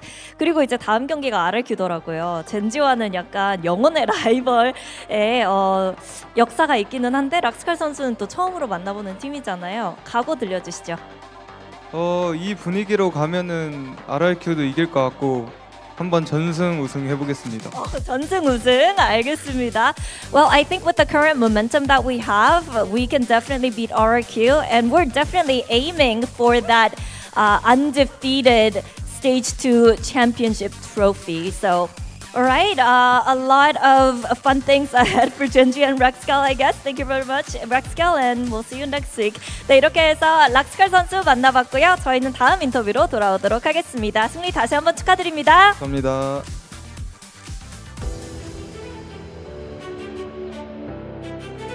Raxcal says he is expecting Genji to have an undefeated run through stage 2, and you know what? Someone had a hot take about Genji getting top 4. So I think this is a good sign. This is a really good sign coming through so far. He has also been described to be a little bit nervous, a little bit anxious joining Genji initially, and you can see that possibly coming through, especially having 0 kills initially on Ascent. But you can see also that he got more confidence as by the time we got to map 3. Absolutely, I thought he delivered quite nicely on the Vice, even if I was kind of questioning the roles, and particularly this third map, he was phenomenal. Ash all series long, it's a 60 bomb from him over on the Neon. I think Genji looking incredibly well-rounded, and Nongshim, unfortunately, a little bit questionable today. You know, even losing that first map, winning pistol double bonus, but this third map was all Genji. It was absolute domination. Yeah, they couldn't find a foothold at all here on Haven. I feel like Genji rock solid on this map. We know they understand it so well. Part of me worries that's a little bit too big for Nongshim. They have to move around too much. Maybe a little bit mid-rounding that they're not super comfortable with inside this competition. But I felt like they just could not find anything here. Felt like they were losing duels, felt like they were losing the macro side of the game, and this is not the map 3 performance you want from the previous Masters winners this year. Yeah, definitely not. And it's a map that they played a lot lately, so I don't think it's necessarily like a map issue. It might be a little bit of fatigue. They played back-to-back games in the opening week after a bit of a hectic travel schedule. We'll see how Nongshim recovers. That this is a very good birthday present indeed for Texture. Gen G up 2-0 in the opening week is very promising for their prospects post-changes. Do you guys believe in birthday bus? Yeah. Yeah? Of course. I think it's a thing. I feel like it comes out so often at this point. How can we ignore it? Saying the texture for tomorrow, and well deserved. Whipping out the Korean. You know I love me. it. Man was fitted. Yeah. I'm Korean like that. But I think you'll have a very happy birthday after closing up this opening week 2-0 for them. Having a super week, especially that first one, it's rough. This is arguably the worst week to have that super week. So to walk out of it at 2-0, you can't ask for anything better than that. On the flip side for Nongshim, it does really feel like a punishing schedule has led to poor results here. Yes, they have those champs points, but other teams will really start to catch up here if they can't add some more to that tally. Yeah, really quiet individual performances all around here for Nongshim and for Gen G. Not only just cracker individual performances from the double duelist, everyone pitching in, but even those timeouts, post-timeout, they were just wiping Nongshim in some of those retakes. It felt like they had a very strong read on how to deal with what Nongshim was doing in this map of Haven. They executed the game plan. Everyone was hitting their shots. Gen G is looking very, very scary. And Ash, our match MVP for all the maps here. He, on this Neon, is quite incredible. And again, props to Jen, even with going alphabetical order on our build diff, this guy was absolutely frying. Yeah, I mean, I feel like, for me, he was always this kind of role Neon. I felt like he did his job, but he never seemed to take over. And in a way, it's sort of ironic that the game against Danby is the one where he absolutely hard diffs him and goes, no, I can frag as well. I can get these entries. I can take over these rounds. So an incredibly well-deserved match MVP for him. He should really hold his head high. That was no easy task.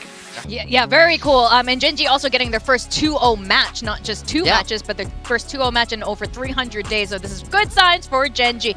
Now, next match, equally as exciting for those who watched 2 days ago. You know exactly why. We have KRX facing against Team Secret Triple Duelist versus a brand new Secret. We're going to go on a really quick break. Oh, nope, we're going to go straight into it. All right, we got KRX. For those of you who missed out on the action, KRX did something a little different. It's not just Flicker joining the roster. They did the unthinkable for a Korean team. They opened the sacred forbidden text. Kirby went into his little library, up the tower and brought out something very special. The triple duelist has been something that's been hotly discussed at the moment with the addition of Flicker, who I think is doing kind of an okay job. He's a bit of a sacrificial duelist in this matchup so far, but so far so good. A win over TFM there, and now they're taking on a new look Team Secret. They've kind of front-loaded some of the easier games in this group, I'll have to say, and so far it's been going pretty swimmingly for them. If you look in 2 weeks from now, 2 matches from now, they're playing against KRX. I kind of hope this triple duelist comp is here to stay because they have credited inspiration from that team, and to see that clash will be very exciting. Yeah, I mean, look, I think this will always be a hot topic of a conversation if they keep doing it. We know that this is an aggressive meta. We know that duelists are in a good state, so Termi just took this to the extreme and said, you have a duelist, you have a duelist, you have a duelist. Everybody, not Bane and Mako, you guys have to support. But he said no thank you. But I mean, I feel like they understood how to play it well. They did exactly what they needed to do, and ultimately, I think it really does accentuate the individuals on this team. I think it's been a hot topic of conversation, not only even in Valorant, but also in other TAC FPSs, where there's people who are super obsessed with roles and what an identity of a player or a particular agent is. At the end of the day, the agents do what the agents do, but how you execute them and how you find value out of them is a different story. I think the Waylay is used quite a lot as a bit of a sacrificial entry. The Neon is a space creator and a fragger, and the Phoenix is the follow-up. I think it makes a lot of sense, and the utility that these duelists do provide can kind of make up for what some of the other agents in some of these compositions may provide, especially if you play them in the right way. Now, the question, of course, is why and how does this work? So Morgan, I does it work? I would explain why this is so weird, why everybody reacts like this. So when you have 3 duelists like this. There's 1, 2, 3. We only have 2 more spots to fill, but there's 3 more kind of agent roles that we have to fill. So we see it's the Sentinel that they don't take. They take the controller, they take the initiator, but we don't have a Sentinel. So to understand how to play triple duelist, you actually have to understand how you work around not having a Sentinel, and that will inform the playstyle. So mainly on defense, we talk about 2 things. The first one is the Sentinel's ability to anchor. You're able to just hard hold on these sites. You're able to sit back a lot of times and play around your util. So now when you don't have that as an ability, you don't have that as a sort of archetype within your team, you want to move forward. So we see KRX often come down aggressively in your face, because if they sit still, they will lose. The second thing, very, very similar, is that passive information. Think about a Killjoy turret, think about that Cypher camera. It lets you get lines. It lets you get lines like, oh, that's not the right one. But you see the idea. It's all about controlling lines in deep space. So when you can't passively control lines, what do you need to do? You need to come forward. You need to take info with your body.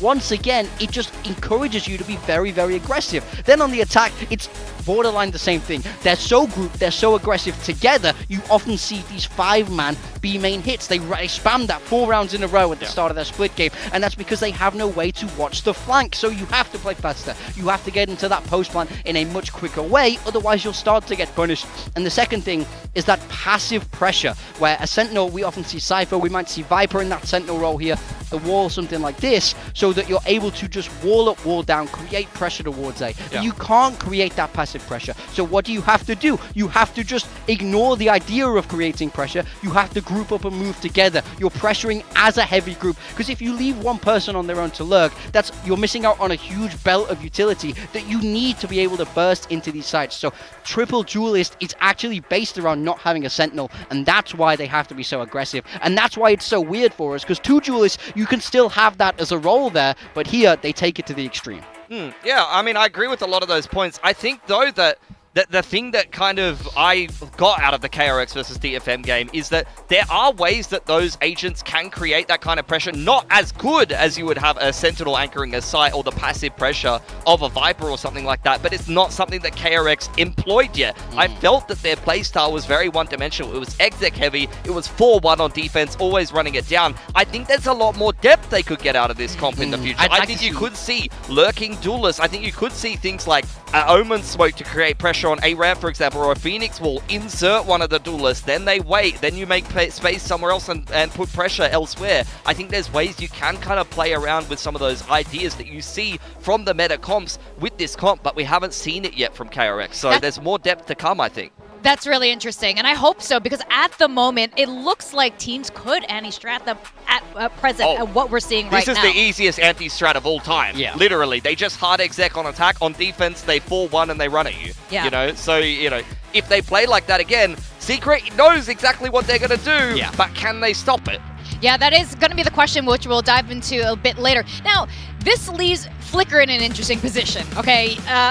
Coming into the squad in this triple duelist comp, you know, in terms of stats, not looking great, but perhaps that's because of the agents he's being forced to play. 100%. He is on the hard entry Waylay. The Waylay is the space-creating duelist in this particular composition. This is not your fragger on the triple duelist. And on the other side of things, Nats also debuted a Waylay and didn't have a good performance either. It's rough to play this role if you're either the solo Waylay entry duelist or just the Waylay entry duelist in general, and you've got to play that sacrificial role every map, especially as a rookie. That is very draining. Yeah, it's very tough. I do think he's not exactly put in a position to succeed, but that isn't his job here. We know how sharp everyone else is on KRX, so he's playing a little bit of a sacrificial lamb, like you say. I thought he did that job well, but it does mean that his numbers will kind of tank a little bit. So as long as he's okay with that, as long as he can accept that it's all about the team, and you know, you can really put that first, then he'll be okay. But I do think if he starts to hit a couple more shots, if he starts to get fragging a little bit more, this triple duelist gets even scarier. He had a few rounds. I think ego is a big thing when it comes to team play, of course, and putting that aside for the greater good is very important. Oh, nice little hug there. Team Secret, brand new look. We got Morgan's ex-boyfriend coach there. Spin, we know, those of you don't know, Morgan and Spin were former coaches of Global Esports in the peak of Global Esports days in 2023 to 2024. Oh, yeah. Those were the good times. Truly at the best. But if any of you guys were like, they're frauds, you can see Spin's track record since, he's found a lot of success with the teams, especially in Challengers. Yeah, he was at Motive with Styron, so now they're able to reunite on this team. We heard them say down on the stage, Styron has very clear visions for how he wants this team to run. That informed the roster changes, and that informs their comp. So I don't think they're opening, it was a close game, ultimately trading map picks, and then that Summit map 3 really did go the distance. It was a winnable game for them, but they couldn't quite get it done in that opening. They're going to be very bitterly disappointed they didn't get that win against Farrell. It was an incredibly winnable game for them. This man has been phenomenal though, ever since his debut in Team Secret. This is something for Filipino fans to get very excited about. Zeus is phenomenal on this duelist role. His op in particular is really something to marvel at, and I think he's a centerpiece you can build around here at Team Secret. Definitely, I think he's in running for Rookie of the Year. Zeus should definitely be up there, at least for this particular year. I wanted to touch on this interview with Foxy9 after his game against Secret, because he's talking about what it's like to play against Team Secret in this particular era when they have someone like Styron and Spin. You said they work together on Motive, and you see a lot of different team identities coming together in this new Team Secret era post Jesse Vash. I think that 100% this is a very, very new team that is going to have a new direction based on what the new IGL and coach are bringing, and it's going to make them feel very different to play against versus the old Team Secret roster. But one thing you're going to always get is consistent performances out of Zeus, no matter who is around him. Now, there's another player is new, another rookie. We got Nats. I know EMEA has their own Nats, but looks like we got one now in Pacific. Yeah. So we have to talk about this guy. He was a hyped up signing over in Tier 2. This guy was a demon, but he couldn't quite get it done in that first game. Do have to feel for him there. But the thing is, if KRX do bring that triple duelist, if they're fast and in your face, a lot of that weight will fall onto Nat's shoulders to put a stop for it. He's someone we're really looking for here to have that step up. If he's able to play towards his ceiling, things get much better for Team Secret. Especially if your solo in it is Sky or Fade. The Cypher can farm this comp. You can get a lot of freebies with the Cypher in particular, and there was a map for DFM when Kaide was going ballistic on the Cypher against him, and it was the map that DFM was able to win. This is up to Nats to be able to have some creative setups for the coaching staff to prep him well against KRX's style, and if he has a good game like we've seen from him in the past here, he could be a serious difference maker. Yeah, I think this is exactly what we want to see from Nats. We've heard the Indonesian teams talk him up quite a fair bit. Now, as we go into skirmish to determine the map veto. Skirmish specialist now, relegated from the main lineup, but he's giving it everything he's got here in the skirmish. Going up against that, I kind of like putting Nats in for the skirmish, to be honest. Let him get warm, let him feel the game out, let him just, get used to the mouse pad, yeah, the 100%. lights, the environment. Like, I was very excited about the Nats pick up into this team. The thing is, I don't think that his time on Boom Esports necessarily blew the doors off. He was playing a little bit of controller as well. When I think of Prime Nats, I think in Challengers playing on RRQ Academy and casting some of his games back then, he has shown phenomenal potential, but I don't think he's been playing anywhere near his ceiling for quite a while now. I want to see him come alive on this Pacific stage, particularly under new leadership that have picked him for this roster. They've rebuilt the roster. They've picked this guy. I want to see them be able to realize his potential and really work with him to get the best out of him here. Yeah, this is exactly what we're expecting from them. There must be a reason, of course. Spin, I'm not sure in terms of recruiting, did they already have this roster together, or does Spin have any input on who they were bringing in? I think he did. I don't know, don't quote me on that, but I think that it will have been a rebuilding process together, along with Styron, because, we heard Styron did say, he said, I have a vision for how I want to play this. I know how I like my teams to run, so I think part of that will have been why they chose to go with someone like that, because he fits the system that they plan on running quite well. All right, and the map draft coming through here.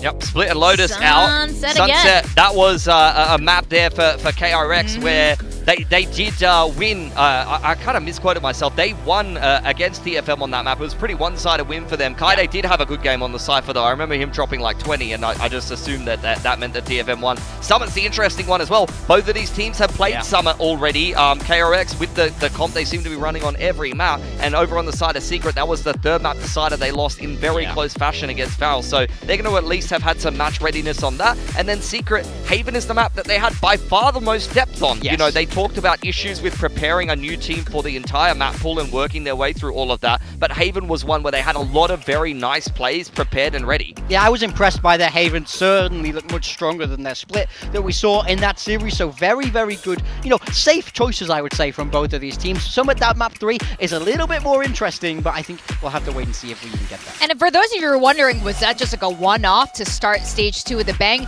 Based on all the interviews we've been having with coaches and players, it seems like this is a comp that's going to be here to stay for KRX. Yeah. Now, it did work for them. I am of the opinion that unless there is more depth, like you were saying, Pilsky, I think there was just enough of time for Secret to think of an idea to go KRX against it. has more than good enough calling and coaching staff to show a lot more depth with this comp. If they just keep doing the same thing every game, that's going to be on them. And Team Secret, although they might not be the best team in Pacific, I have a lot of faith in the leadership and the coaching staff to look at what KRX put together in that opening week and come up with an answer. If they win the game or not is another question, because DFM, I mean, the Sage on Summit was a perfect example. They did have good rounds where they stopped KRX in the chokes and ended up still losing the round because they couldn't shoot back. We're going to the stage really quick. I just want to know, is this a bias pick or you have faith? I'm not super impressed with triple duelists. I think KRX are favored, but I think Secret will know how to stop it. All right. Well, I agree with that. We'll just have to wait and see how this all fleshes out. I know we're really excited to see this head-to-head, if the triple duelist comp really does work a second time as you send it down to the stage.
Today's matchup.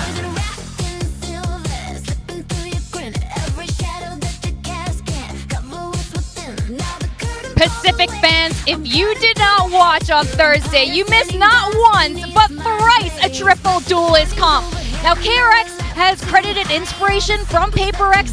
I imagine circa 2023, going through the days when DRX started their slow descent from the Valorant throne, losing to PaperX in those days with this kind of extremely aggressive brain dead play style, just sending the duelists in. I mean, Pilsky, you were saying that you expect more depth from this squad, and so do I. Termi has so much experience and a lot of credit to his name as a coach. Yeah, totally agree. I mean, we know just how methodical Korean teams are notorious to be in tactical FPS. They still have that same leadership that does like to play that slow tactical style in the past, so it's up to them to implement, but it's very, very clear that they are trusting the pace and the ability of these young Korean players that they continue to pick up into their roster. They're trusting the talent on the team.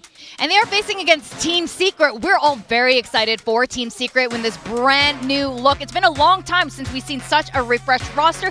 Foxy9, as we were showing just now, was quite surprised and impressed with the squad. Yeah, I do think they'll be kicking themselves about that Varel game. I think especially that map 3. In my mind, that was a little bit of a coin toss with it being the new map. Sort of could have gone any way, but they couldn't get it done. They are down here at 0-1, having to play that super week and a big opponent in front of them. But that being said, I feel like they'll understand the game plan going into today. You know what KRX are going to do. I think it puts a lot of weight on the players inside the server to be able to shoot, show that you're not afraid, show that you can put a stop to it. Because I felt like DFM had the answers, but they just couldn't get it done. At times, or sometimes they just failed to kind of react. I think that the attacking side for DFM was a perfect example of it. Interestingly, you might hyperfixate on double duelists, especially KRX here on Sunset starting out on the attacking side. That's actually the side where they had less success. They have the highest defense win rate. It's only a small sample size, but the highest defense defense win rate of those opening games was KRX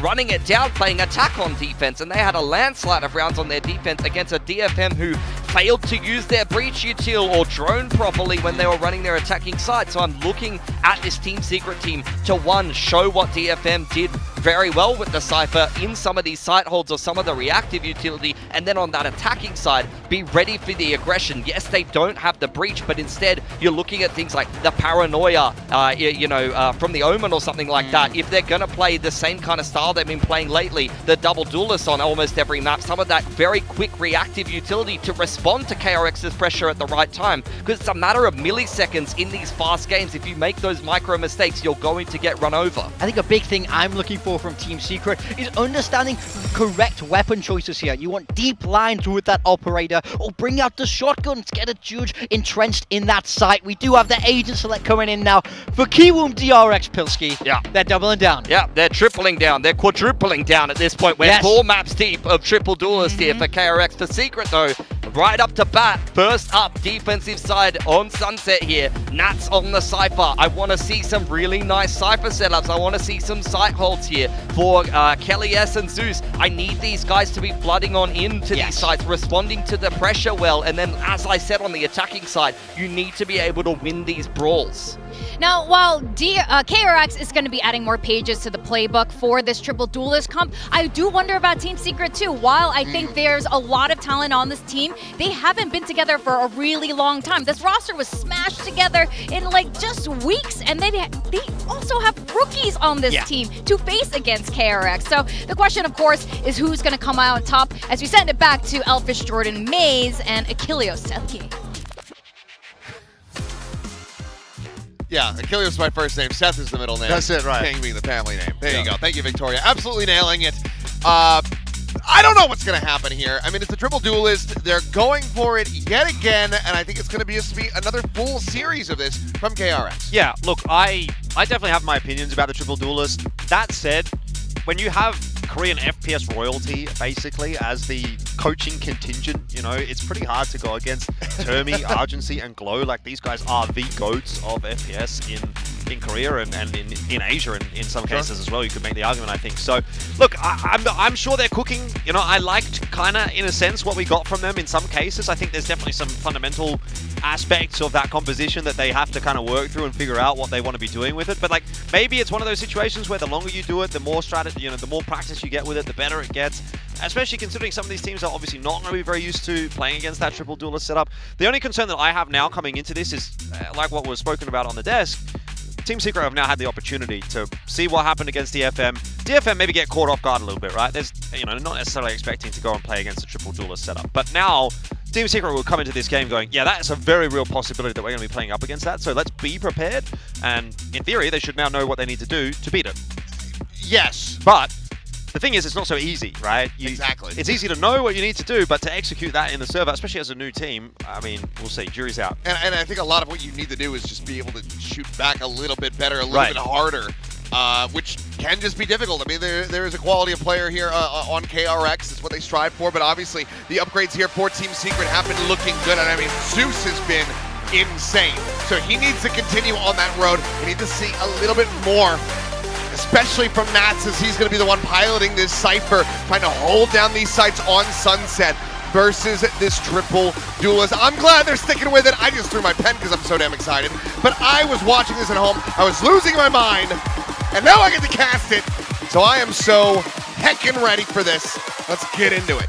Yeah, I'll tell you what, it was fun. It was exciting. There was a lot of explosive moments. I honestly preferred DRX, or KRX now, on the defense, actually, rather than on the attack. It felt like the attack at times could be a little bit one-dimensional. It seemed like, okay, we are going to make a call out of spawn. We're going to hit the A site, we're going to hit the B site, and that's what we're going to do.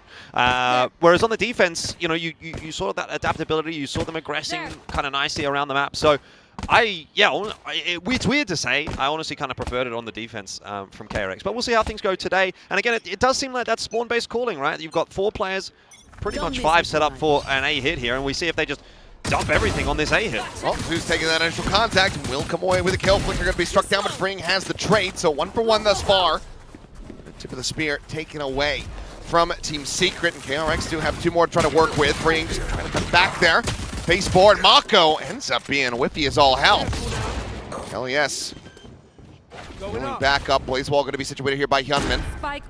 As it's going to be a 2v4, trying to protect this post plant. 3-player rewrap around from this defender's side. Curveball ends up coming through. Bane eventually going to be taken down, and Hyunmin now has his work cut out for him. Bottom to 1.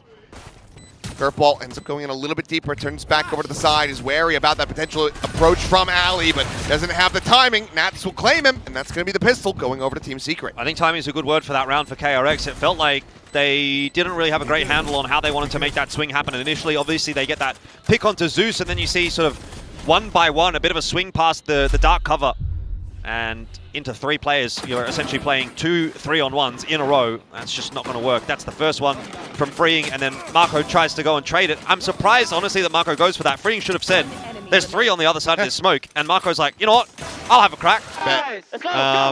Obviously, it doesn't work out, but that's very much going to be the mentality, I think, for KRX. They're going to just make that call. They're going to say, we're going A. We're going A. And that's what we saw yesterday. We'll see whether or not we get again the same from KRX, but guess what they're doing this time? Same force buy as well, by the way, that we saw KRX do a couple of times. So it did work out once. Flicker pretty sharp with it. It is a risk. Push to that corner, and he's going to be taking down 10 HP. Now the swing going to be coming in. KRX able to find 2. Looking for that 3rd. Bane will take him down, but now all of a sudden, as the dust does settle, it's just Mako left alone with the classic. And this time, will not be able to find too much from it. So armor rebuy for Sylvan. KRX dead, but a 4-1-1 start for the Phoenix. Already that run it back online is Secret going to their bonus.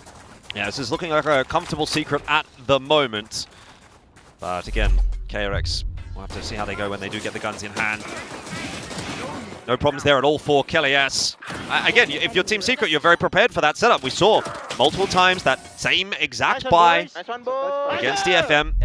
So Team Secret have the luxury of at least having that forewarning that DFM did not have. And if DFM had had a bit of extra forewarning, maybe they might have gotten through that series. It was close. KRX did not make it happen cleanly. Now, though, that's what we get to see.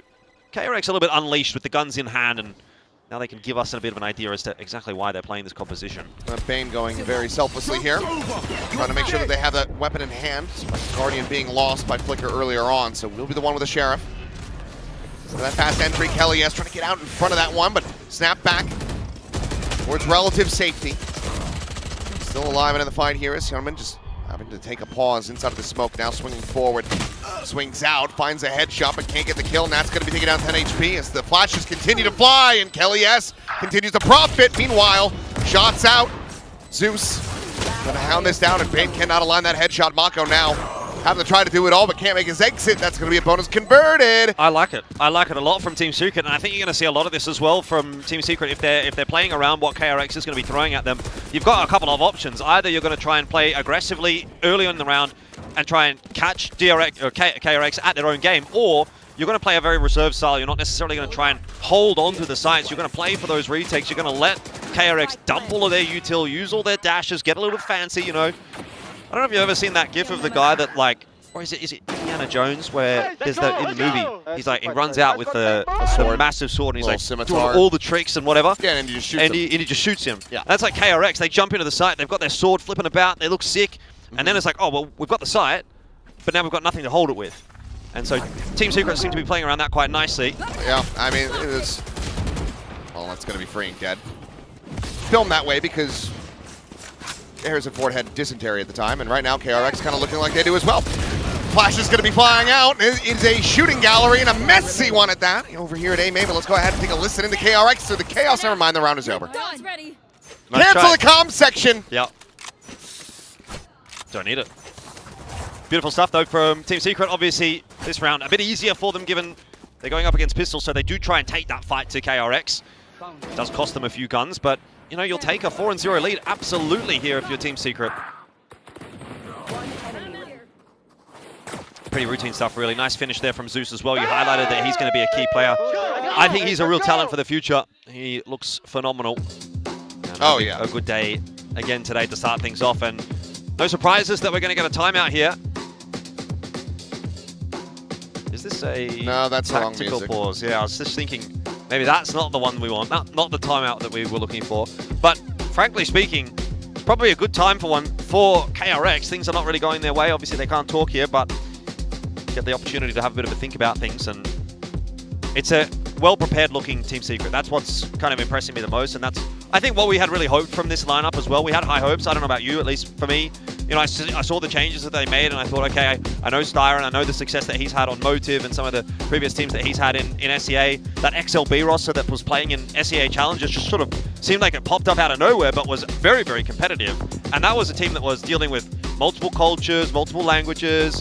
You know, it was a pretty new team, and yet they seem to somehow make it work. So I think I've had some faith in Styron as a result of that. You know, the addition of Spin as well coming in.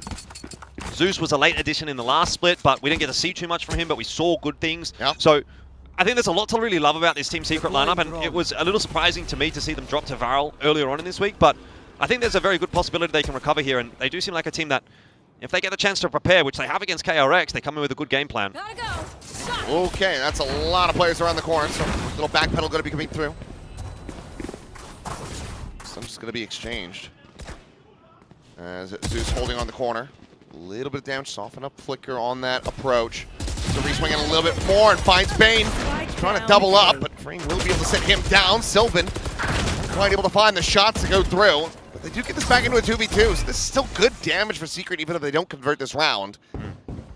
Swing out, and okay. But now having to do it all, and he can't. Nats holds his own. And that's the Nats we've been looking for. We had, you know, a bit of commentary on the fact that he was maybe a little bit slow in their opening game against VALORANT.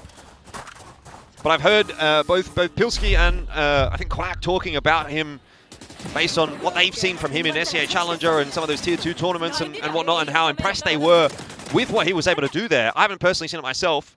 Haven't really cast many of his games, but you know, he's someone that I think there's a lot of eyes on as well in terms of what he's going to be able to deliver and how he's going to step up at this level. And maybe didn't quite deliver in that opening game, but if he can come online here, particularly in this match as he's playing that Cypher, it's a very, very important agent going up against the Triple Duelist. It's going to be a good day at the office for Team Secret, and so far, for sure, that's exactly what we're seeing. 5-0. 5-0, and I mean, you said no shocker to see the timeout call, but we didn't actually get one. Well, we're going to have to get one. And that's going to continue, so would suspect it would be after this round unless they're unable to find the win. Yeah. As very much slowed down our KRX. Opening strats not working, so have to try to rethink things. Take flight. Enemy mark. And this would be a great shot, but can't quite line it up. Paranoia just to force him away, but now you don't have that for the entry. Potentially over to B. Just end up being a bit of a crunch here. Full flash going to be connecting on the Siren side of the corner. Freeing will be able to eventually find that kill. Sun's now going to be going out, catches on the one. Nat's going to be taken down, but not before he's able to find Mako's. Swing in the corner, it's going to be Flicker with some very nice shots. Breaks things open. Zeus now in with a 1v2. Come on, let's go. An overdrive of his own and a very early pop on this ultimate. Wants to find the info. And Hyunmin is not walking towards Market. He's going to get the info, but not in a great way. Oh. And he's got no cover. Bane's got no gun. Overdrive into his face. Slide to the corner. Bane barely manages to pull that off.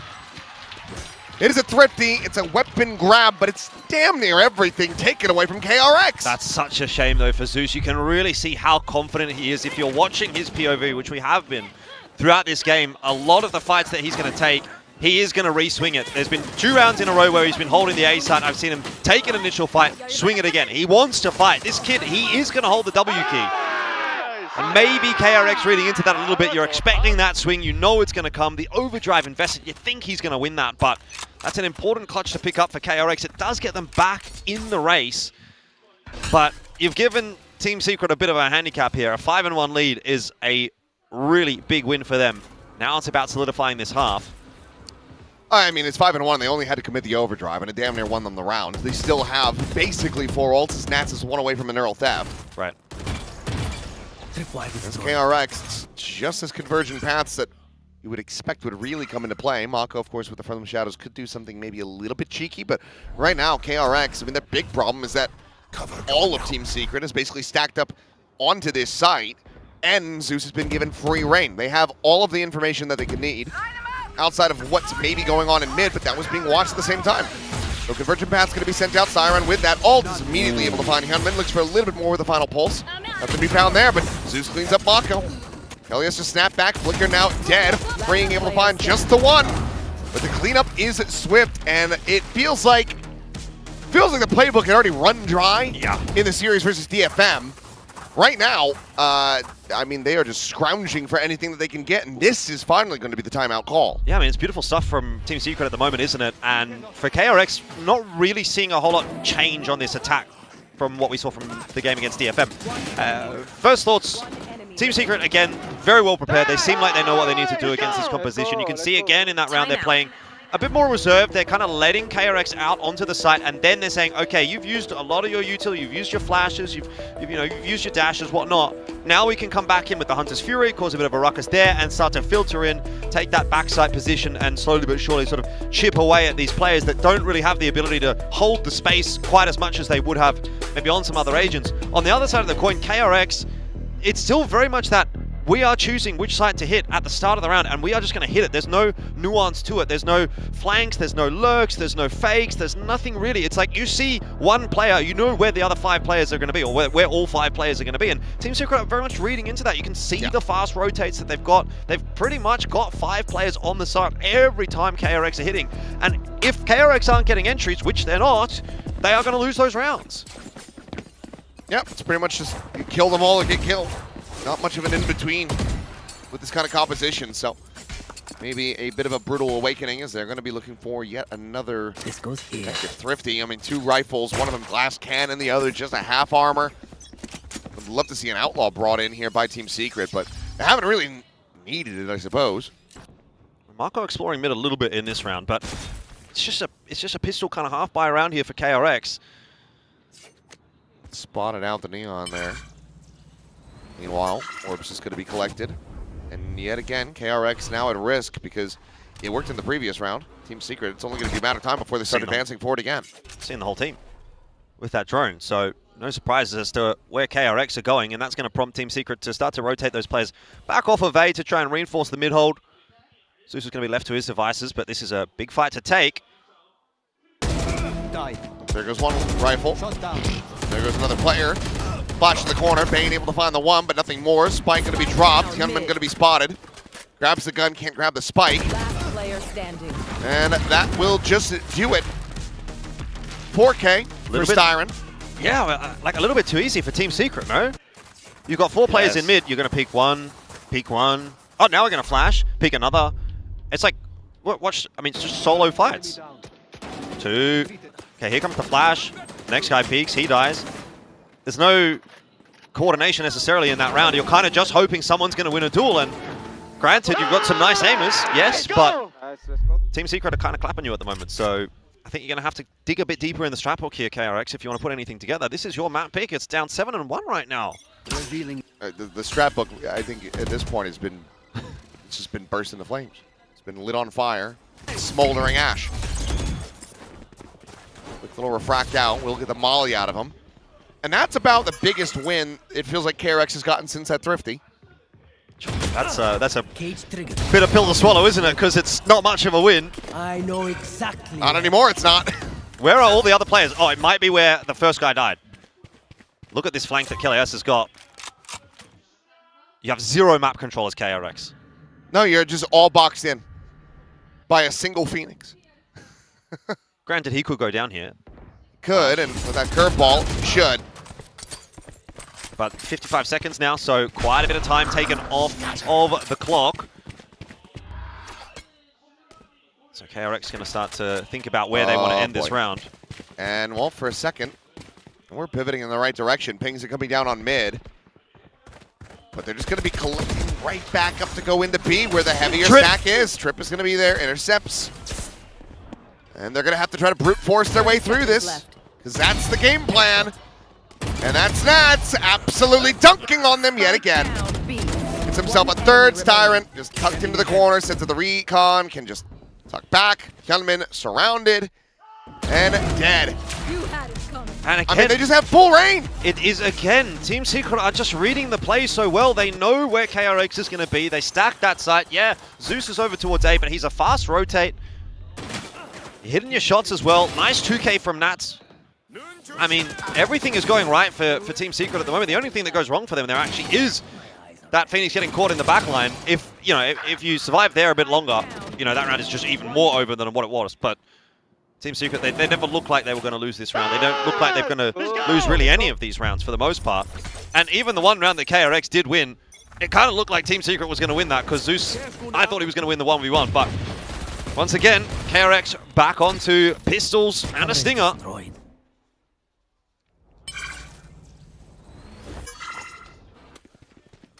And just what else do you do from here? I have to ask. Blaze Wall, Molly were used. You got an orb for the neon. Here. And now you can do nothing. It has to be disappointing because I realized you were so excited to cast this. Oh, it's changed so quickly. And now you're like, oh. My opinion has completely flipped. Marco, can you win this? Yes, he does. Ooh. Nice shot.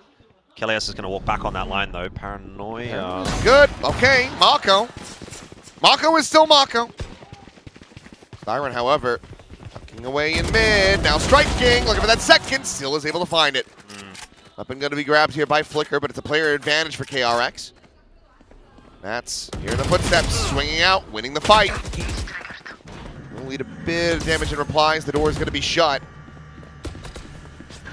Tucking in on the side itself to swing out Marco with a third. Good damage. 20 HP on Marco. Oh, but Zeus spotted on the cross. It might not matter. Low HP. Stun not going to be connecting. Bane just trying to keep his head tucked. Hiding away. Gets himself back into market. That's a very big slip of the net here. Shock Dart will kill. Doesn't seem as though Zeus expects this. Okay. Good around the world here from Bane. It's another thrifty. Both rounds from KRX have been thrifty. Like you still can't get excited about it. How do they win that round? Marco gets a 2K with the Sheriff walking into a couple of angles. That's really that is not going to be a reliable way to win rounds. And then it comes down to a 1v1 clutch. That 1v1 clutch could go the other way. And then you don't have this round. You don't have anything really to your name. So, it's still not really doing enough to impress us. I sort of was saying at the start of this that I kind of preferred KRX actually on the defense. So, maybe there's like a silver lining that they are moving on to the defense after this. If they can put together 4, they might have something to play with. Good opener from Flicker. Okay, now run it back. Immediately denied. Toggle of that cam, spot out, but Freeing just swings in, finds that kill, and suddenly KRX start feeling like they can fight back at least a little bit, but the Hunter's Fury again from Siren's going to be able to find values. Flicker gets taken down. Ult now expiring, and we go into a 3v3 as Marco going on a walkabout atop mid. Sylvan seems to be keeping a bit of an eye on it. In fact, he might even spot him. Oh, he does, but he cannot find the punish, but that is still big info. It is. I mean, you're aware now that they're going A. You've seen him walking around the back of A. You've got to put 2 and 2 together. This will be a faster rotate for Team Secret as a result, but the difficulty is that they still have to clear out spawn and have to be aware of all these angles on their way past, so it will take them some time, but KRX not making a whole lot of noise. They're going to be able to jump on top of them very quickly, though. I like KRX's position. His flank is so fast here. I think he might have just heard Bane going on the run there. And if Bane tries to backpedal to get into a position to better utilize his Hunter's Fury, he might just have him dead. Hyunmin's watching for this flank, but we'll see if his attention gets drawn away. Kalias going to be swinging a little bit ahead of the rest of the team, starting to put that pressure on, so he does find the catch. So KRX might just be able to have a consecutive round win. Quite a bit of damage going to be suffered on that entry. Styron down to 46. Baco with that finisher, and Sylvan will be found. So, okay. Into a team ace. KRX a chance to make this an 8-4 half. It's a little better. Still leaving a bit to be desired, but nice entries this time around. Big difference maker for a composition like this one. If you're not able to get the entries, you're not going to have much in the round. But the fact that Flicker opens the account, you kind of have Team Secret scrambling a little bit more in this one. That's an important kill for Hyunmin to grab as well. Probably would have preferred to see the duo go first rather than the solo in that retake. Yeah. But it's hard to sometimes coordinate that. You don't necessarily know exactly, where the defense or the offense is playing their post plant from. So, I mean, look, if nothing else, KRX is still having fun. Yeah, and they were having a lot of fun the other game as well, I can tell you that. Okay, well, now their own chance to try to go on a crunch, and it's working out quite well. Marco frantically trying to grab that. We'll go for the TP. Makes his way over to the B side, but look at this timing this time that it could be had. Nats, oh my god. I thought he was just going to push out of that smoke. No, I like the fact that he doesn't. doesn't. The smoke is... Oh, he's got a second one. Okay. You've got a 4-on-3 there. You can't be pushing that smoke and giving up the advantage. Just play for the retake here. Okay. Not a 4-on-3 anymore, I guess. Yeah, Mako back on his BS. Kill through the smoke. Tag out. Hunter's Fury looking for that kill. Mako just a re-peek in the market. KLES found. Suddenly it's just Tyron. And I don't know how KRX is getting away with this. As what? Mako is as Mako does. Doesn't have to make sense. It just happens. He gets himself a 3K and he gets KRX a 4th round win and a half. Well, that's a bit of a recovery from KRX. It does make it playable if they get the pistol, if they can play as good of a defensive half as what we sort of saw from them in most of the maps against DFM earlier on in the week. It's given the crowd something to cheer about as well, so you've got that 6th man effect coming in as well. Maybe things are looking up for KRX. Perhaps we got a bit too excited about Team Secret. I'm still pretty confident that Team Secret can get this one done with a scoreline like this, but KRX are that kind of team that once they get on a bit of a roll, you never really know what could happen. So I think it would be very prudent for Coach Spin here for Team Secret to kind of just have a chat and say, guys, like, well, it was a great first half. Yeah, we maybe let our foot off the gas a little bit in the second, but let's not get a bit too quiet here, right? Like, this is still a losable map. We need to still lock in. We've got a good opportunity to really put KRX to the sword, but we've got to lock in to start this second half off. Yeah, I mean, you need to have that pistol. You have to get that snowball rolling very early on. Get weapons in hand, outgun, and then out-aim your opponents. I'll see, though. Started to see the gears turning a little bit, but still a bit more to be desired.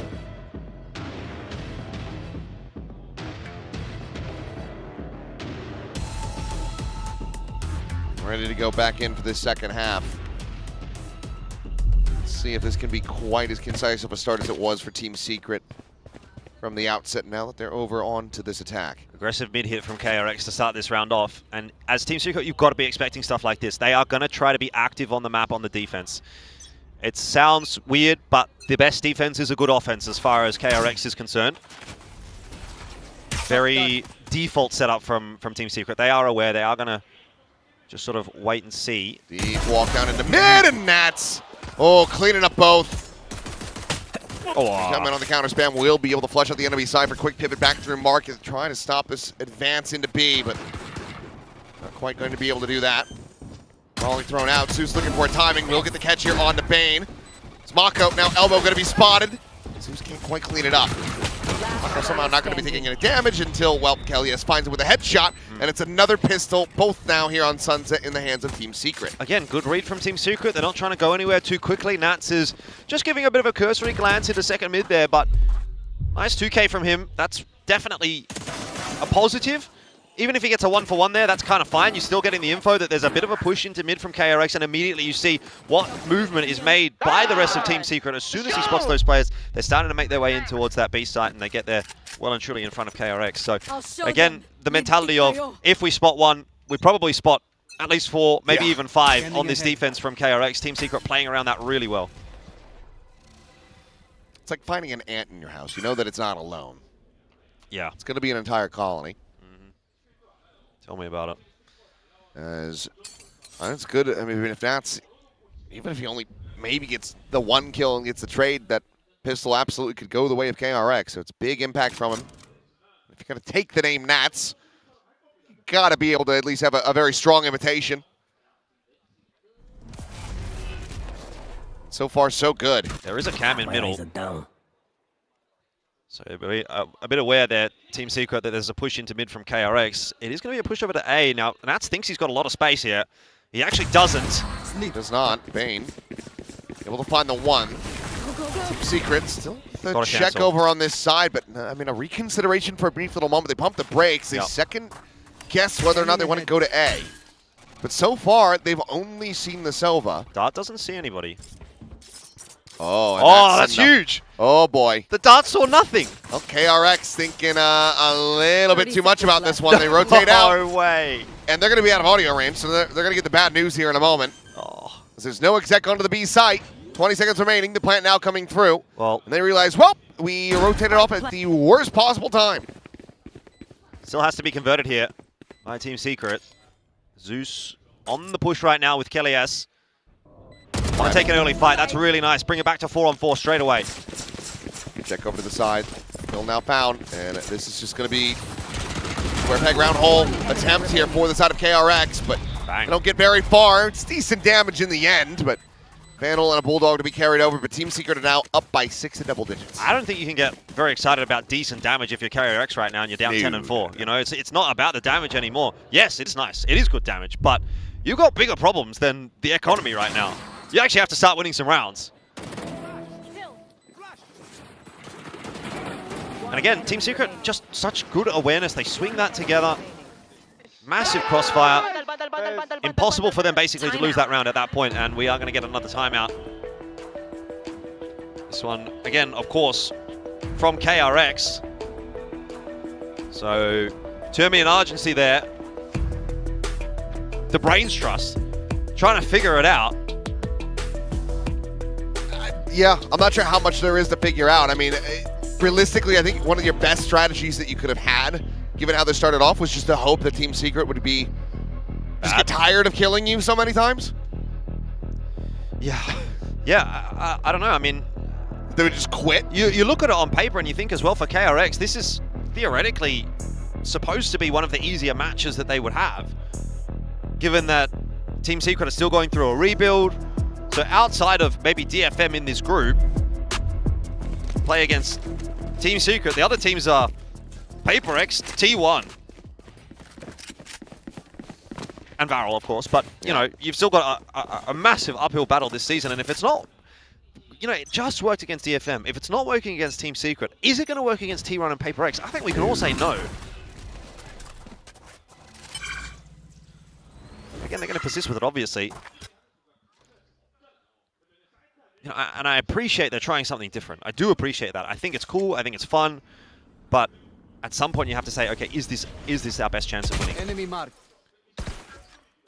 Spot on the one, but it's the golden rule again. You see one, you probably have seen them all. I wish it worked. It would be so fun if it did. Right now, it's not. Well, if it's going to, it has to start from here. Spike brought forward, plan to come in. Styron's hearing three sets of footsteps over towards A. Yeah, this is a huge amount of info that he's getting from Tiles, but oh, well, double check. Zeus eventually able to find Mako. Big denial there. Freeing, winning a fight in mid, but Bane now dead. Nats picking up that kill from Market. Catching him on the run across the Boba. Double dash forward, has the cages to just block off this retreat. 4 players still strong here on the site. As Hyunmin can find one, Sylvan down to 9 HP. Freeing needs to try to find some value, but he doesn't finish the job.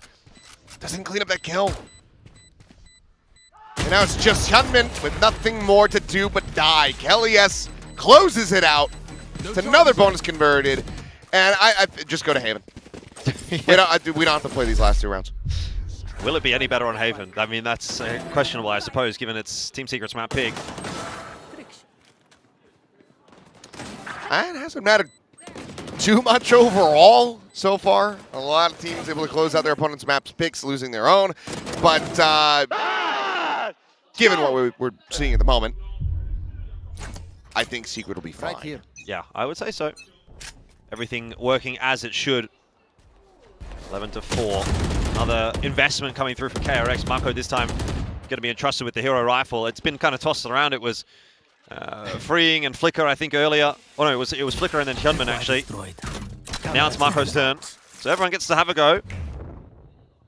Effort by committee for KRX, but unfortunately the committee's not really stepping up. They forgot to come to work.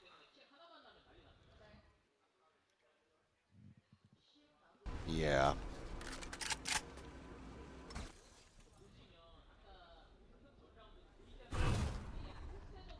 More of a homeowners association with KRX right now, because this sucks. Oh, that's not good. Nobody loves the HOA. This sucks. It's just not a great look at all. Even what little whimsy. I mean, granted, the first map was pretty brutal versus DFM, and then it kind of started coming alive a little bit more. But what whimsy was there early in that series has been very absent here. Spike planted. Easy plan for Secret. Again, good read. Choose the right site. Now they've got all this delay util. Cage goes up. Take the space back in towards Spawn. Oh, there's a swing. There's two for KRX, looking for that third. Stunned up, Bane will be able to find the shot. Fring with a nice one as well. Gives them a little bit of a window of opportunity. Time is such a factor now. KRX have really got to get a wriggle on. Ticking ever faster is now Zeus cleaning up Mako, just the two remaining. And they have to push out of the smoke to even get access to that spike, and the time is just not going to be there. Completely outgunned, out-aimed, out-stratted, and just go to the next one. Yeah. This is over. I think very much, what's the word? Out-planned maybe is probably the way that I would take this. Because it really seems like Team Secret, they knew what they were getting into today. They are very aware of how to play around what KRX is going to be throwing at them. Let's go! It's just a really intelligent game being played by Team Secret. You can look at it and say, okay, they're hitting some nice shots. You know, Zeus is having a couple of moments, but I don't really feel like it's coming down to, oh, so-and-so is popping off. You know, we're having massive clutch moments. Like, I really think it is Team Secret just putting themselves in the right place at the right time and doing what needs to be done. Well, trying to make that operator go, but Fring will find a nice shutdown, gets rid of the overdrive. But it's at the cost of two players. Hyunmin, Flicker, dead. Not running back for Hyunmin. We might just not get to see it unless they can close out this round, but now they have the neural depth, so they're going to be able to spot these players out.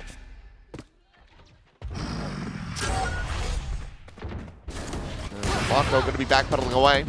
Pressure, however, continuing to be applied. I mean, yeah, it's around the back. Freeing not watching for this at all. Gets the spot. The shot will not connect. Curveball around the corner. He's got them both blinded up.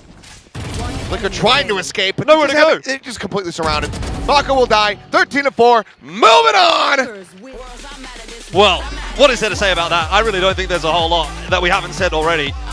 Team Secret can be very pleased with themselves. That might be the cleanest map we have seen this split from any team, and that's including the Nongshim 13-3 against Full Sense. That was an utter demolition. I know by the numbers it wasn't, but like that, at any point did it never really feel like Team Secret was going to lose any of those rounds. Obviously, they lost a couple in some clutch scenarios, but realistically speaking, that was about as close to a 13-0 as it possibly could have been as far as I'm concerned. So, yeah.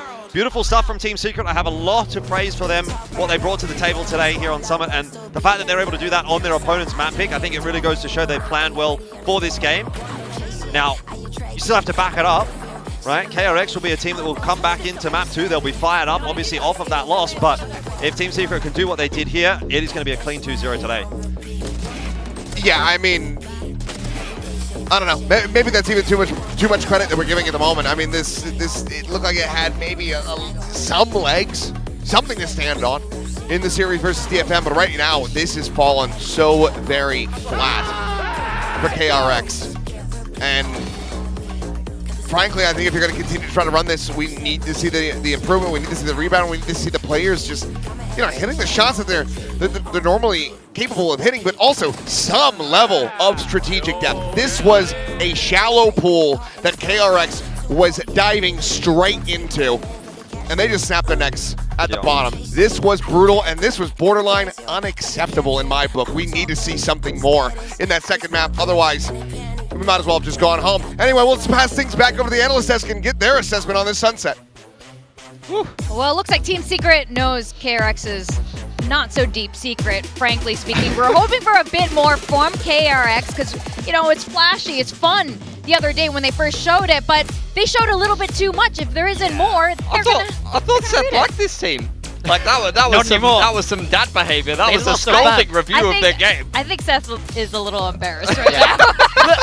For me, I don't think Triple Duelist is out the realms of possibility. I don't think this is a can never win type of comp, but they have to be better. They have to be more strategically deep, and I think ultimately they could not win the Angels. That was the big thing that was working for them against DFM. DFM struggled to shoot back. On the flip side, Team Secret, everybody feeling very comfortable whenever they headed towards them. I felt like the Secret player was just on for the win every time. Another big game from Zeus, especially if you have a good Neon player. We touched on it with the DFM game in particular. When May was on the Jet, it's hard to kind of stop the pace of what you're going to get from a Triple Duelist. You got a good Neon player, little circle jump, little relay bolt, slide into him with a well-placed Paranoia or a Phoenix follow-up, you're going to wipe the whole team. So I honestly thought it was great game planning for Team Secret, and we can have a little bit of a look at that in a minute.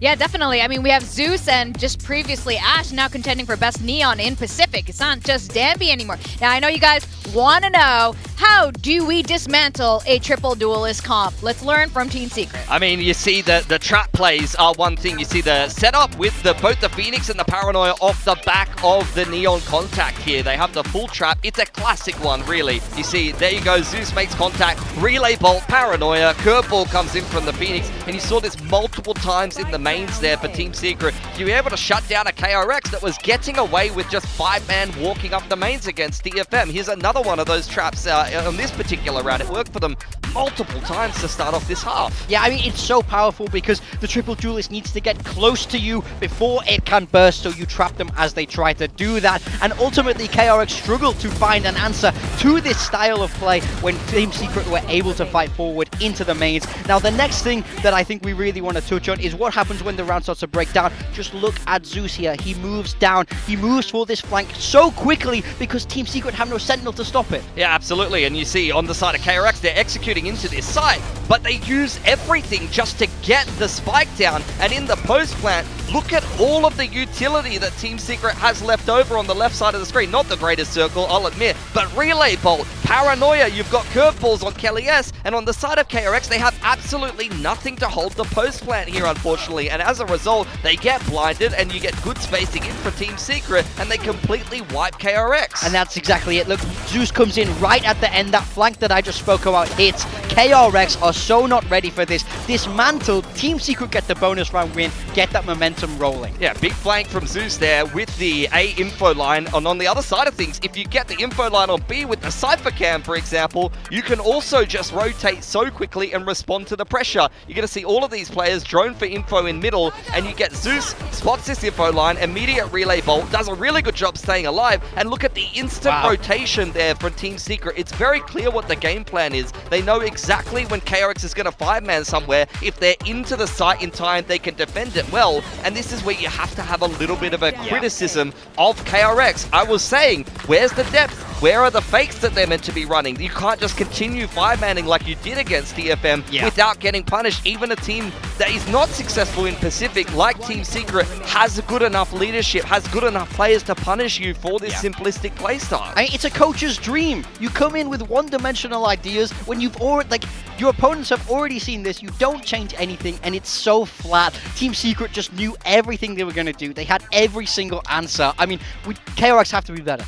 Oh, absolutely. And this is the one thing I was wondering about Team Secret. They could break it apart, but did they have enough confidence to execute it? And of course, what's really important is to have a good IGL. And Styron, even though he's a rookie in a way to the Pacific scene, he's really stepped up here, and not in just as his role, but his fragging. And this was the problem that DFM had, is they knew what KRX were going to do, but they couldn't stop it physically with their gun. I felt like Team Secret did a great job of this. Styron in particular, if your IGL is frying this comp, everybody's going to be feeling good. Oh, 100%. But also, we were touching on the fact that DFM kind of failed to use their util and press their buttons. Yeah. Team Secret were fantastic at that, and they had better buttons to press. You know, a Sova drone and a breach stun is very clunky. It requires coordination. You know what doesn't? A relay bolt, a paranoia, a curveball. You just hit the button and you punish them instantly. Well, have a look at Freeing here. He took over the server against DFM. He dropped 60 in 3 maps and was the heavy fragger in this triple duelist comp. And here, unfortunately, against Team Secret, the highest fragger was Mako, because none of the duelists were finding any entries or any impact, and for that reason, the game was just coming to the controller. Yeah, Mako was like, this is why I didn't want to play the duelist. You guys are crazy. I was talking about Styrono. I said he's new-ish. He's new to Pacific, but he's actually been playing for a really long time. He's part of the original Paper Rex squad, actually. He's played with JD Faker. He's played with Alex. So it's going to be really interesting later, of course, as we move on through this tournament. He's got a lot of experience here. Now, this is very exciting for Team Secret. For those of you who want to be a fan again, I'm feeling it a little bit now as we move along into Haven. Haven. Okay, let me give some copium here for KRX. I think they got dismantled map 1, but that's because Secret had a very clear and obvious read. Now, I think Team Secret have picked Haven because it's a map they feel good on, but I worry that KRX will they won't let them play their game. If they come in with triple duelists, then it will have to be, you can use the same ideas, but you won't have been able to prep it in quite that same way. So I think Secret will have to be adaptable on their own map pick. They can't play the same way that they did previously this week. They're going to have to be reactive if KRX come out swinging. Yeah, I'm interested to see what KRX are going to play here. You see them switching up comps as they often tend to do, but they've been trusting this approach, trusting this comp, haven't been stopped too much thus far. That's the first time where a team has really kind of, as far as I was concerned in that map, that was some, daddy's home treatment, quite honestly. They rocked up and they punished them. They put them in the naughty corner. And at that point, honestly, I'm questioning whether KRX are going to continue with this style. Yeah, I'm kind of curious if they have the backup plan, the backup comp in case someone destroys them. We'll just have to wait and see. We're going to go on a really quick break. And when we come back, we're going to dive straight into map 2 of KRX versus Team Secret.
Red Bull gives you wings.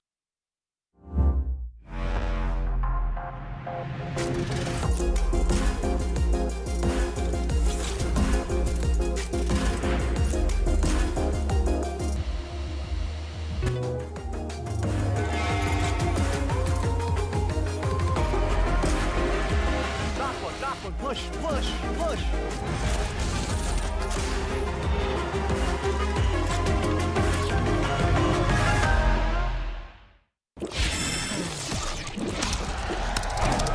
Red Bull gives you wings.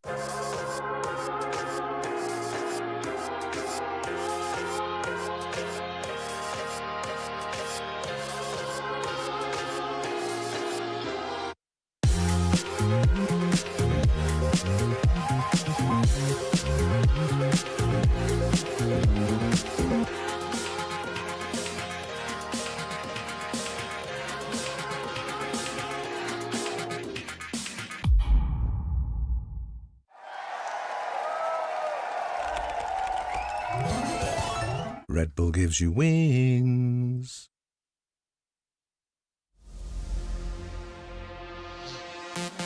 Welcome back. We're heading into map 2 of Haven. We've got KRX facing Team Secret. If you guys missed map 1, Team Secret totally dismantled the triple duelist comp. Let's see if they can do it again. Yeah, DRX, KRX, sorry, you know, what is this, 5 times in a row now? They're absolutely sending it on this style. They clearly feel like it can work across every map. Now for Team Secret, they picked Haven because they know how to play it. Fundamentally, I think they had a great game plan against Farrell, but I don't want to see them use it. I want to see them adapt and try and stop what this KRX squad will do. I mean, in theory, Secret have all of the same tools they just used. It's a very similar comp, if not exactly the same as what we saw on Sunset, and a lot more practice and depth on this map. We've heard about their issue with the map pool. That does not apply to Haven. We've seen a lot of the nice plays that they've been able to employ. For KRX, they're going to look at that last map as not a failure of the comp, as a failure of the execution and off game from the players. Let's see what they're going to bring to Haven here. Achilleos, how are you today?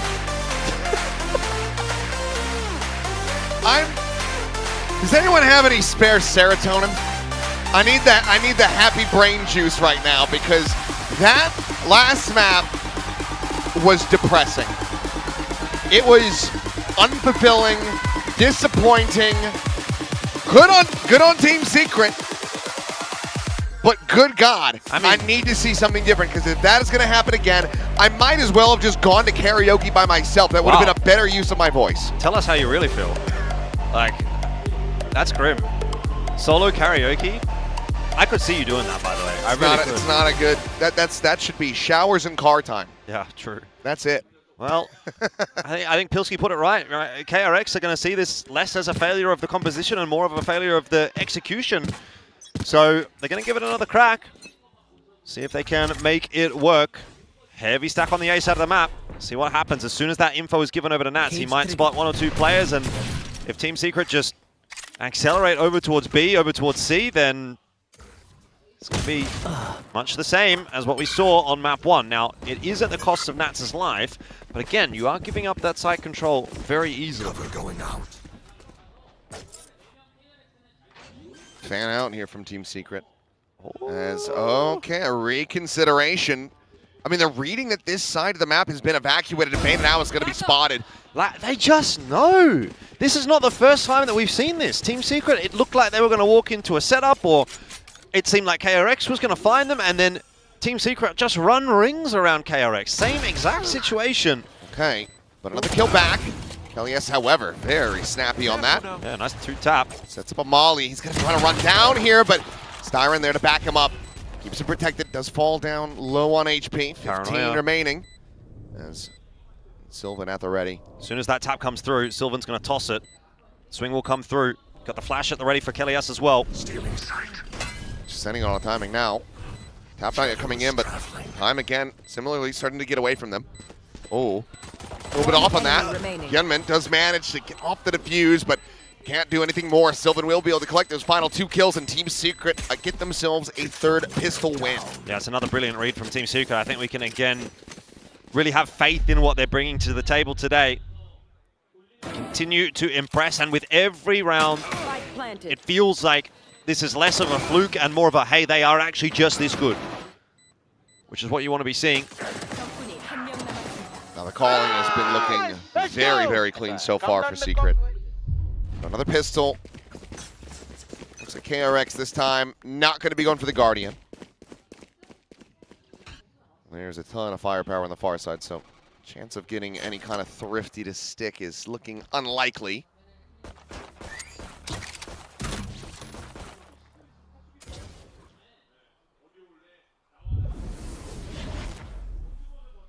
Walk down through sewer now. That camera's still going to be situated as Nats starting to explore a long. It'll just be a clear out.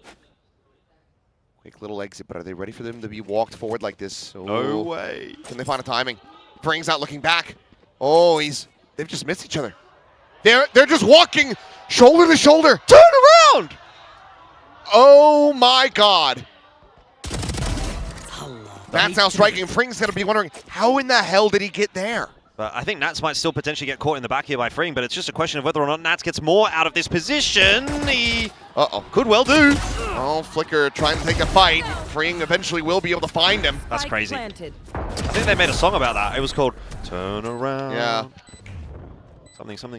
Flash! Oh, flash in the corner, Fring. Holding down M1, able to find that kill, but takes quite a bit of damage, so shot where to fly. He would die, but it's going to be Zeus instead. Happy to collect that kill and find the follow-up as well. So Mako eliminated Team Secret in the end. Still overall decently clean. They lose, I think, one weapon here to get the 2-0 start. Yep, you'll take it for sure. Look, a bit fortunate, obviously, for Nats that he doesn't get spotted, that nobody has a quick flick behind them to just check. But just seems like the rub of the green is going the way of Team Secret tonight. First gun round coming up, though. KRX up against the bonus, no doubt, but a gun round as far as they're concerned, so have to show us what they're made of. And this is a different setup. It's almost standard in terms of positioning, at least. Oh, but this is all to try to get Flicker to come peeking, and well, he does. Manages to escape, tuck into the corner. Having to wait out the onslaught. Again, Nats is so easily out onto A long as well, solo. He's just kind of walked his way out there. He knows there's not really going to be much of a contest there. Camera going his way. Not going to go deep enough to actually get the spot out. Fring, does he miss him again for a second time? Recon chucked into the lobby. Nothing going to be seen. Fring can't really move, but okay, Bane will just find that fight. Gets to the player. Just had a bandit in hand. So certainly was unfavored. Now Fring able to strike, and nearly has 3 of them lined up. Either way, very solid damage dealt. So now it's just Zeus and Sylvan to try to see if they can get this bonus converted. It'll be a pretty tough ask, but they might be able to walk their way into A and get a plant. Sylvan's still got a full belt of util, so a couple of smokes and a flash that he can use to try and slow things down if need be. 30 seconds on the clock, though. Team Secret have to get a bit of a move on. KRX are not spotting anything over towards A, not seeing anything towards B. They're thinking, I wonder, where might Team Secret be? Early rotate's going to start to come through. Got Bane on his way already. Spike now planted. I like this from Zeus. I think you do have to take a bit of a risk, see if you can maybe find an isolated one-on-one. At the end of the day, it's your bonus. You've got 3,600 behind this.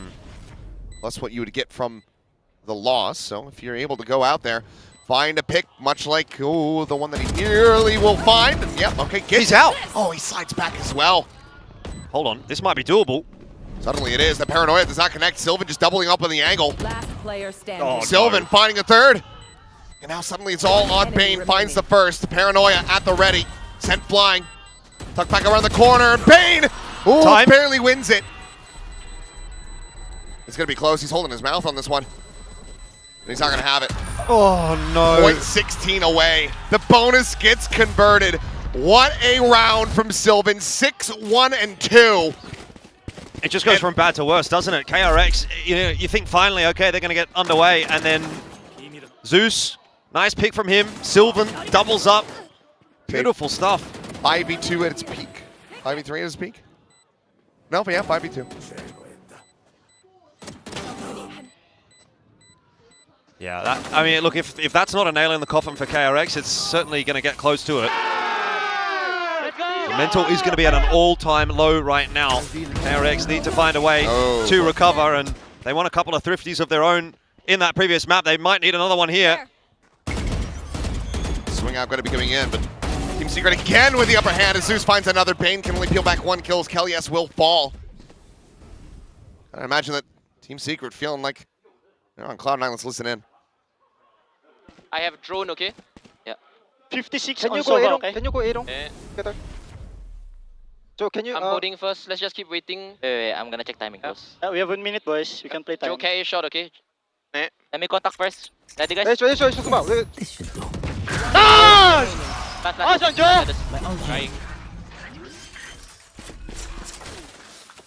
Another good win. Team Secret doesn't even really get close there. KRX trying to sort of force the hand a little bit with that push out through the smoke onto A long.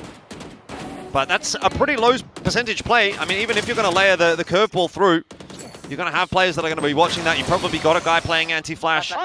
Team Secret, good protocols. That's really all that takes. So 4-0. Team Secret in command of this matchup at the moment. 17-4 in terms of the rounds for this map this match so far.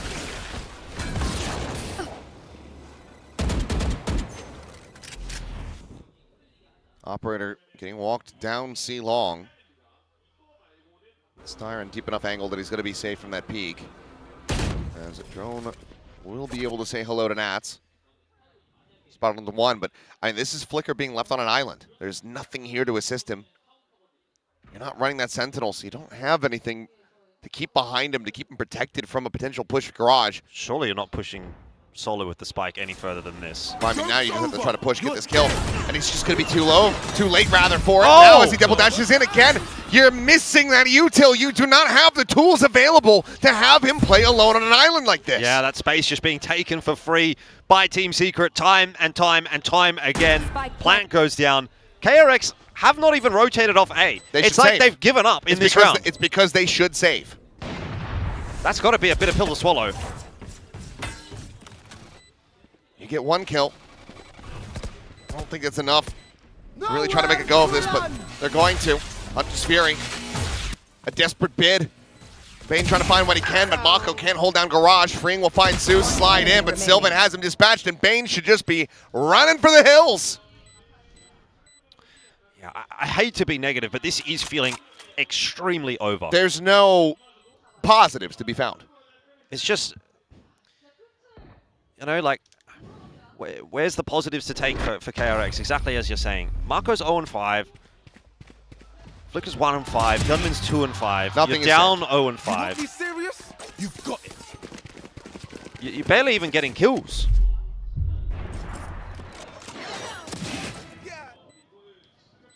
Team Secret are a step ahead in every single one of these rounds. And that's been the case over map 1 and now into map 2 as well. Sure, you can take all attack timeout, have a bit of a chat, reset things, slow down the momentum, all those words. But KRX have tried that already. They tried that on the first map. Didn't make a difference.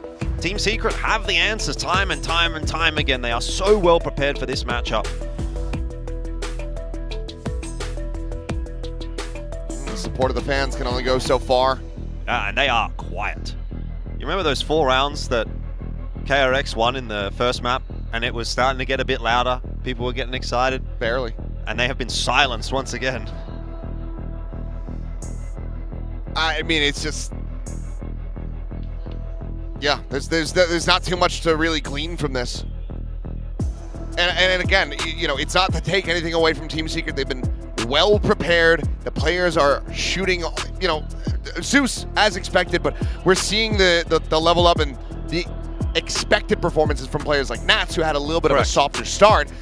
The calling from Team Secret has been great. Yeah. But it has also been abysmal from KRX. Well, that's what I was going to say on the behalf of Team Secret, is it's not just Zeus, right? You've got Nat stepping up. Styron had a good first map. Sylvan's been good here. Double cooked into the corner. No! Okay. But, like, again, this is how KRX won rounds in the first map. Even if you do win this round. Maka, you're not sticking that. Certainly not. Even if you do win this round, it still isn't really a confidence builder for KRX, because it's just off of the back of individual brilliance from Mako, and you cannot replicate that.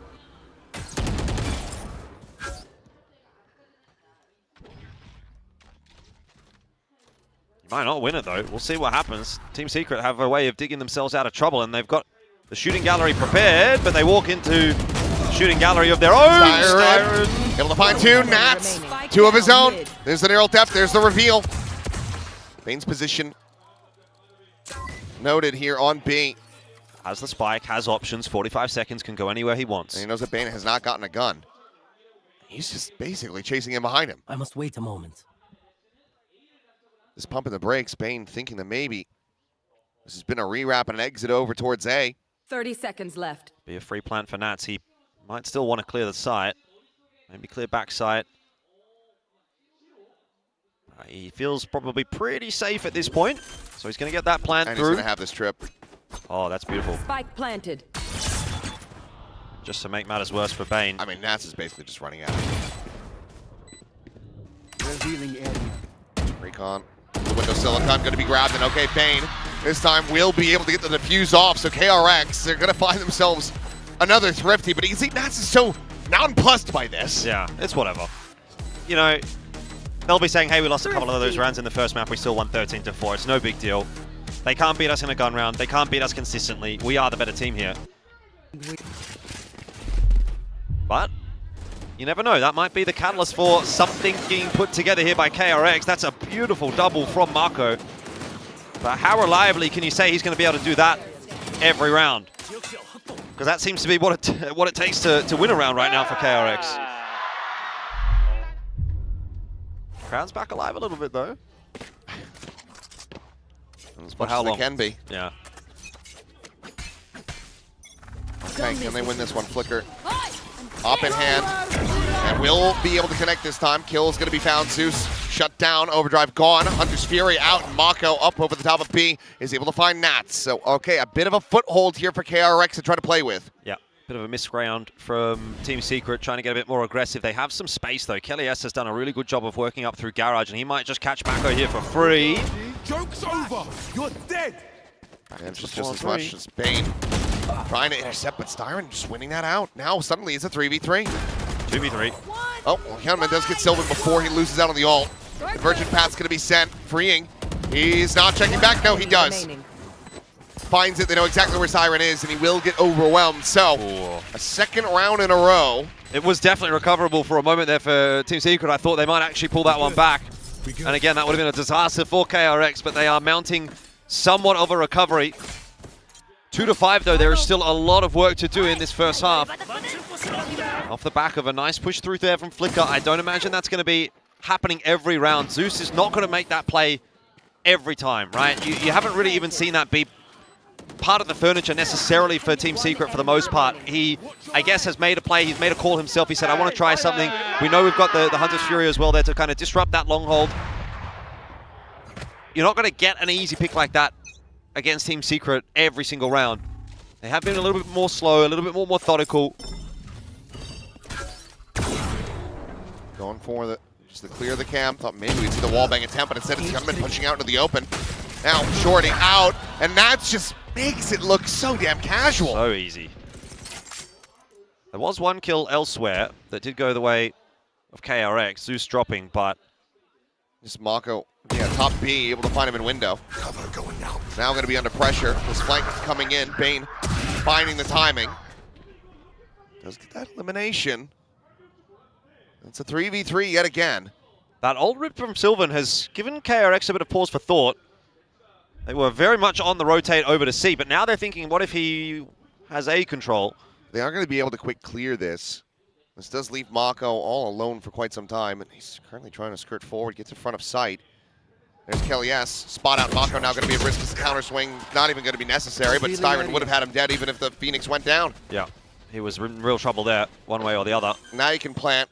Kelly S. could just go running forward, has to run it back. Take it aggressively. Try to stop any chance for KRX, and yeah, that's exactly what he's going to do as he re-clears Garage. It's good space to take. Could maybe even have a little last second look. Doesn't quite spot Bane out, but job's probably already done with that kill coming through to bring it down to a 3-on-1. And Bane's going to give it the crack. Ooh. Bane. Is he on for it? Does he have the time? He's got the time technically, but needs to get onto this pretty damn fast. Also needs to suss out where Sylvan is. He's just waiting for the tap as Recon's going to go in deep. Should tell him that he's basically going to be here at coming. Well, okay, Sylvan does give him the ping, but now the time is going to be gone. So easy cleanup. Took him so very low. So Team Secret now up to 6. Good effort from Bane, but good effort is not going to be good enough right now. You can get so close, but it is still so far for KRX. 6-2 the lead. Team Secret back in the driver's seat. This was great stuff from Nats. I thought he'd kind of done himself by swapping out to the pistol there, but still able to recover it in time. It's just, the problem for KRX is it feels like they just don't have enough people. They cannot hold the map. They are losing map control so easily. Revealing area. Almost all the duels that Team Secret are taking into sites are favorable duels, and that's a result of the fact that KRS are losing that map control. Trying to establish some of it, but it's just with a bandit and freeing instead of tucking to the corner. It's still going to be maybe trying to swing out. He's holding as that smoke will dissipate. Needs to be a one-tap. It's going to be Zeus. That is a one-tap. Not the one that KRX wanted. Mako trying to maybe dance around these cam timings. But this is just all the more time and space offered up to Team Secret around A. Here. Mako's been seen. Take flight. Drone from Bane, not going to be seeing anything at main here, as that's just going to be a full walk down to sewer. Almost certainly have him caught off guard, much like Mako has been. So Neural Depth now going to be invested. Double spot out. Bane only able to find the one. Zeus going to be taken out, but the trade is instantaneous. Scumbin and Flicker trying to see if they can pull a rabbit out of the hat. One enemy remaining. 30 seconds left. Spike planted. Touchback does avoid that paranoia. Solid read though. Gunman very well aware. Oh, is that a mistake from Styron? What a round this would be. Bit of an overstep. Sylvan is still in a really strong position to He's going to be able to close suss it. this out pretty damn fast though. Yeah, Blazewall is going to say, situate that, limit the peak angles. Sylvan trying to eat that damage. Take it a little bit lower. I mean, you have a hot hands. Get him all in the window. All good. Definitely not all good. Definitely not all good. 7-2. Team Secret grab another. Nothing going right for KRX at the moment. I don't think, I mean, look, I guess why he doesn't pull the hot hands, because he's hoping that there's going to be a swing. But it's just one of those things. Sometimes you have to make the play. One enemy. Really well played though by Sylvan. Very, very patient. Put all of that pressure back onto Hyunmin. Doing a thing. Okay, I think I'm fine. You alright? Yeah. Right here. You want some of that serotonin you were talking about? I don't know who Sarah is, but I'll see if I can find her. Ay, ay, ay. There. I just don't get it.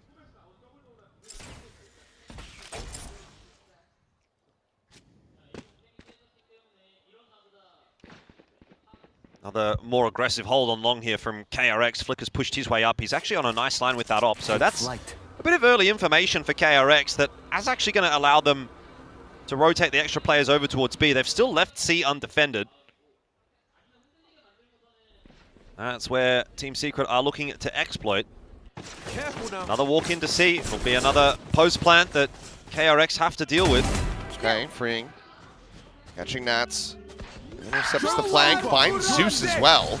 There at backside. Paranoia now sent out to try to delay this. I'll just hear from Bane. Also stopping the plant from coming through. Coming with a spot. Will be able to clean up Styron. And okay, a flawless round. Very necessary. After the previous one, KRX. Get up to 3. Are we back? Are we back, chat? I think we're a ways away from that, but it is a positive sign. Oh, okay. Okay, yeah, well, a couple of wall bangs in that round. If they keep doing that, then yes, they're back. Yeah. Nice. Nice. They still know that there's a lot to do. They're not getting too excited about that moment. Team Secret money broken, though. Going to have to go for the hero rifle. Put in the hands of Zeus. We'll see what he can manage.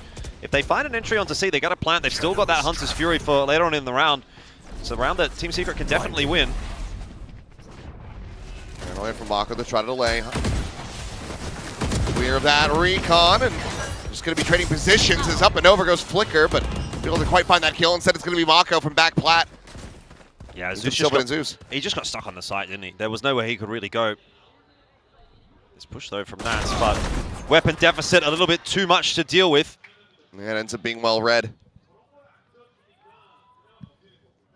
So, chance to make this up to 4 now. Plant will come in, but players quite far apart. This would have to be one hell of a flank from Styron. He actually could find a nice timing here. He's hearing all these footsteps, relaying that over to Kelly S. If Kelly S can find a way to delay, if Kelly S can find 1 or 2. Oh, Drun's found him. Swing in, freeing, able to get the kill. Styron now. Okay. Sometimes, that's fine. It's all good. Sometimes the easiest ones are the hardest ones.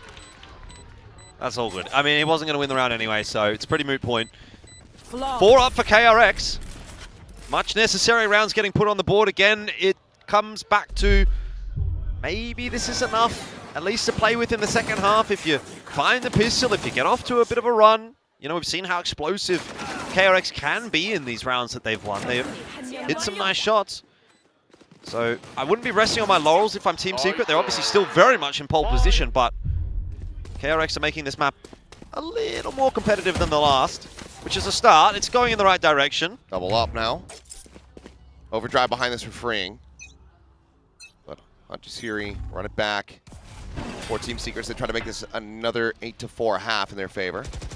Freeing just quick little jumps. I think he missed Zeus on that cross. I think so too.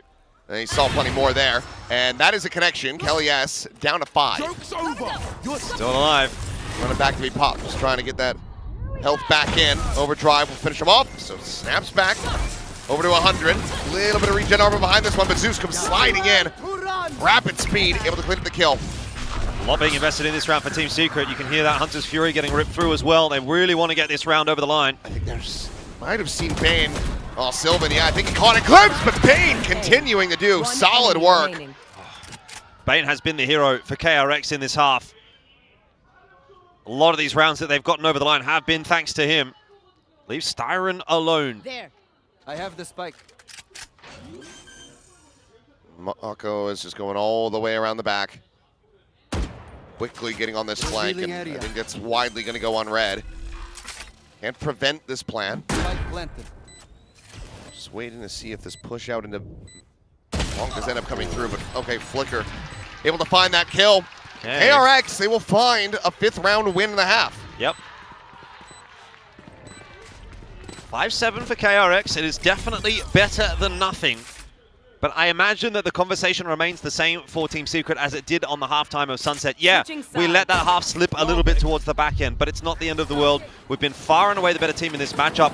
Let's get it done here. Let's move into this defensive half and just do what we did on map 1. Play adaptable. Play quick, you know, rotate fast. Nice.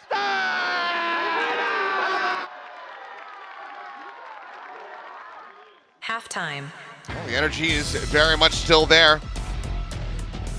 But 3-0 in pistols so far. Team Secret have had KRX's number in that regard.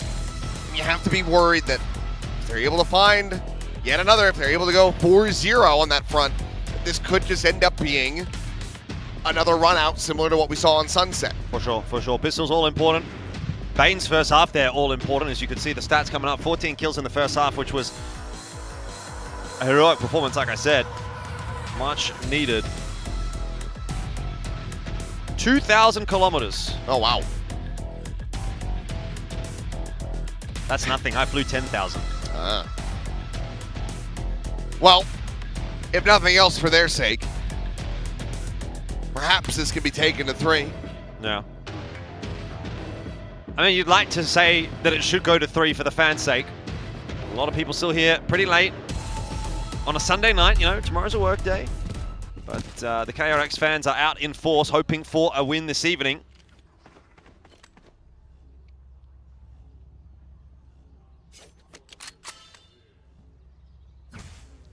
Team Secret seem like they've got the read. KRX very much setting up for this mid play, and we've got a mid crunch on offer for Team Secret. Zeus raring to go. There's a curveball in, tucked to the corner. Matt's trying to steady that, but it's going to be Hyunmin coming away with 2. Quick rotate over to C though. Zeus in position. A very quick one. This could absolutely still get out of the hands of KRX. The slide is going to be punished. Just taken down. Mako nowhere to go, but no bullets. What? And Sylvan having to do it all. Gets it into the 1v1. 4 bullets, and it's more than enough. What a Red Bull clutch. Unbelievable that he's able to get that kill. That's massive for Team Secret. Gets them off on the right foot in this second half. And once again, that weight of pressure starting to fall on the shoulders of KRX. Hyunmin started it so nicely. But then as soon as that attempt back into C came through, you kind of had the idea that maybe Team Secret had rotated their players off quickly enough, or on quickly enough. And some really good shots through from Sylvan as well. I got a great read as to where Hyunmin was coming from. Hyunmin was tagged up as well at that point, so maybe a little bit of an easier finish for him too. Well, okay, we're the back of the Guardian thing. Yep, we're back on it. And this time, it's able to find some immediate value. They did find one round with it yesterday against DFM as well. Gun here. Considering the tuck to the corner. As Flicker. Oh, they lose out on Hyunmin. They lose out on that Guardian. Siren able to find Freeing. It would look like maybe it would have some legs. Yeah, they are quickly swept out from beneath KRX. He just wants to take the fight, doesn't he? I mean, that's a ballsy thing to do. Knowing that there's a Guardian on the other side of that angle, but just kind of walks in, says, you know what, I'm better than you. I will shoot you in the head faster than you'll shoot me in the head. And that's exactly what occurs. So Team Secret up to 9. They navigate that force. It's a great shot onto KRX, it has to be said, but at the end of the day, if that's the only thing you can take out of that round, it is not enough for KRX. One enemy remaining. Oh, nice call. Take gun. Nice call. Heard it there. I mean, the calling has been overall very consistent here for Secret. Right ideas, a couple things maybe not going their way so much in that first half, but the start of these maps. Oh, this is bold. Been incredibly clean. Nats tucked into the cubby. Needs some help. Has to be cleared, but it's going one by one. And well, Hyunmin will end up falling low, but he can heal himself up. Blaze Wall going to be situated, just blocking off vision from Garage. Is now coming in, and sight control in the hands of KRX. Unfortunately, there was just no one there to help Nats. Like, there was no one that could rotate in any reasonable amount of time. Oh, Sylvan maybe feeling it a little bit too much there, trying to find the denial on that ult, but ends up giving over a kill. Bonus round, though, for Team Secret, so not too concerned if they do lose this. KRX with just the Ghost. Going to be the first bonus that they don't convert so far, but still in a decent enough position. As Bane should have this one, but he doesn't. Oh, a little bit of slip at the wheel, maybe a glimpse at the minimap. Either way, let's end up losing out on that one, but it's going to be a 3K for Hyunmin. Another charge back towards the next run it back, and now 3-round deficit for KRX. It is manageable. Interesting, obviously, for Nats that he wants to play that forward on C. You know, you've got the cam up. You would think if you've got the cam, you can sort of get the rotate to come through from your teammates if you spot multiple players walking down. But I guess backing himself, I don't mind that he's confident. You know, I think he's been playing a good game. So if you're feeling it, if you think you can maybe hold it, play with confidence. That's typically a recipe for success. Obviously, it doesn't work out in this instance, but try something a little bit unorthodox. Enemy mark.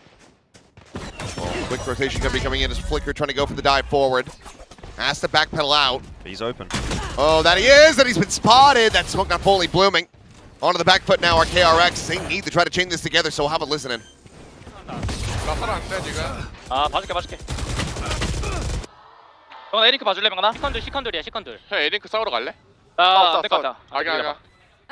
각자 잘 싸워야 돼. 괜찮아, 어찌나 하지 마 그럼. 한번 싸울게 지릴 거야.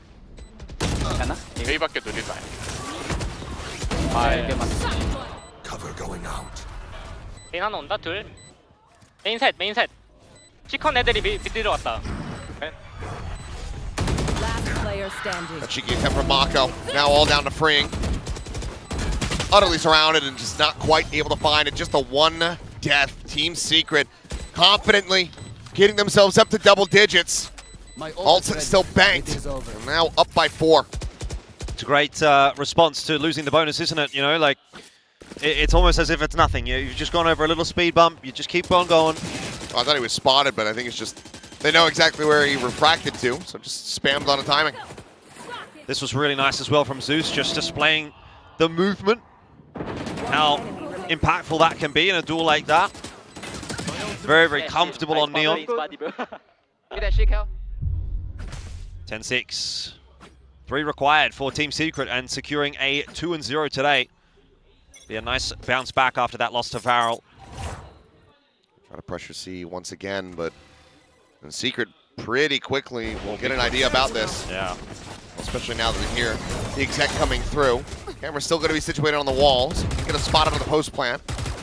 Hasn't toggled it yet. Meanwhile, Bane watching around the rear as Hunter's Fury just a hair off. Won't quite be able to find Mako, but it finds Flicker. And now Freeing is dead. I mean, Styron's been such a menace with this Hunter's Fury today. I think he's probably got 5 or 6 kills with it over the 2 maps. Molly over the top, curveball in hand. Maka will be able to catch the one, Bane with the other, but he had been dead to a shock dart, and now it is just Bane trying to hold the line, trying to clutch up once again. Push to the side, and yep, will just end up getting picked apart. I love the respect there from Nats. He recognizes it's Bane. If I try to take this fight, try to find this trade, every chance I get my head popped off, and then the other 2 are coming from the same line. Bane could put together that 1v4 like it's nobody's business. He is in form tonight, but he's not getting the backup that he needs from the rest of the team. Really nice stuff. Styron is just, he's getting away with murder with this Hunter's Fury. That is a massive asset, and obviously Nats getting that second really opened this retake up. From there, it was pretty easy for Team Secret to put it together. They just had the numbers. They flood the site together. Bro, Nothing they can do. Yes, boys! Yes, boys! Timeout. And that's what we love to see too. I mean, it's been a very long time since we've seen Spin back on this stage. And I can think back to when he was coaching Global Esports alongside Big Time, where they got so close to taking down KRX. They just couldn't quite get over that hurdle. Now here, very different team. Many years later, he's just about ready to have that satisfaction. Yeah, I can't wait to see what Team Secret will have to say, assuming we get a winner's interview from them. I think there's a really cool lineup here. You know, I'm really behind Team Secret. I think they put together a fun team. I want to see some success from them. It's nice that we are getting it early. People think I don't, but I do. Thanks. And people would say the same thing about me and GE, but you know. I'm liking the direction that they've been moving in. The signings have seen good. I mean, Let's go. Even from the outset, back in stage 1 when we got to see that little glimpse of Zeus. Yep. You could see that he had a lot of promise, and that has just been expounded upon very quickly. And even during the off-season, in between the stages, the performances he's been able to put up. They found my wife. Incredible. Nats finding a time and gets the reset on the aim, and he absolutely destroys them. Ping reveal out, looks for a little bit more, will eventually fall. But Widely, his work is done. Yeah, Team Secret getting so much value out of these splits. It's just been like 1 and 4s, maybe 1-1-3s. Spike planted. And Team Secret in the same position, they would have been rotated. They would have said, okay, they've given up the space at A, we can go try to plant over there. No, KRX, they try to put the spike here. They try to have it rest here. But instead, this is looking like it's going to be their grave. It's planted for backside. Mako, there's nothing more to be done but die. Kelly's has his number. Team Secret have this series. Yeah, absolutely. I mean, there's no question about it now. 12-6 it's over for KRX, and they have some real thinking to do. They've got to go back to the drawing board and reconsider potentially the composition. Even if not reconsider the composition, the execution of the composition. Because they barely got over the line against TFM. Now they are getting slaughtered by Team Secret, and the match is still yet to come. T1, Paper X, those teams are going to put you in the bin. They are going to fold you like a piece of paper.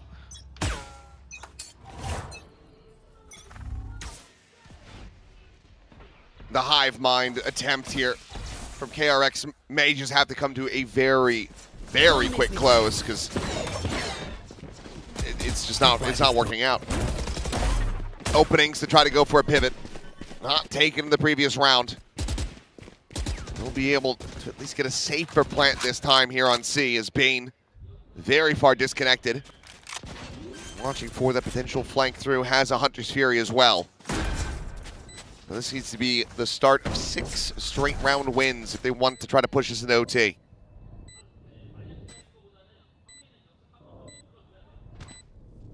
Marco perfectly poised with that paranoia to make this a very difficult retake for Team Secret. He tosses it through, buys a little bit more time. Smoke's gone in. Here comes Team Secret for that retake. There's the shutdown. Yemen losing out on the ult. The Virgin pass to try to slow them up. Hunter's Fury now being invested. This is everything in the kitchen sink that KRX have.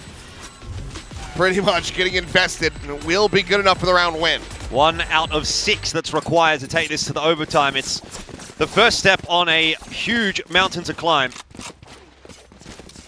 So far 6 and 2 in the second half as well. Team Secret, I mean, by those numbers, they are going to get it done here very comfortably, but KRX still have some fight left in them. In those rounds where, you know, you don't see the opening pick from Nat or the space taken by Team Secret, it does get a bit harder once that site control goes to KRX for free.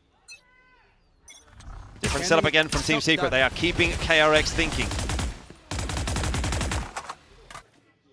And a push out in mid. These have been going their way quite a bit. Hyunmin, I mean, he's got that spike in hand. Just going to set Zeus up underneath the window. Oh, swing out. Sylvan able to find that kill. Nats gets another flicker now eliminated. Timing's perfect from Zeus.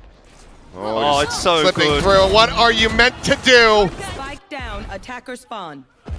Mako to TP to try to collect this spike. Runs back over here on the C site, clears out that camera, but is widely relying on freeing, being able to find a gap, an opening on A.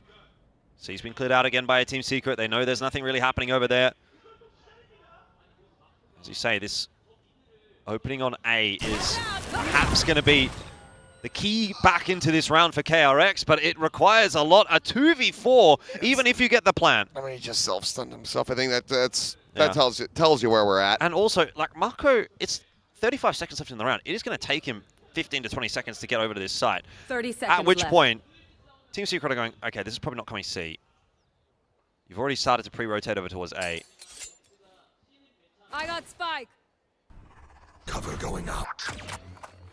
Smoke to B. They're just trying to instill any bit of doubt that they possibly can, but not fooling anybody. There You you go. hear those footsteps. It's not even that safe of a 10 plan seconds either. left. Spike planted. Shock Dart not going to find too much. Thought perhaps he would just go for the spam through the top of the box, but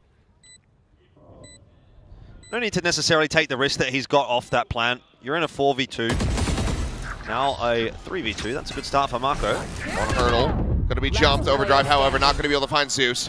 Just a tiny little bit of damage. As a consideration of that TP into the corner, a bit more damage found. Now we'll try to go for the reposition, but there's the drop down. There's Styron. There is the win. 13-7, 13-4 in the first map. This was an ass whooping that Team Secret just delivered to KRX. Yeah, that felt very much like an inevitability from Day Dot. Great work from Spin. Coach coming on stage to congratulate the boys, and obviously fantastic work from the team as well to execute on the plans to perfection.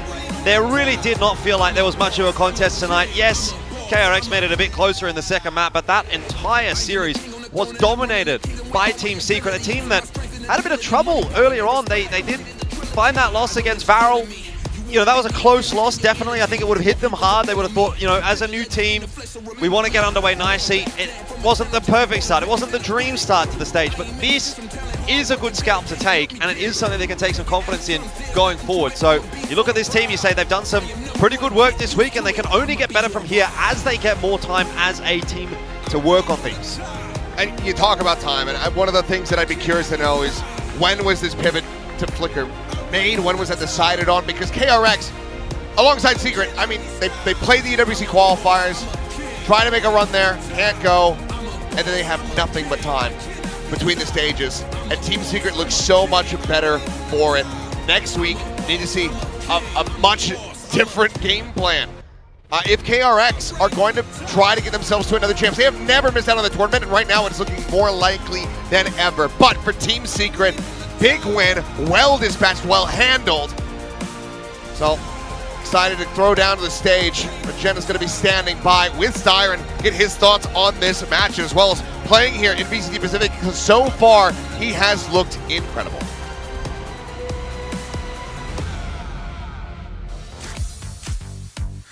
(2대 0으로) 깔끔한 승리를 가져갑니다. 팀 시크릿의 스타이론 선수 만나보도록 하겠습니다. 승리 축하드립니다.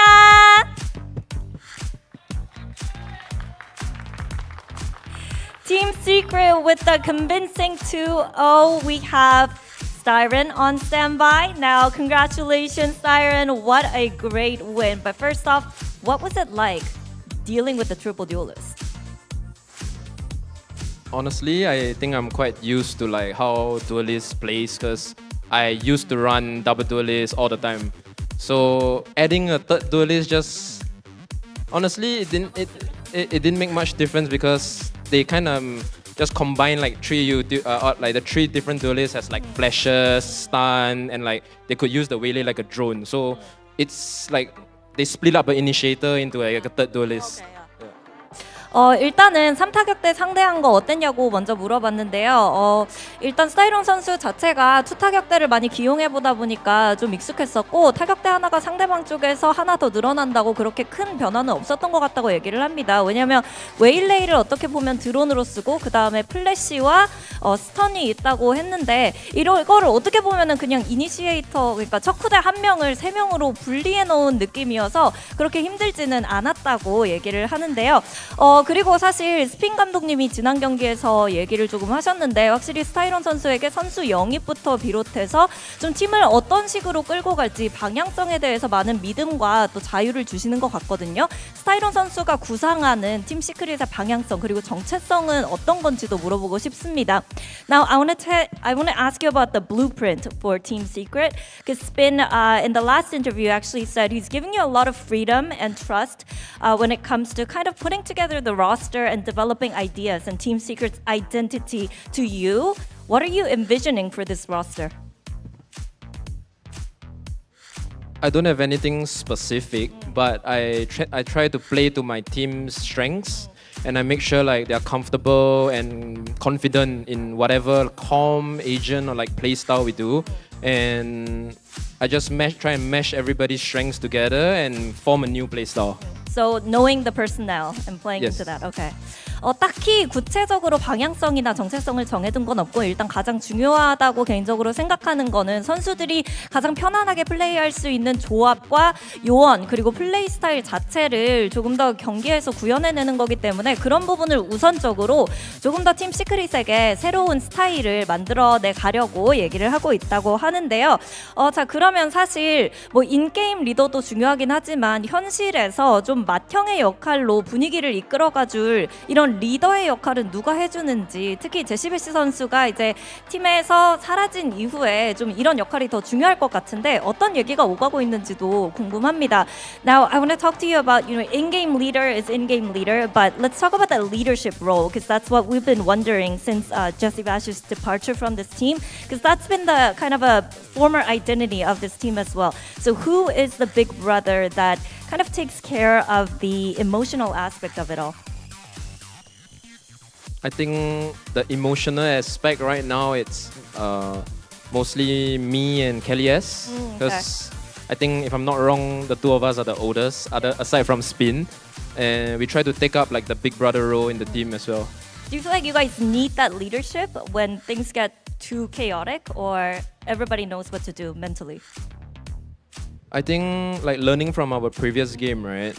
Like we needed someone like that, like especially when it got chaotic and like rounds gets close and messy, right? It's good to have like an overall voice in the server where everybody listens and trusts to. 확실히 스타이론 선수와 켈리에스 선수가 가장 나이가 많다 보니까 좀 그런 부분에서 맏형 부분으로 중심을 잡아주는 역할을 좀 맡게 된 것 같다고 얘기를 하면서 지난 경기에서도 느꼈다시피 좀 경기가 혼잡해지거나 아니면 라운드가 팽팽해질 때 확실히 그렇게 중심을 잡아주는 선수는 필요한 것 같다고 얘기를 합니다. 그러면 마지막으로 이제 남은 여정이 T1, KRX 그리고 DFM이거든요. 팀 시크릿의 경쟁력은 어느 정도 되냐고 가늠하는지 한번 물어보도록 할게요. Now, you guys left on the group stage schedule would be T1, KRX, DFM. What do you think of your chances of making out of the groups, and how confident are you when it comes to stage 2? In previous interviews, I mentioned that because we didn't really have a lot of time to prepare, right? I'm treating the group stage as practice as well because the new format doesn't matter. Like, if you can't place top 2, you still play the play-ins, right? So I manage like expectations by knowing that we don't have enough time, right? So we use the extra 1 month in the group stage to like practice and just take it game by game and make sure we improve every game and make sure we are in top form by play-ins or playoffs. Okay, I like that mindset. 일단 팀 시크릿 자체가 시간이 많지는 않았기 때문에 뭔가 높은 목표를 세워두기보다는 일단 이번 그룹 스테이지를 플레이인 가기 전에 좀 한 달 동안 연습할 수 있는 기간으로 생각하자라는 마인드셋이 있었다고 하는데요. 사실 왜냐면 이 탑2를 하지 않으면 아무래도 플레이인을 거쳐야 되기 때문에 그런 부분에서 부담을 스스로에게 주어주지 말고 차근차근 연습을 하면서 성장해가는 시간으로 생각하자라고 생각하기로 결정을 내렸다고 합니다. 자, 이렇게 해서 스타이런 선수 만나봤습니다. Thank you so much, Styron. Thank you. And can't wait to see you guys improve and perform well. Thank you. It's a win for Team Secret. It's been a while since Team Secret has seen such convincing wins here in Pacific, but of course the roster is completely different. The coaching staff is completely different. And Styron, I have to say, you know, proudly coming from Singapore, it's so great to see someone else represent the country because it's so small. And of course, Kelly S and Zeus flying that Philippines flag high and performing so well. I think Team Secret just showed exactly what they're made of coming in. Yeah. It's almost a shame that they had less time to prep, because you imagine if they had even more time, they'd be destroying a lot of teams. I mean, that Super Week 1 is always tough, but this was domination against the big name of KRX. KRX sticking with that triple duelist, and it just felt like it had no answers against the counter from Team Secret. This was an open and shut case in my book. Yeah, totally. I thought Team Secret played an excellent game. Realistically, could be up 2-0 in the group right now. The Varel game was very close for KRX. Be interesting to see what they come up with next week. It's got to be back to the drawing board. There's no way. I mean, you could talk about the composition all you want, but at the same time, they also played quite poorly in a lot of aspects. Team Secret was playing a phenomenal game. The game plan was good. The individuals were good. They were playing a bit more of a meta comp and playing it well. For KRX, you know, you could talk about whether they want to play triple duelist or not, but they still, whether they played this comp or not, didn't play their best and didn't execute it the best that they could have in the server for the caliber of their players. Yeah, I do agree. I feel like individually they were far behind Team Secret, but I'd be surprised if we see this next week. It's going to get to crunch time in the group stage. Will they triple down, do it 3 games in a row? I'm just not so sure, because I think it got exposed here today. So I think if you're their next opponent, you're hoping they run it. I mean, Pilsky, you're convinced that if they, you know, run it a little bit deeper and make it a little bit more complex, there's a chance. Do you want to keep seeing the attempt? Hell no. No? Especially from KRX, they're so good at playing, you know, double E-nits, and they've been proven to be such a flexible organization in the past. Yeah. KRX is the team that when they're being successful, they're making incremental changes to comps game to game. Even when they win, they'll make an adjustment based on, like we talked about them running Jet up instead of like running a Phoenix comp up against double Senti. That's what they're absolutely amazing at. So honestly, it doesn't really feel right to me that KRX is the team to even attempt something like this, yet alone be so stubborn that they have to run it series on series on series. They're a very adaptable organization historically. I wouldn't be surprised if they swap, and they've got all the skill set and the players to be able to do that if they need to. Now today we have a little bit of history being made, actually a few things, and the first is today is the very first time we have Coach Spin and assistant coach Morgan big time together at the Pacific desk. You guys didn't win a lot in 2023, so there's no opportunity to do a winner's interview. So I'm glad this moment is finally here. For those of you who don't know, 2023, 2024, these two gentlemen are beloved coaches from Global Esports. Don't tear up, Morgan. Then. It's okay. Hold it in, man. No, I think it's great to have you on the desk. It's nice. Get a good winners interview. You got to be feeling good after that game, right? Yeah, of course. I mean, yeah, it's excellent. Like, it's exactly, we had a plan, we executed the plan, and the result was literally exactly as we pictured it. Obviously, like I mentioned to you before the game, like we were kind of not sure whether we could actually stop them. You know, what they were doing, it was readable. It was, to be honest, I feel like they underestimated us. I feel like they expected that they could just play the same stuff and just run us down the same way they did in the first game. But having seen it and prepared for it, I think it was a lot more difficult for them today, obviously. Can I get your opinion? Like, when you first saw it 2 days ago, what were your thoughts? And then when you saw them pick it again today, were you relieved, excited? It sounds like you were a little bit nervous about it. Yeah, I mean, the comp itself, I think I see what the view is, right? Like they're using the triple duelist to kind of cover the initiator role. They're using the fact that they've got the waylay and the neon who can kind of pseudo cover that role while they keep all the traps, the aggression that they want to use. I feel like there's a little bit more depth to the comp than the way they're playing it at the moment. Like I said, I think they probably have another gear that they're saving for the better teams. In their mind, I don't think they felt like we were a threat, and they decided they'd play exactly the same way with no additional plan, and they didn't step into that second gear. That said, when we were beating them, it didn't really seem like they had a second gear that they could step into. So maybe they don't. Who knows? Yeah, I mean that's exactly it for me. I was so when you're doing this game plan, are you worried that you're just gonna have to toss it out because we've been there before where you do the whole prep, you go through everything, and they pick something different. Did you expect them to underestimate you? We did, to be honest. We expected him to play exactly the same way. Like I reviewed the games with Tidus, Styron, the IGL, and one of his major strengths is that he just is exceptional at coming up with a very simple game plan. Yeah. Like really simple stages. Like we need this bit of map control, we need this piece of map control, we need to react to this piece of util, whatever it is. And he can synthesize that so well into his own game plan and then adapt it from there. And he makes it so easy for the teammates to play. And you can see that today. Like Nats, for example, had an excellent game. Like on the Haven defense, he was able to just like shut down so many of the aggressive rushes. And it's really because we just understand what the game plan is. He knows exactly what his role is, and then he can just sit there and he can shoot. And he can shoot. He's a good shooter. So he's shown it today. I'm really proud of that. What's the balance between Styron and you and, ideating, coming up with the game plans? Because you're giving Styron a lot of credit. Yeah, I mean...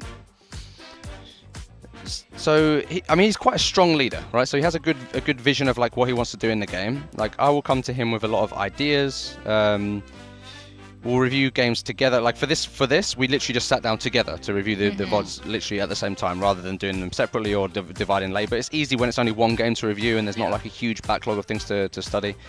For doing the kind of day-to-day stuff, like preparing comps and all that sort of thing, it's kind of like how would we describe it? So Tidus usually comes up with the general overarching game plan, how he wants to play the composition, and then I will fill gaps. Okay. So if we, for example, we're struggling on an A execute on Ascent or whatever, then that will be up to me. I'll go and look, and I'll go and look at other teams, how are they executing it, what can we do with our composition, etc. And then we'll come up with something, we'll do that in the server, whatever. And then when it comes to assessing Tidus's game plan, if it's going well, great, we carry on. If it's not going well, then I'll step in and we'll sort of make some adaptations, we'll changes, we'll discuss. And usually what happens then is through discussion, Tidus will update his game plan to something that it's a very collaborative approach. Yeah. Oh, it sounds very healthy. I wanted to ask you a bit more about what you've been up to lately. I know a lot of people may only watch VCT and Tier 1 Pacific and things like that and associate you with your time with Global and things like that. But for myself, I mean, I've been casting a lot of challenges and things like that. I know you've been working with Motive. You've been very successful into outside of maybe the qualification just that last time. We don't even really have to touch on that, but do you think, can you just summarize a little bit of what you've been working on with Motive and things like that? And do you think that really helps kind of guide where Team Secret is at right now? Because I've kind of been treating it like it's Motive 2.0, or it's a new team that you've kind of assembled with the best parts of a lot of what's been happening in challenges, where a lot of these challenges teams are waiting to go into the play-ins, but you guys kind of get a chance to put a challenges team together, so more or less with the core of Secret that's already there. Yeah, so obviously we worked together, me and Tidus, from May last year until the end of the year. Yeah. Played Ascension, didn't make it to Tier 1, whatever. I think I wasn't expecting to be able to bring him to Secret, to be honest. Like I was offered the job and I was looking for players that I could bring. I had a few people in mind. I felt like I interviewed with all of the players individually, so I got like a good picture of their strengths and their weaknesses, and I was looking for a specific kind of IGL that Tidus fits the bill. Exactly. I didn't think I was going to be able to get him because I thought he was already had an offer from a different team and he was going to accept. And it turned out that I was able to get him, and I think it was mostly down to he felt like the quality that there was in the team, like Kelly, Zeus, whatever, who's remaining in the team, was good enough that he could come in and he could execute his game plans well and bring us to a higher level. And yeah, I think we are capable of that. Yeah, I think he's been able to do that with like his XLB run and things like that. You were very successful as well, winning a number of challenges. Off of that, I actually wanted to ask you what to expect from the teams in play-ins, because you literally have been bashing your head against 555, Sharper, and a bunch of these other teams that are coming up in the play-ins. You were just, Siren was just talking about on stage, potentially thinking about playing in the play-ins. What do people have to expect from those teams? Do you rate them at the same level as some of the Pacific teams? And what do you think about potentially playing them again? Yeah, I mean, we've got Sharper 555. Remind me of the others. Onside is from Korea. Yeah. Japan isn't decided yet, but specifically the SEA teams. Okay, I mean, you'll be very familiar with those. So Sharper in particular, like they're excellent. They're an excellent team. They have a very specific game style that once you understand, you can start to break it down. But it's kind of like the person who practices 10,000 kicks kind of deal. You know, like they're so good at what they do. They're very strong in their single plan. They have other ways of playing, but they have definitely one that's their key game plan. And you can see like they're just dominant in SEA when we're not there. Yeah. 555, they're a lot newer. They're a lot more raw. Yeah. Like they've got some real talent in there, like real shooters. And I think they have a completely different style, which shows, I think, the depth of the region. It's quite interesting in that regard. Both teams are really good. They could definitely upset. Okay, cool. Yeah, I just want to ask one more thing from me. Is like, you're joining Team Secret in Stage 2. It's a very turbulent time for the org. You're not drowning in champs points or anything like that. So what are the vibes and sort of expectations for you guys now that, there's been a bit of a rehaul here? Did it feel sort of like a nice refresh for you to be able to join and lift up those who were already there from Stage 1? Yeah, it's been an interesting challenge because I think there's been definitely some issues to overcome, and so we've had to kind of speed run building a team culture and building a team identity, and obviously bringing in me and a new IGL makes that quite challenging because it shifts from obviously having a team that was around Jesse Vash for so long that it's like a big shift. Yeah.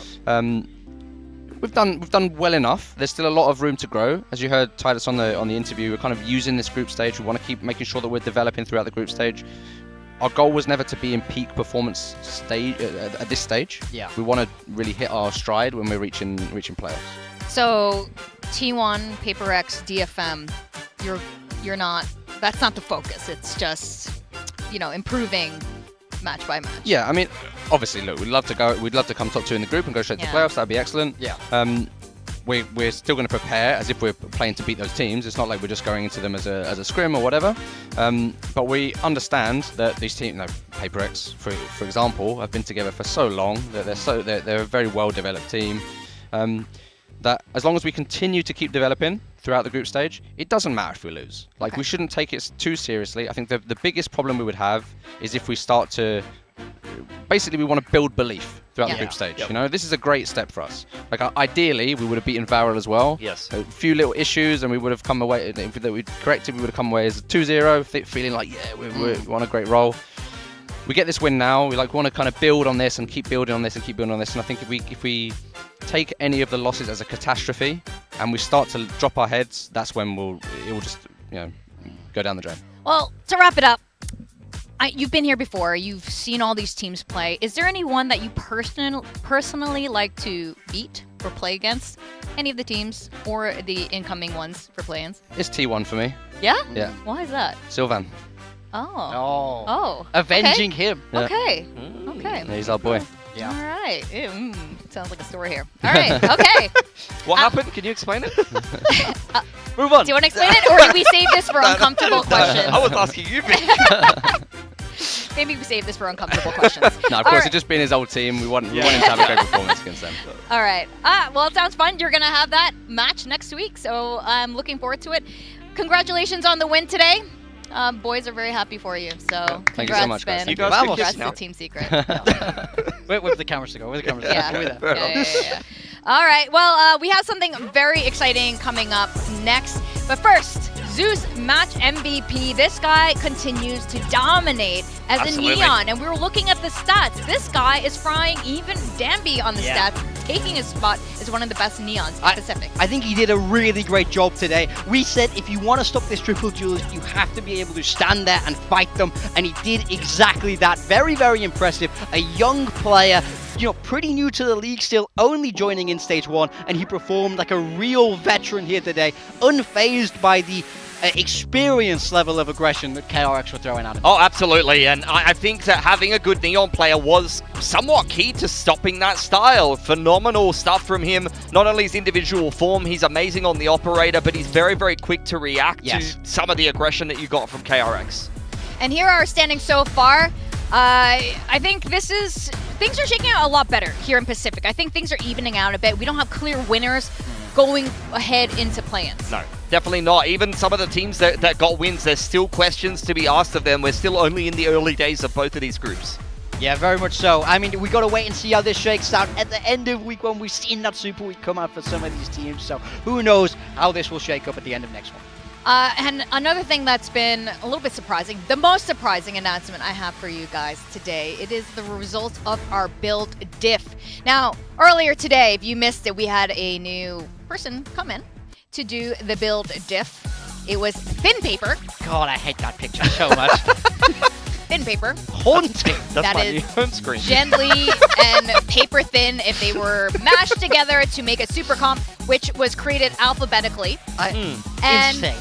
this is So the you're rest of our saying rosters. an alphabetically constructed comp, one build diff potentially Well, we today. don't know if it won yet, because Right. I also had 2 of the same players she did. So Right. we were neck and neck the entire time, Interesting. and the winner is Thin Oh my Paper. It's just unbelievable, isn't it? It's just unbelievable. Okay. Why do we even bother trying? I don't get this game. Have I come last? I haven't come last. That's big for me. Yes, you got last. but that's a big. Okay. Thank you, thank you. Can you talk us through the alphabet? Yeah. The alphabet. Well, can you tell us your tactics? ABCD. Yeah. Duelist Ash. Okay. And then it was Initiator, right? Because it goes in the order. Right. Bane. Obviously. Yep. And then Controller, Ivy. I need to take notes. And then for Sentinels, I had Ivy and then Nats. But since Ivy was already in Controller, I went with Nats. Who knew? Yep. And Wow. then You knew. for Flex, Yep. I had to cross out all the duelists. And then Athena was... See, that's the the real first one. tactic. You don't Yeah. put a duelist in the flex, you silly Yeah. people. And let me analysts tell you could this. learn a thing or two. Let Please me tell us. you this. The philosophy. Hear me out. I love it. You can make a good roster with superstars, but a winning roster is always greater than the sum of its parts. Paper Thin, come back, please. Paper Thin, please. I'm so pissed off. Honestly, it's criminal. what has Paper Thin been doing? This is so easy, you know? It's so easy. It's true. And because of all of your points, you have put him already Wow. in second place. We are like right there You've to done some replace. heavy lifting Yes, today. you carried him so hard. It's just I it's think just Paper so Thin sad owes you. because when he comes back, like he's just gonna eat away the points and return to where he was. But yeah, Thank he God you're not definitely playing owes regularly. me something from Paris. Oh, for sure. Absolutely. Oh my God, you basically smirked. Do you have for a him. request? Do you want to Smart ask for him for some like Yes. perfume or... Ooh. Yeah, that could be good. I'll have to think about it. Okay. But yeah.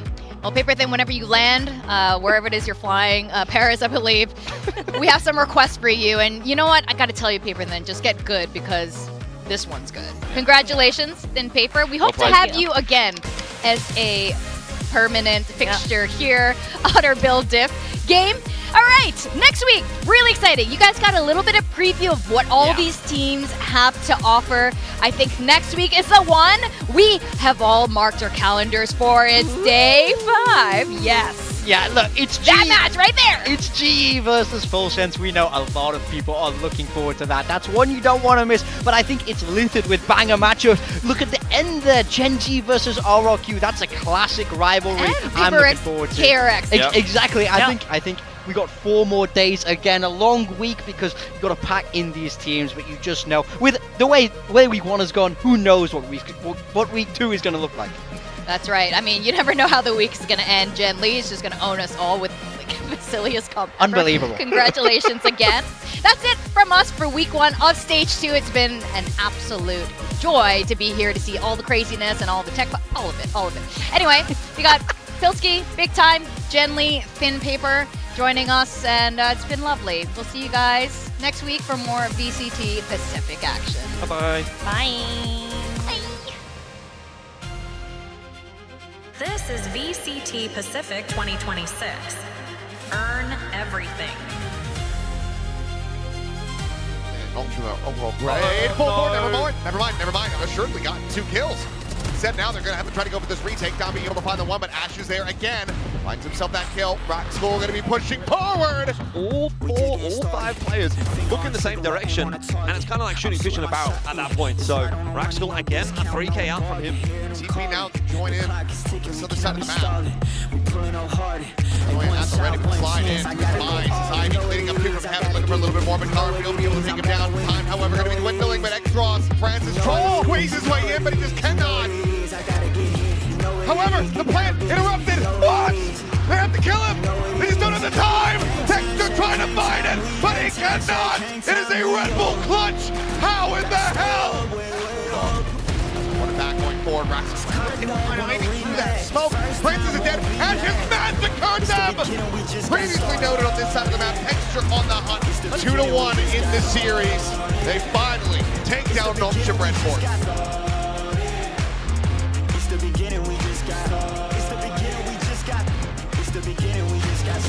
That's a bit of pill to swallow, isn't it? Because it's not much of a win. They're going to have to try to brute force their way through this. That's the game plan. And that's Nats absolutely dunking on them yet again. Gets himself a 3rd Tyrant, just tucked into the corner, sent to the recon, and dead. And they just have full range. Clear the camp. Oh, maybe you see the wallbang attempt, but instead he's pushing out into the open. Now shorting out, and now Kelly S. Spot out Mako now going to be at risk as the counter swing. Coming through to bring it down to a 3-on-1. Pacific 2026. Going to make the crack. Everything. Tell him that it's basically going to be here and coming. Well, okay, Someone does give him the ping, but now the time is going to be gone. There is the win. This was an ass whooping. A team secret just delivered to KRX.